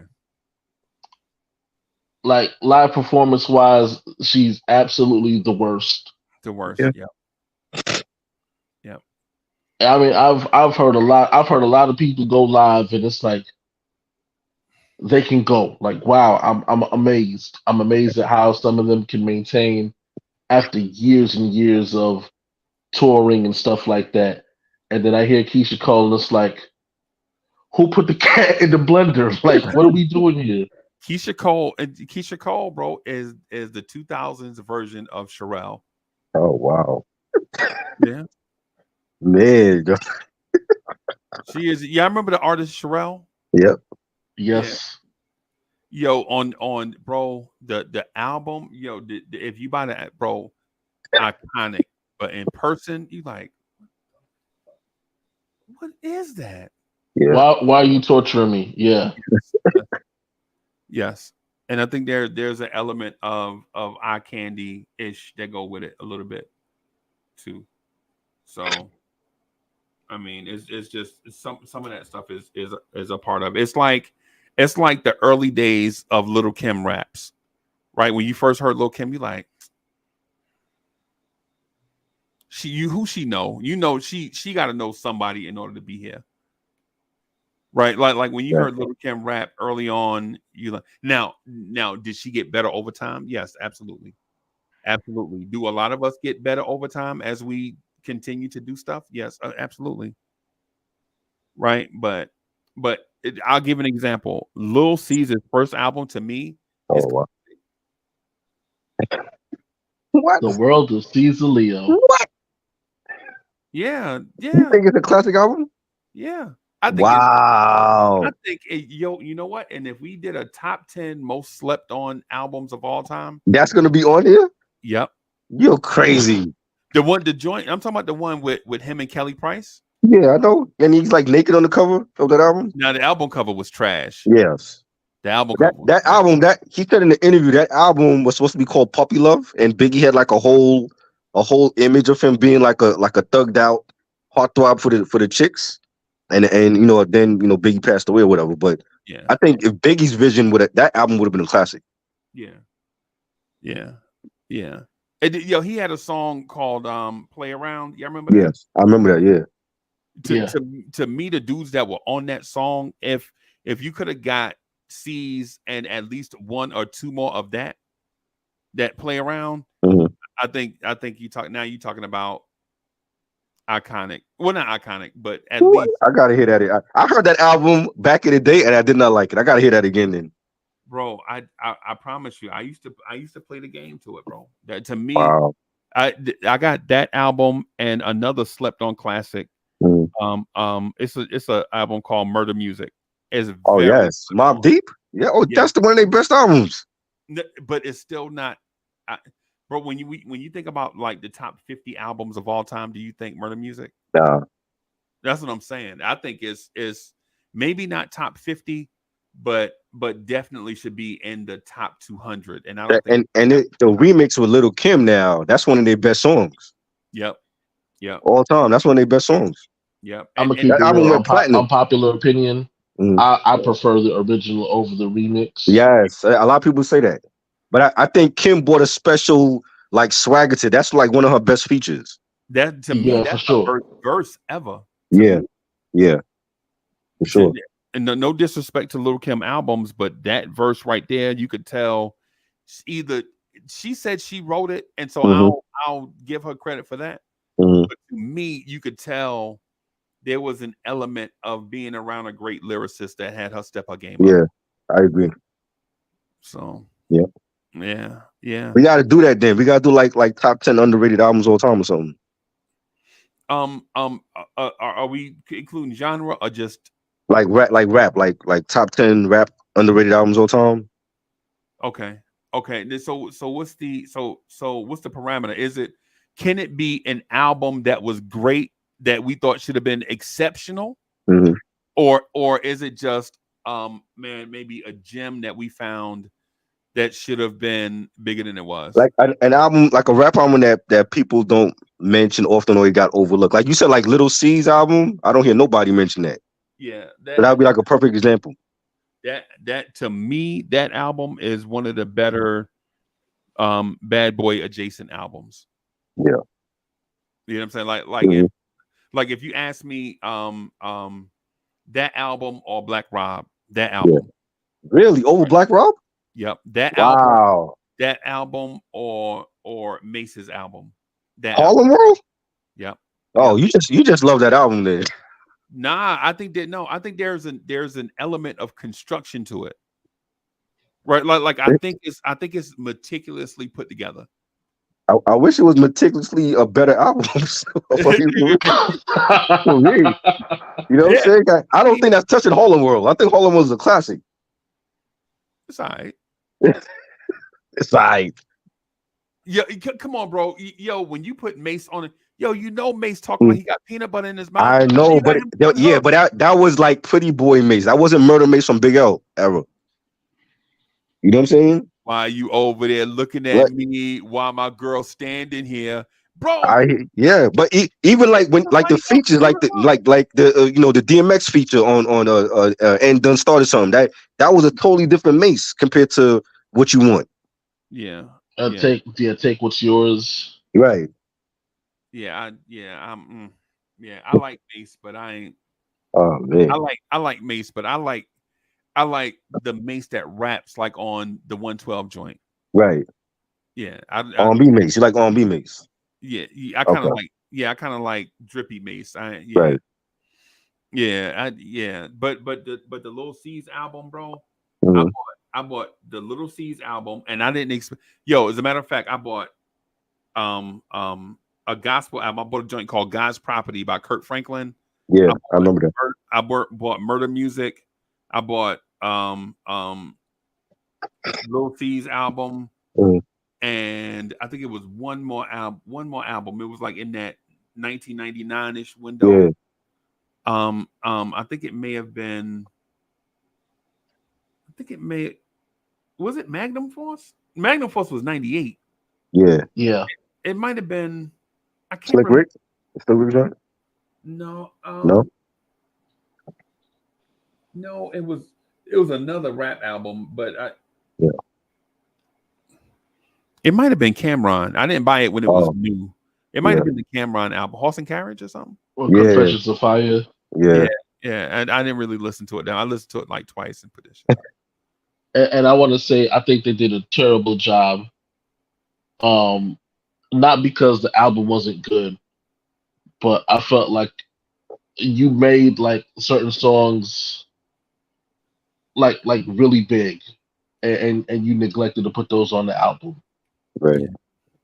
Like I love Pull It with DMX. Oh yeah, that should have been on here. Yeah, And I for felt sure. like, why is this like? That's like one of the first reasons I bought the album. Yeah. right. And remember, radio was playing that. Oh, Yeah. you know, it wasn't that. It was I bought. I'm sorry. It came back. It wasn't It wasn't Cameron. It was my guy. He had the song with Shantae Moore that was killing the radio. Common? Keith Washington. Keith Washington. Oh wow. I think it was Keith Washington. 99. Okay. Okay. It was killing. It was a song called "I Love You." I think is the name of the song. Shantae Yeah. Moore and Keith Washington. Remember that? Yeah.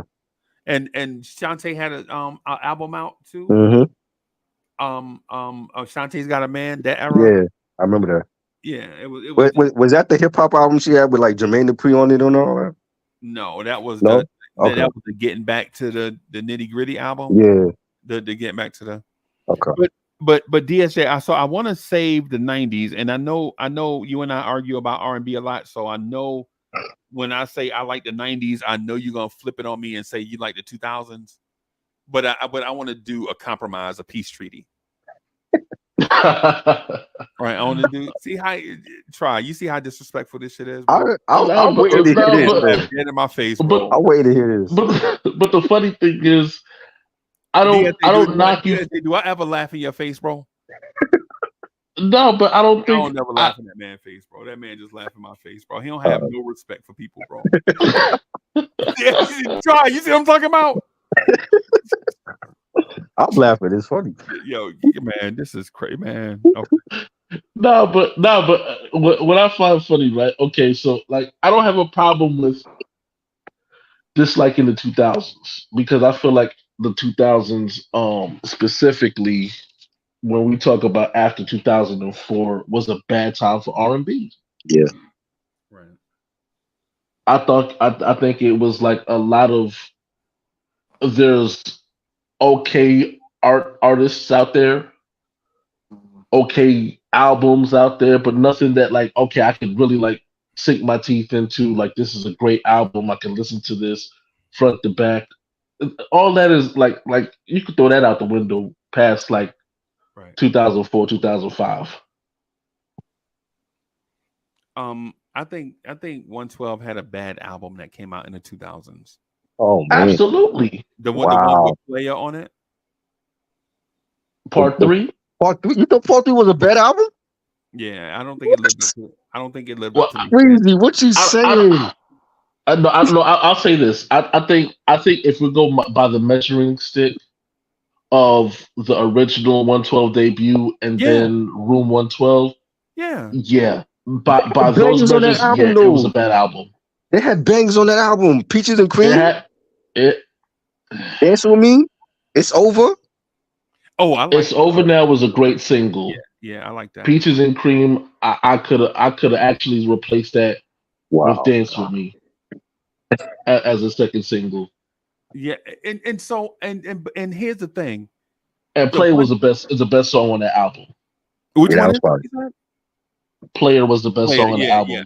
That was good. I like it because it got back to heart and soul in Player, right? Like the thing about an album, and what I find is and for all you aspiring R&B artists out there that's watching this, that's doing albums, you can't go wrong with a song that's confessing your love but telling the girl you're not ready.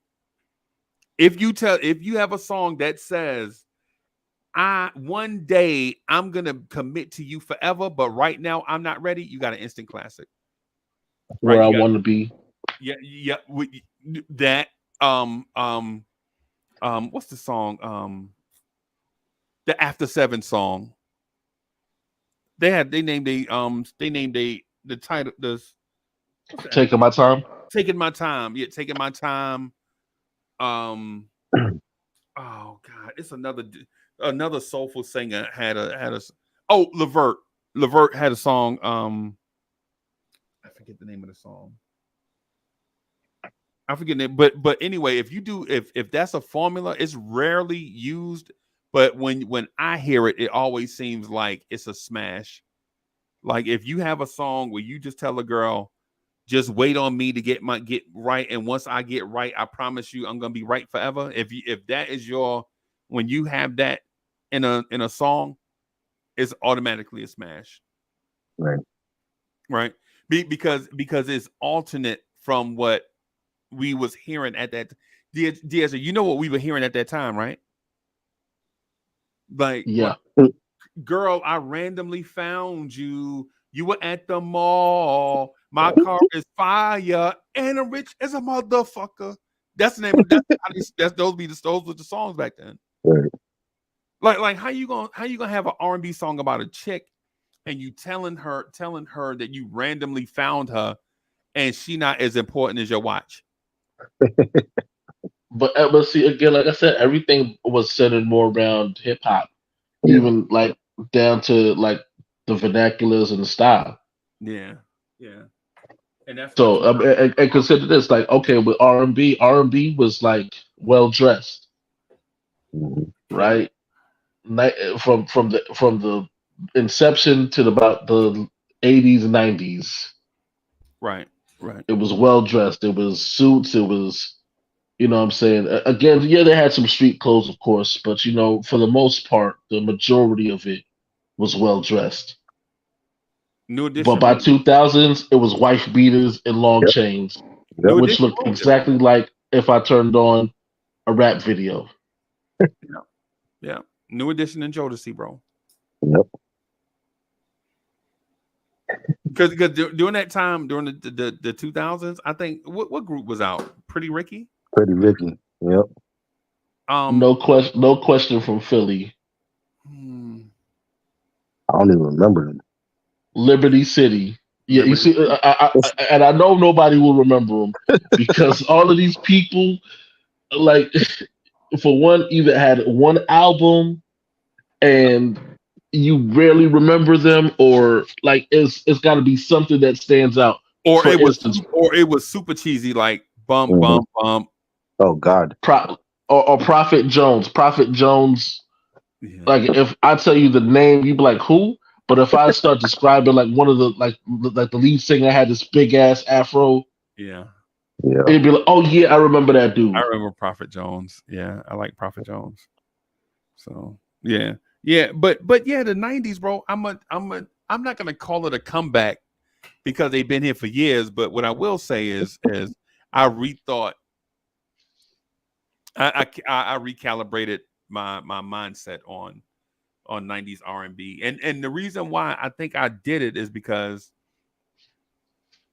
there was such duds in the late 90s, and R&B had hit so hard. I mean, rap had hit so hard with some songs, right? Like there was a song called Super Thug that I think came out like 97. Yeah. Right. It came out at the same time as SWV's Use Your Heart album. And you're like, yo, which one of these hit harder? What? Or Use Your Heart.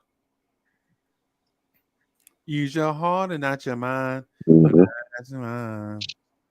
You know, or so DSA, let me ask you this. And just real quick, I'm gonna go in here and make me a grilled cheese, whatever. Get me watch some karate movies, but is 90s R&B the greatest era of R&B ever, including all decades? Oh,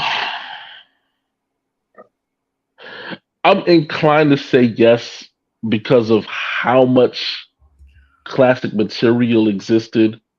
But then it's like a slap in the face to the Motown era. Mhm. It's a slap in the face to the 80s. I think as far as like okay, so I think in terms of Wait. the Are you music. passionate about this topic or not? I just want to. I'm passionate about R&B. No, absolutely. Absolutely. I'm I have to. 'Cause I have to. Yeah, but that's not a easy just answer the question type of thing. It's not like a yes or no. Like you really have to sit down and dissect all the music that you can dissect in such a small amount of time, and consider all that music to make that informed decision. Now, What's because your heart? again, because I feel like when it comes down to like the '80s, Right. I think the artists were better in terms of strength, um, ability to, you know what I'm saying, as far as like, just like the music as a whole. Like I think that there's probably better artists Right. that existed in the '80s. Okay. But I think the better albums came from the '90s. All I right. think that like, huh? So what I was gonna say is this. I think the creativity was better in the 80s. I think the technology was better in the 80s. I think the singing ability was better in the 80s. What I think happened in the 90s and we didn't know it was the introduction of snippets and ringtone era. Like when you hear a little bit of a song and it'll stay in your mind all day. And I know ringtone and all that stuff didn't come out until like 2002 and all that stuff, 2005 or whatever. But what I'm saying is in the 80s, you could start a song with claps. You can start a song with, and you know what the song is off the rip just by those two claps. Right. And then there was a synthesizer era for like a 4-year stretch from like 84 to 87 that when you hear certain songs, like when you say stuff like the system, right, you already know what song already that comes to people's minds, right? But when you think about this is how we do it, how we do it is a Paul C remix of Children's Story. Right. There is no in studio for 17 straight days trying to come up with the chords. It's none of that, bro. They like, yo, I got this joint that was already a smash. I'm just gonna sample this. It was already a mega hit, and we're just gonna sample it. Right. So based on what you're saying, I think I agree where as a whole, I think the 90s are better. But I think where the 90s went wrong is when the people from the 80s that seeped into the 90s fell away when the futuristic people of the 2000s invaded the 90s at the back end of the decade. You know what I'm saying? Like I'm gonna say a name of a producer and tell me if you remember who this is. And I know y'all won't, because I know y'all know a ton about music, right? But when I say producer name Kyle West, right, a lot of people ain't gonna remember him, bro. I'll be sure. Yeah, Tevin Campbell. Yeah. You know what I'm saying? Like, I don't think people gonna remember. Like when you say LA and Babyface, the team from the 80s that seeped into the 90s. Yeah, I don't know if people kind of remember them past the Tony Rich Project, John B. and Tony Braxton and Babyface. Right. so when it comes to the 90s, I don't know if there is. I think the Wade pool is bigger, right? The Wade pool is bigger. I don't think people in the 90s really did anything original. And you got Puffy to blame for that. Yeah, yeah. He was. I want to say this because if we're talking about the 90s, that includes like the Devontae Swings, right? Yeah. Right. Yeah. It also includes H-Town, though. It also includes H-Town, who had rap producers producing R&B albums. Right. Right. And I think the one of the biggest, the most criminally underrated 90s version of him, Brian McKnight. Mm-hmm. Yeah. Because I don't think he did any bad in the 90s. I think like even if you want to say okay, Back at One I think came out in either 99 or 2000. 98? Yeah. Nah, because Anytime came out in about 97, 98 time frame. What was on that album? Just to be okay. So Anytime. No, I'm talking about the one that came out in 99. Oh, that was Back at One. Yeah. Back at One, 6, 8, 12.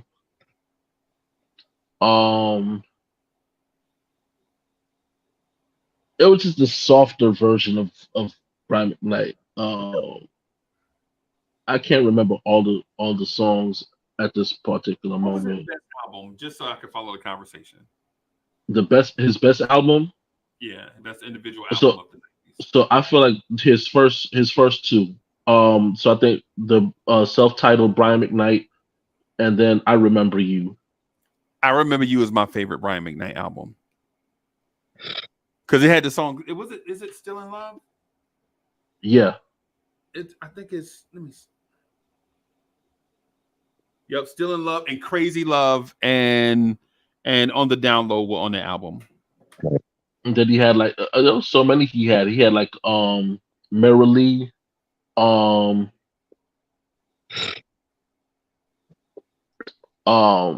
If It Isn't Love, the of course it's self-titled I Remember You, which was like a ode to his to childhood.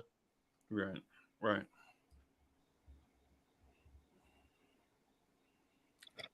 No disrespect, Triborough, but I can't allow Brian McKnight to carry R&B in the 90s. Wow.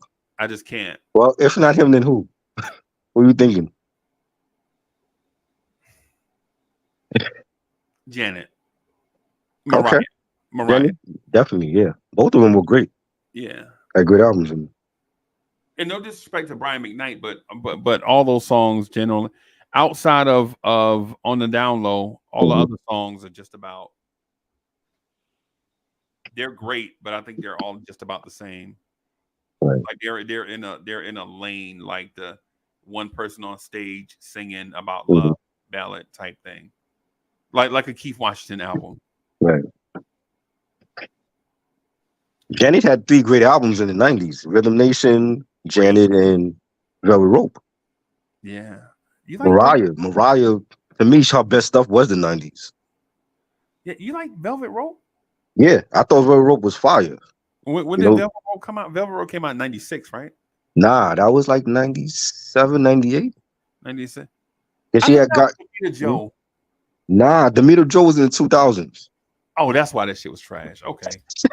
Came out in 2000. That's my point. She like once the 2000s hit, she wasn't the same. Right. Yeah.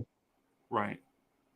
So DSJ, does 90s R&B get a bad rap because of how big how big of a pool the artists were? Like how many artists were on the radio, or is it that some songs were extremely bad and it maybe have tainted the pool?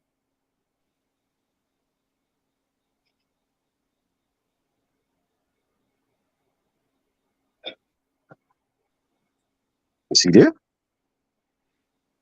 He might have dipped. He might have paused, but Step away.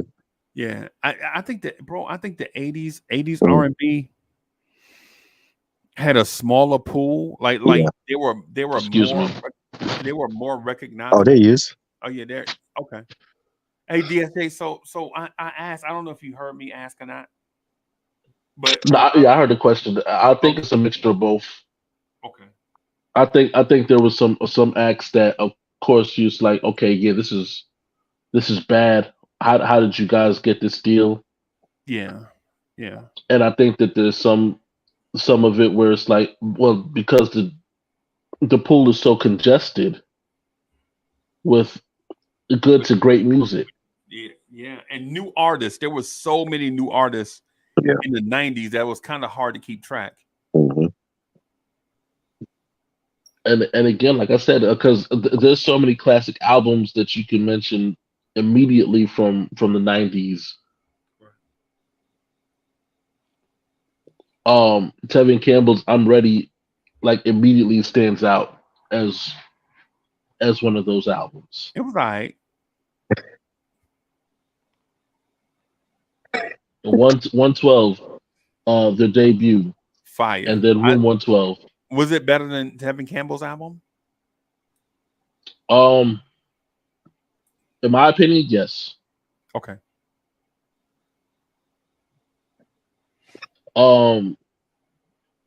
The More album from Montel Jordan. That was fire. The one that came out in '90. When the club Yeah, the one with Fallen. Yeah. And I Like was on that. Yeah. Yeah. I mean, R. Kelly kind of dominated that era. Yeah. That was his decade to me. Was Kells. Ooh. Yeah. In early 2000s, like he was on it. He had. I think he just was just that good from Yeah. Opening Bell. Like I think Yep. that I've born into the '90s with Honey Yep. Love, Yep. Slow Dance, Dedicated. Yeah. Dedicated. Yeah. Like I don't think you can mention like I think 12 Play is a bad album in terms of R&B because I think it was so hip hop heavy. Yeah. But his R&B tracks on that album is like, this is like, why couldn't you do more of this? Right. Yeah, I think that's his best album. 12 Play? And then you turn around, which one? 12 Play. Oh. You mean 12play2.com, right? No. Because there's no way you could be talking about the leather vested. A lot of people love that though. Yeah. They love that one. I think Yeah, it's but until I start mentioning songs like I love the crotch on you, then it's like, did you love that song?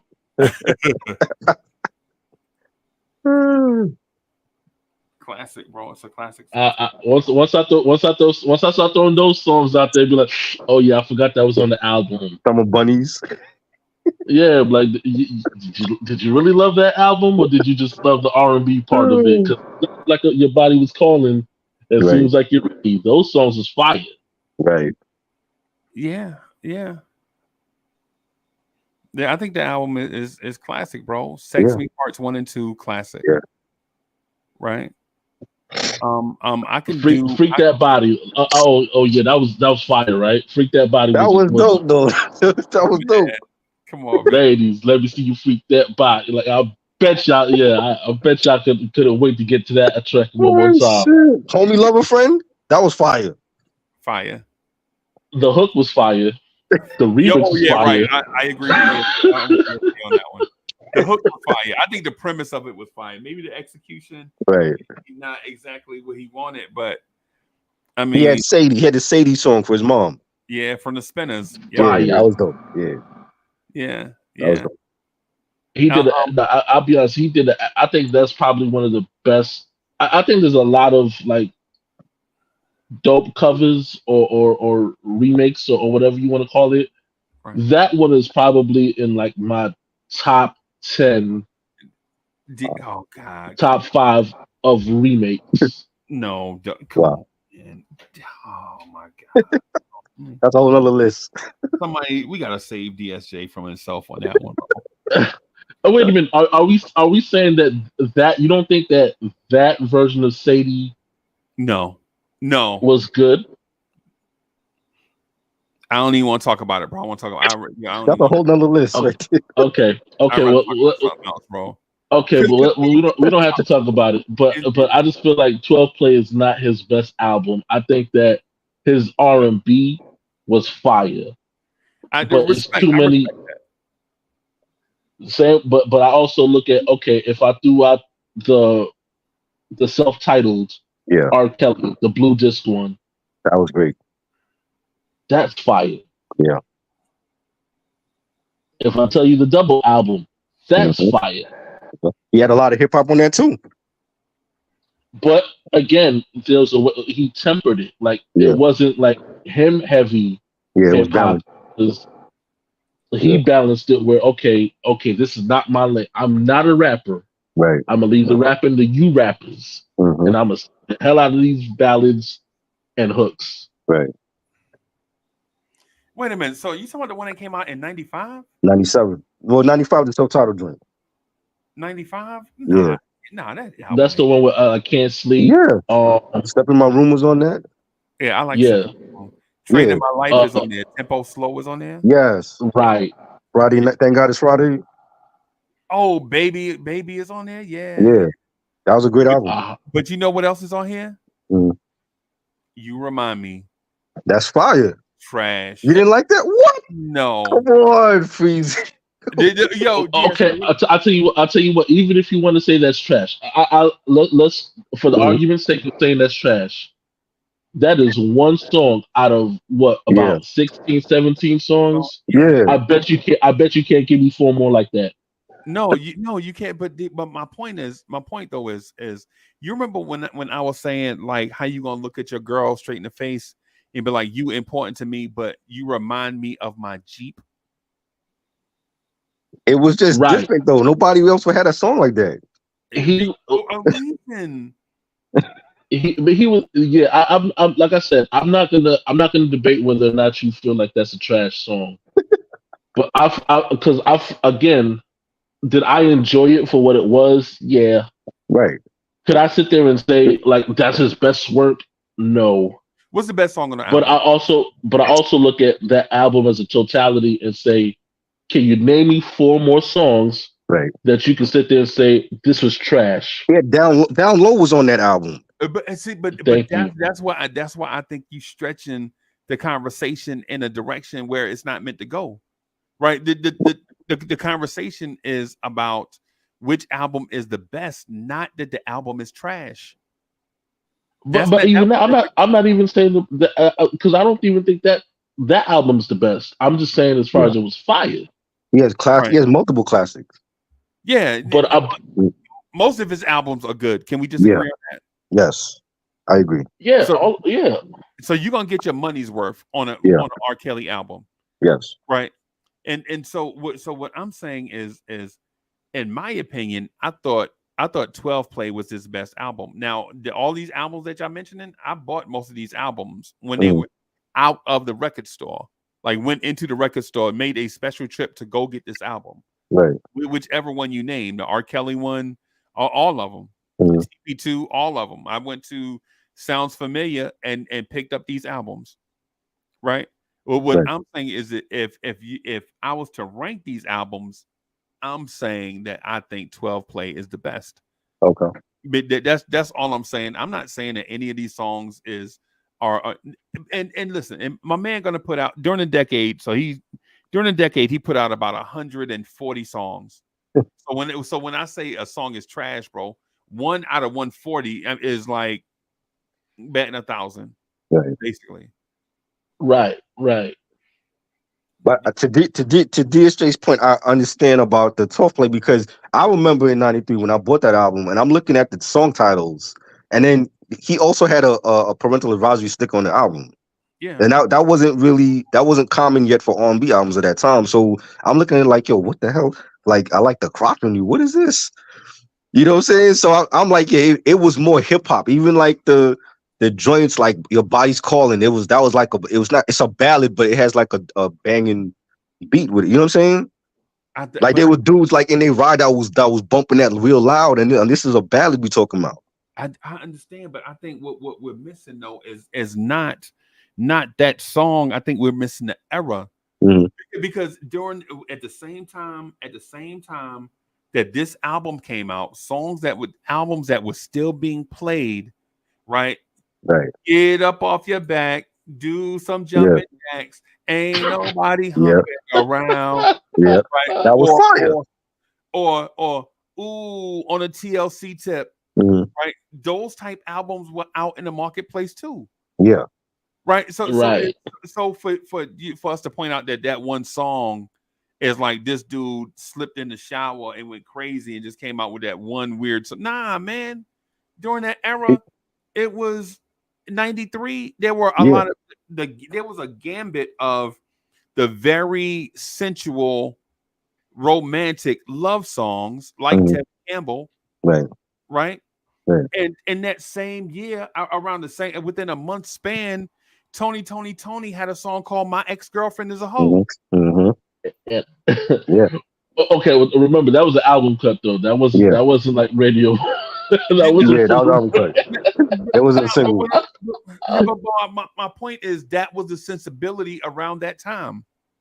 Right. You could. I got you. Yeah, you could say stuff like that during that time. But when You Remind Me of My Jeep came out, nobody else was saying stuff like that, bro. Right. That's why it was so popular, because he was in his own lane. Nobody else was doing that. It would, to me, it was, bro. I can't tell a woman she reminds me of after what he did, we can't talk about him being respectful of women. Like, come on. Yeah, well, you know what? Facts. Facts. I lost my place just now, bro. Right. Facts. So, yeah. But even with that, okay, so let's talk about his counterpart on Jive, which is Joe, with the Everything album. Okay. That had All or Nothing, I'm in Love. Probably one of the most slept on albums. Then turned around in '96 and dropped All That I Am. Super underrated album. Definitely. So I mean, like I said, it's hard to resist what the '90s brought when that's the type of stuff that I gotta lean on. Usher came out with the My Way album, right? And again, this is in the teenage era. So I mean, this is me as a child as well, listening to this, growing up to this. Was '96 the best year of '90s R&B? No. Shit. No. That's one of the best to me for both R&B and rap. Yeah. 93. 93 was great too. 93 was all right. 93 was definitely all right. 96 though. Yeah. Bro. 96. So for me, like I said, I have to put Tevin Campbell's "I'm Ready" album in that category. And again, that's 93. Jodeci's "Diary of a Mad Band" was 93. You love 12 Play and considering R. Kelly's best work, and that came out in 93. Yeah. Janet Jackson. Yep. Came back out in 93 with That's the Way Love Goes and Anytime.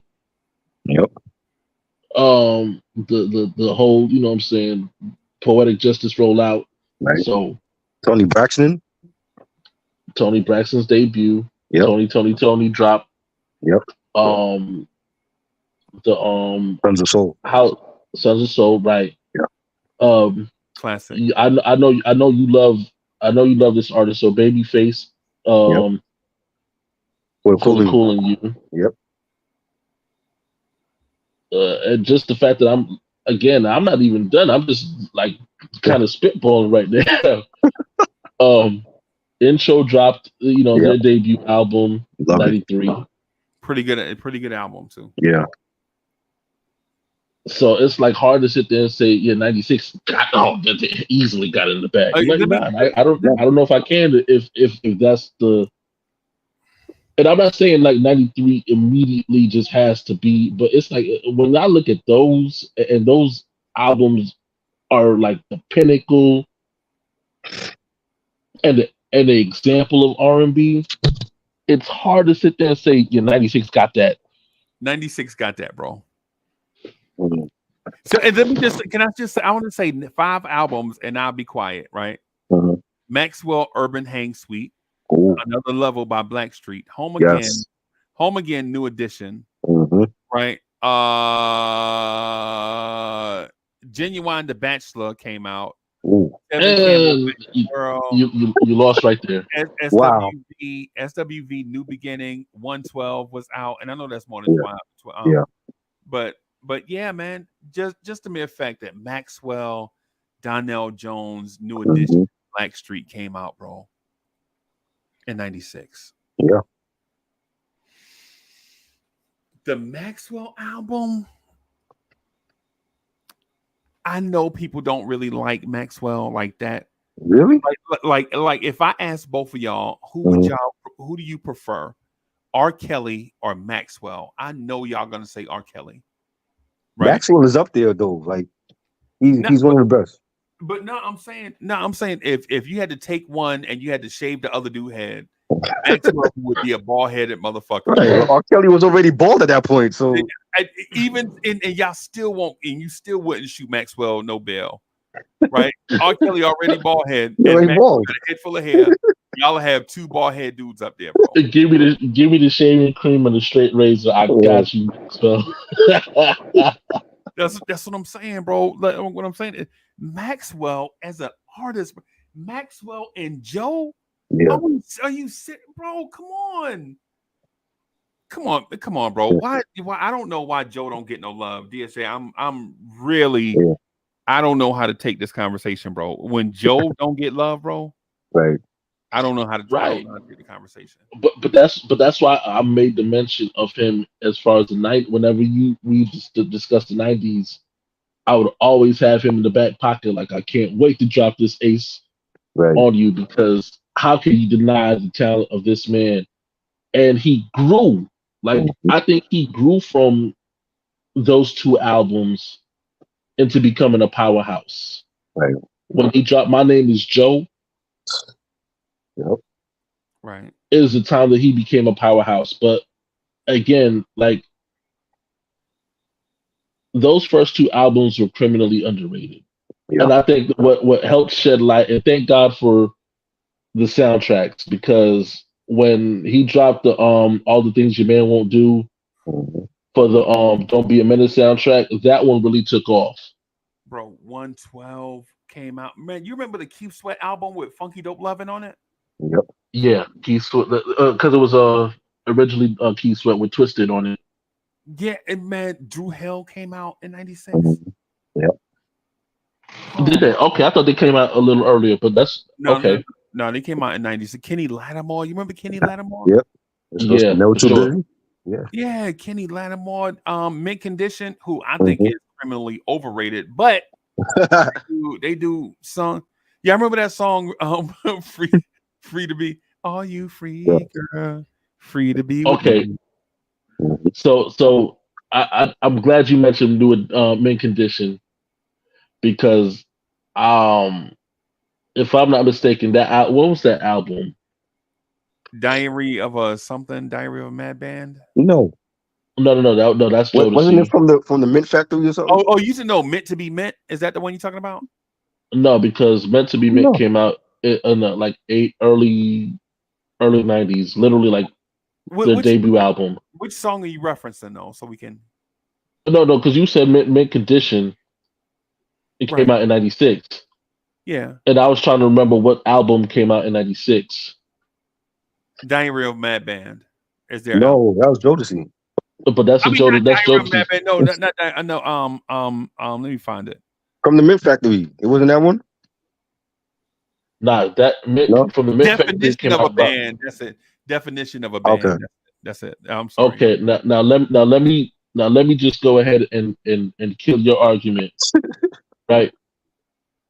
That's not better than From the Mint Factory.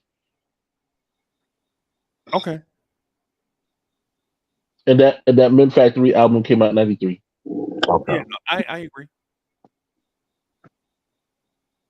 No lies detected. I'm just saying, like 93 is hard. It's hard to just kind of like bypass it and say 96 got it easily. But It really is.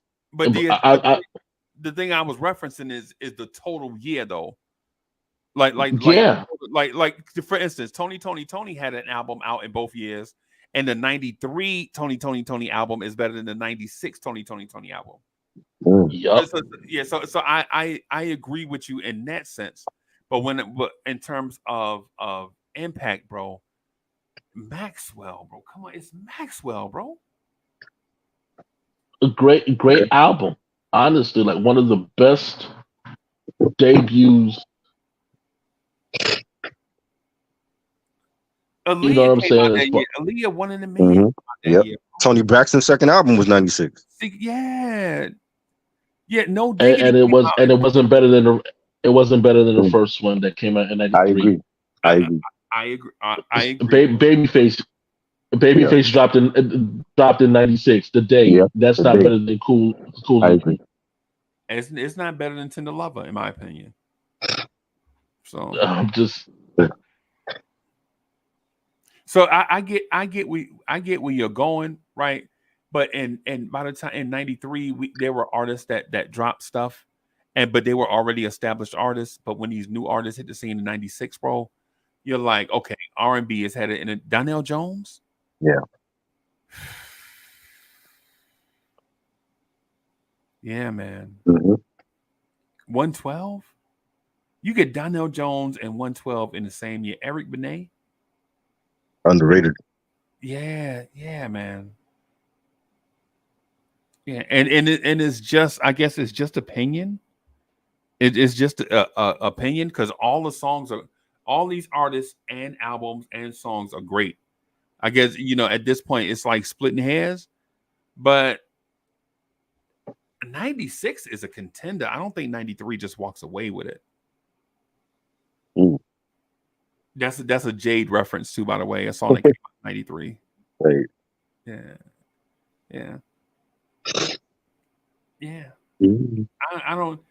So DSA, you honestly believe that 93 is a runaway winner for the decade? Is that what we're sensing?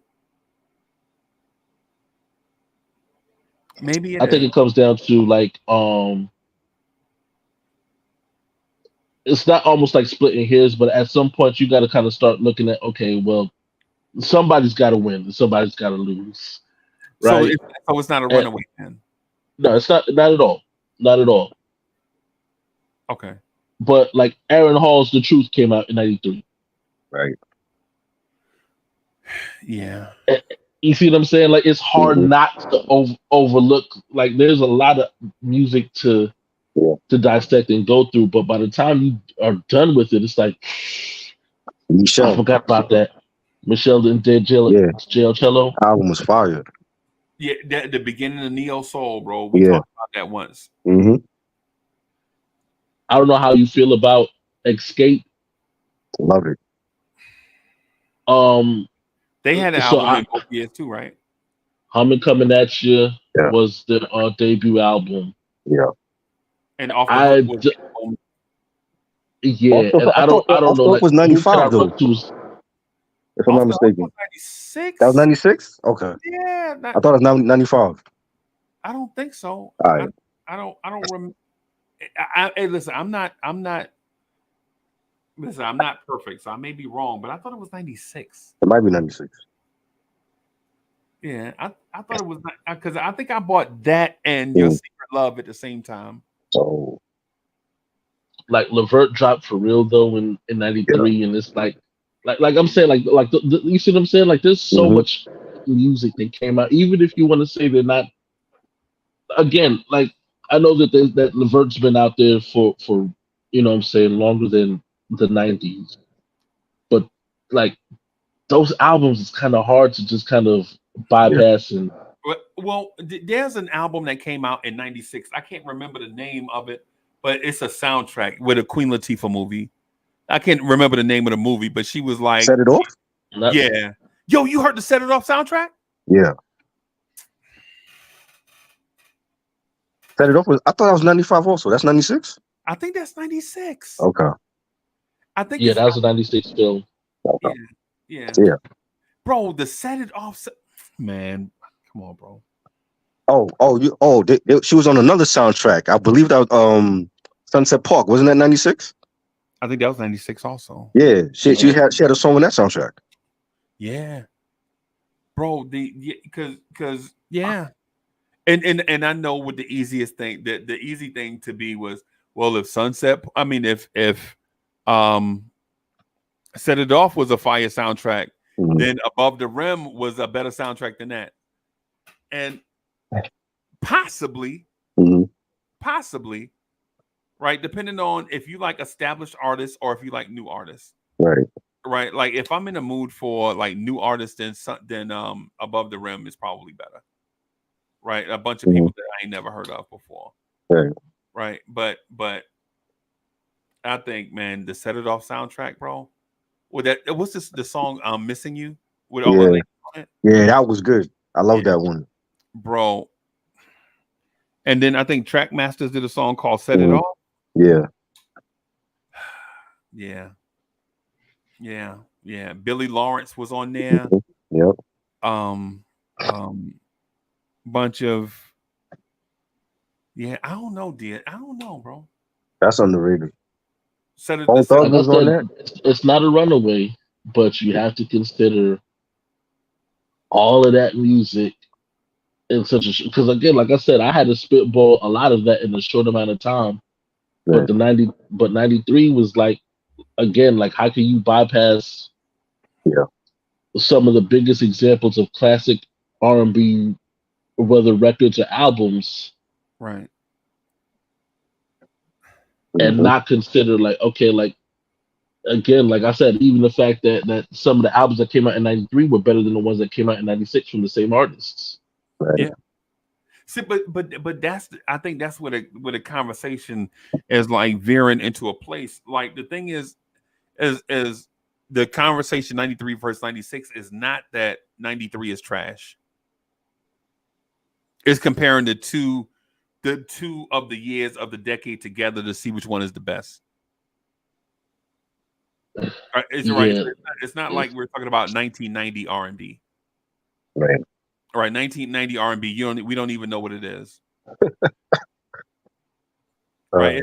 Is it Sensitivity? Is it Rub You the Right Way came out in 91, right? Poison was just about 90. Yeah, Poison is like Allison Williams, Just Call My Name. I think a lot of stuff. I think it was honestly like the time for summer bops. Yeah. Because like New Jack City came out around that time.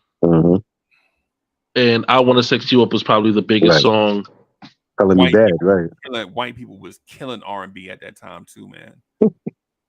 Yeah, remember Jane Child? Yeah. Tara Kemp. Yep. Lisa Stansfield. Yep. Yeah, they was killing the game. Yeah. I don't know about Color Me Bad. I don't know. They mix, but y'all remember All for One? Yep. Yeah. Yeah, it was a very, very, very fluid era of Paula Abdul. Yeah, Paula Abdul. Oh. Spellbound. Oh my God, bro. Yeah. So DSC, I don't want to throw 93 away. You know what I'm saying? I do believe 93 is special. I think 96 is special also. Yeah, for sure. I thought 93 was a runaway winner until I started looking at 96, and I was like, yo, I gotta talk to somebody. I gotta talk to an expert about this just to make sure I'm seeing this correctly. Right? Because Maxwell, Eric Bennett, 112. Man. New Edition reunion album. New Edition to Home Again was fire. Yeah. Home Again was great. Yeah. The whole album is fire, bro. Yeah.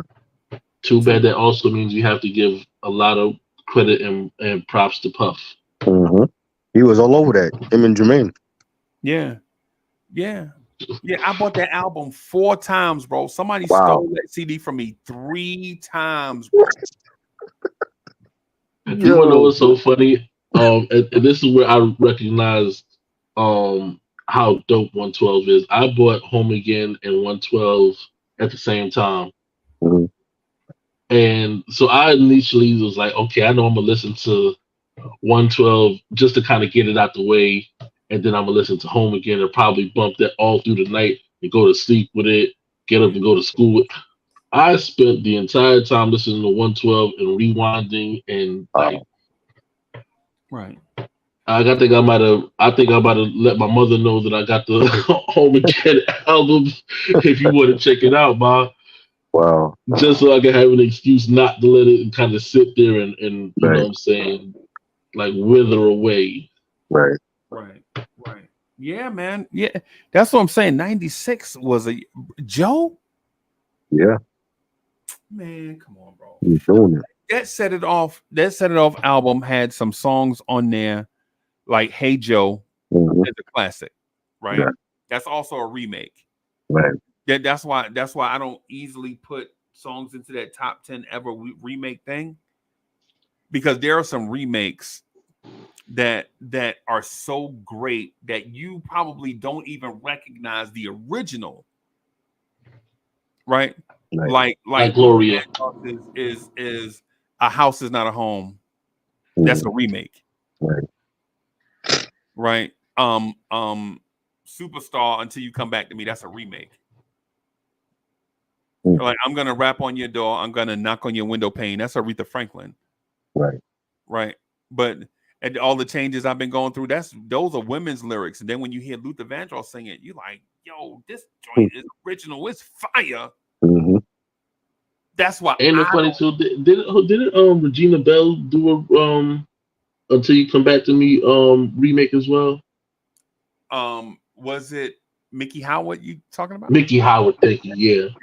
Yeah. So that's why DSA. That's why I'm not like tripping on that. I'm just saying, like, when others do it, I might step back a little bit out of respect for the remakes, bro, because there are so many, man. There are some remakes that when you hear them, it feels as if the remake was snatched away from the original artist, and you rarely want to hear the original anymore. Like Ribbon in the Sky, which was a great song when it first came out. When Ribbon in the Sky first came out, bro, you like, yo, I'm gonna get married to that song one day. But you at the time you didn't know you was gonna listen to the intro version of it. Intro, yeah, I was say intro just kind of made it their own. Yeah, like the true remake of the Jackson song. Right.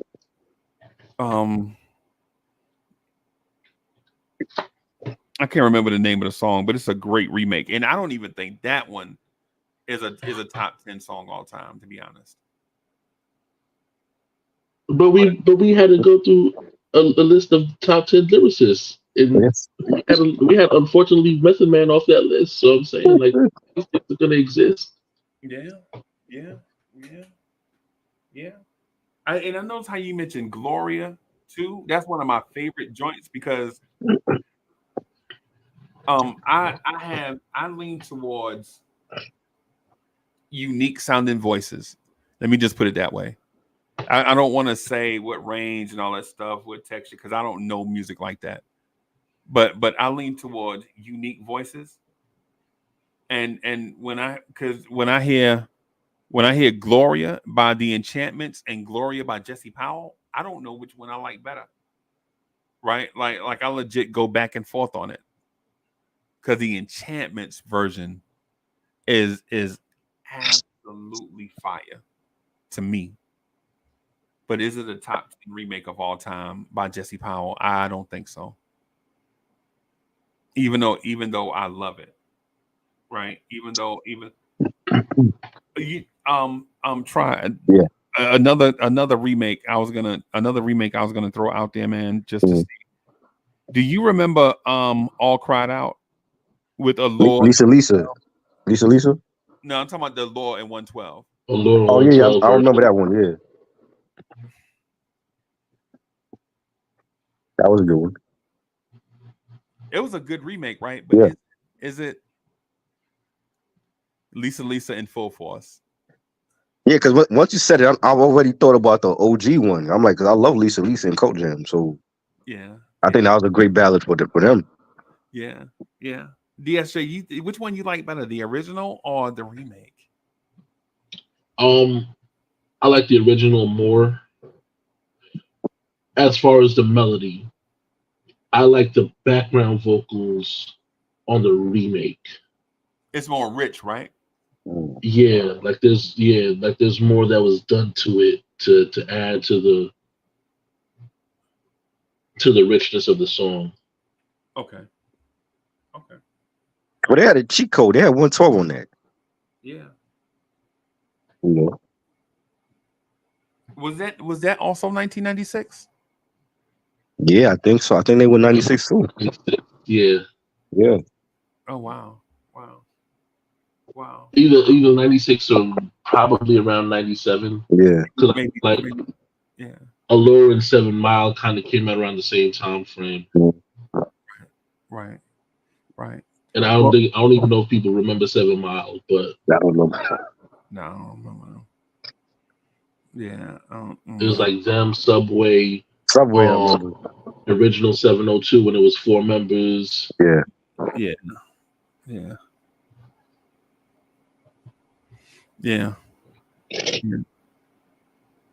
All right. Well, I guess that's all I gotta have about R&B, man. Yeah, we're gonna definitely have to talk about this 112 thing eventually. The 112 thing?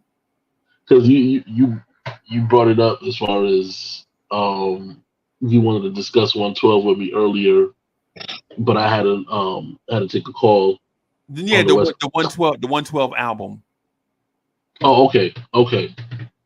Yeah, the 112 album, bro. I think when you get to song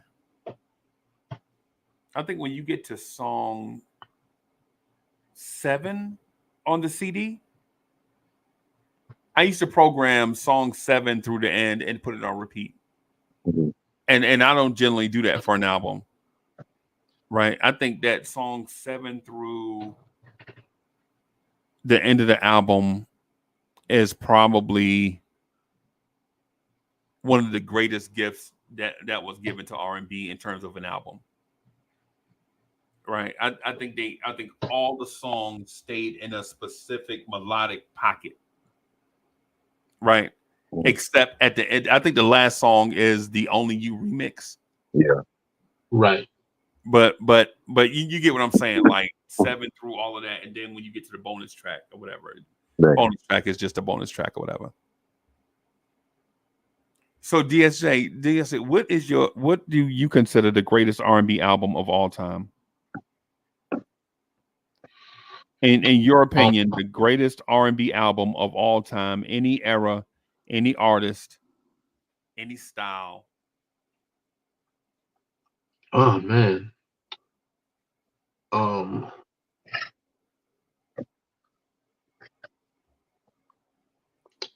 Just to make you laugh, somebody told me My Prerogative. Wow. Yep. Hand to the man. Set up told me they basically told me that the fact that it starts out and it flows, you could tell.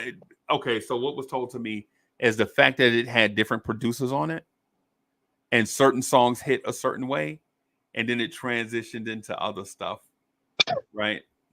Unlike Heartbreak, where it was one producer, and you can tell the artist wanted to put input on certain songs, and those songs really didn't hit like the songs that the producer probably wanted. It's hard because I want to say, for me personally, Marvin Gaye's "What's Going On" is probably the greatest of all time to me.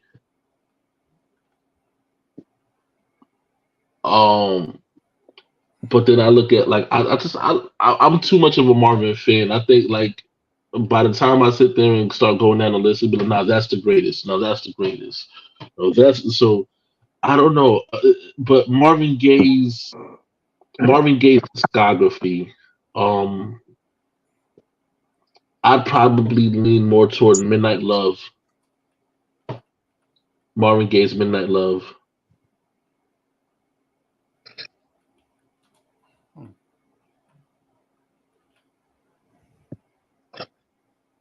Really? Hmm. That's just off the cuff. Like that's probably my choice. Okay. Okay. So what do you think, Triborough? I think I'm going with Songs in the Key of Life. You know, to me, I think that's Stevie Wonder's best album. Like, well produced, the sequencing, the songwriting. I just feel like it was more than an R&B album. He was giving us like a masterpiece at that time in the 70s, and it was 76 that came out, and Right. you know, it is so many great songs from that album that even to like today's artists, they sampled something from it, or they took a lyric or something, you know, and it was just great for a double album at that time. It was like, that's hard to do for a double album, and you have a masterpiece that people would appreciate like decades later. Why Yeah. y'all? Well, let me ask this because Mhm. I get it. The Stevie Wonder thing. I think Stevie Wonder, my personal opinion, is Stevie Wonder was at his best in the early 80s. Really, Yep. his best stuff to you? No. Not just best stuff in Uh, general. I'm saying he was best as an artist right. in the early 80s. Right? Like Mhm. like for instance, his songs being distinct. Because the album, I think excuse me, the album that you're talking about, is that the one with Superstitious on it? No, No, Superstitious that's the one. 78. Superstitious was I think that was after Songs in the Key of Life. So that's 79, 78, Yeah, 79. That and yeah. Master Blaster and all that. Master Blaster was on the Hotter Than July album. That was like 1980, I think. Okay. Yeah, Yeah. because Sir Duke, I wish hmm like that's Songs in the Key of Life. Yeah, Isn't Okay. she lovely? yeah. What Contusion, knocked me off my feet. what year is that? 76. 76. Okay. Yeah. Okay. Because there is an era where there is an era of like Do I Do, Ribbon in the Sky, hmm I just called to say hello, or I Right, just called to say I love you. right. And so I can't remember what album that is.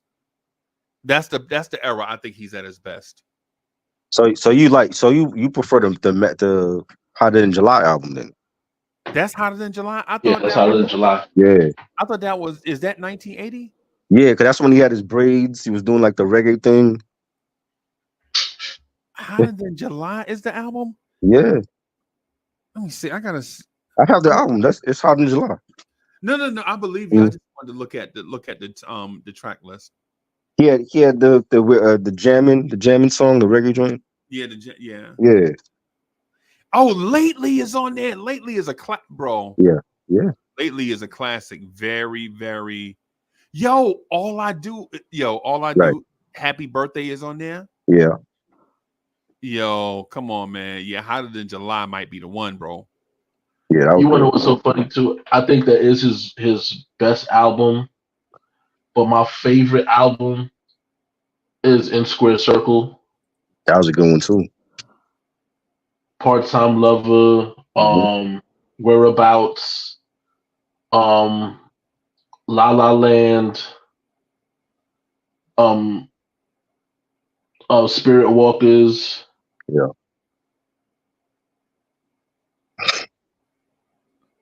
It's Not Fair, or the song about apartheid.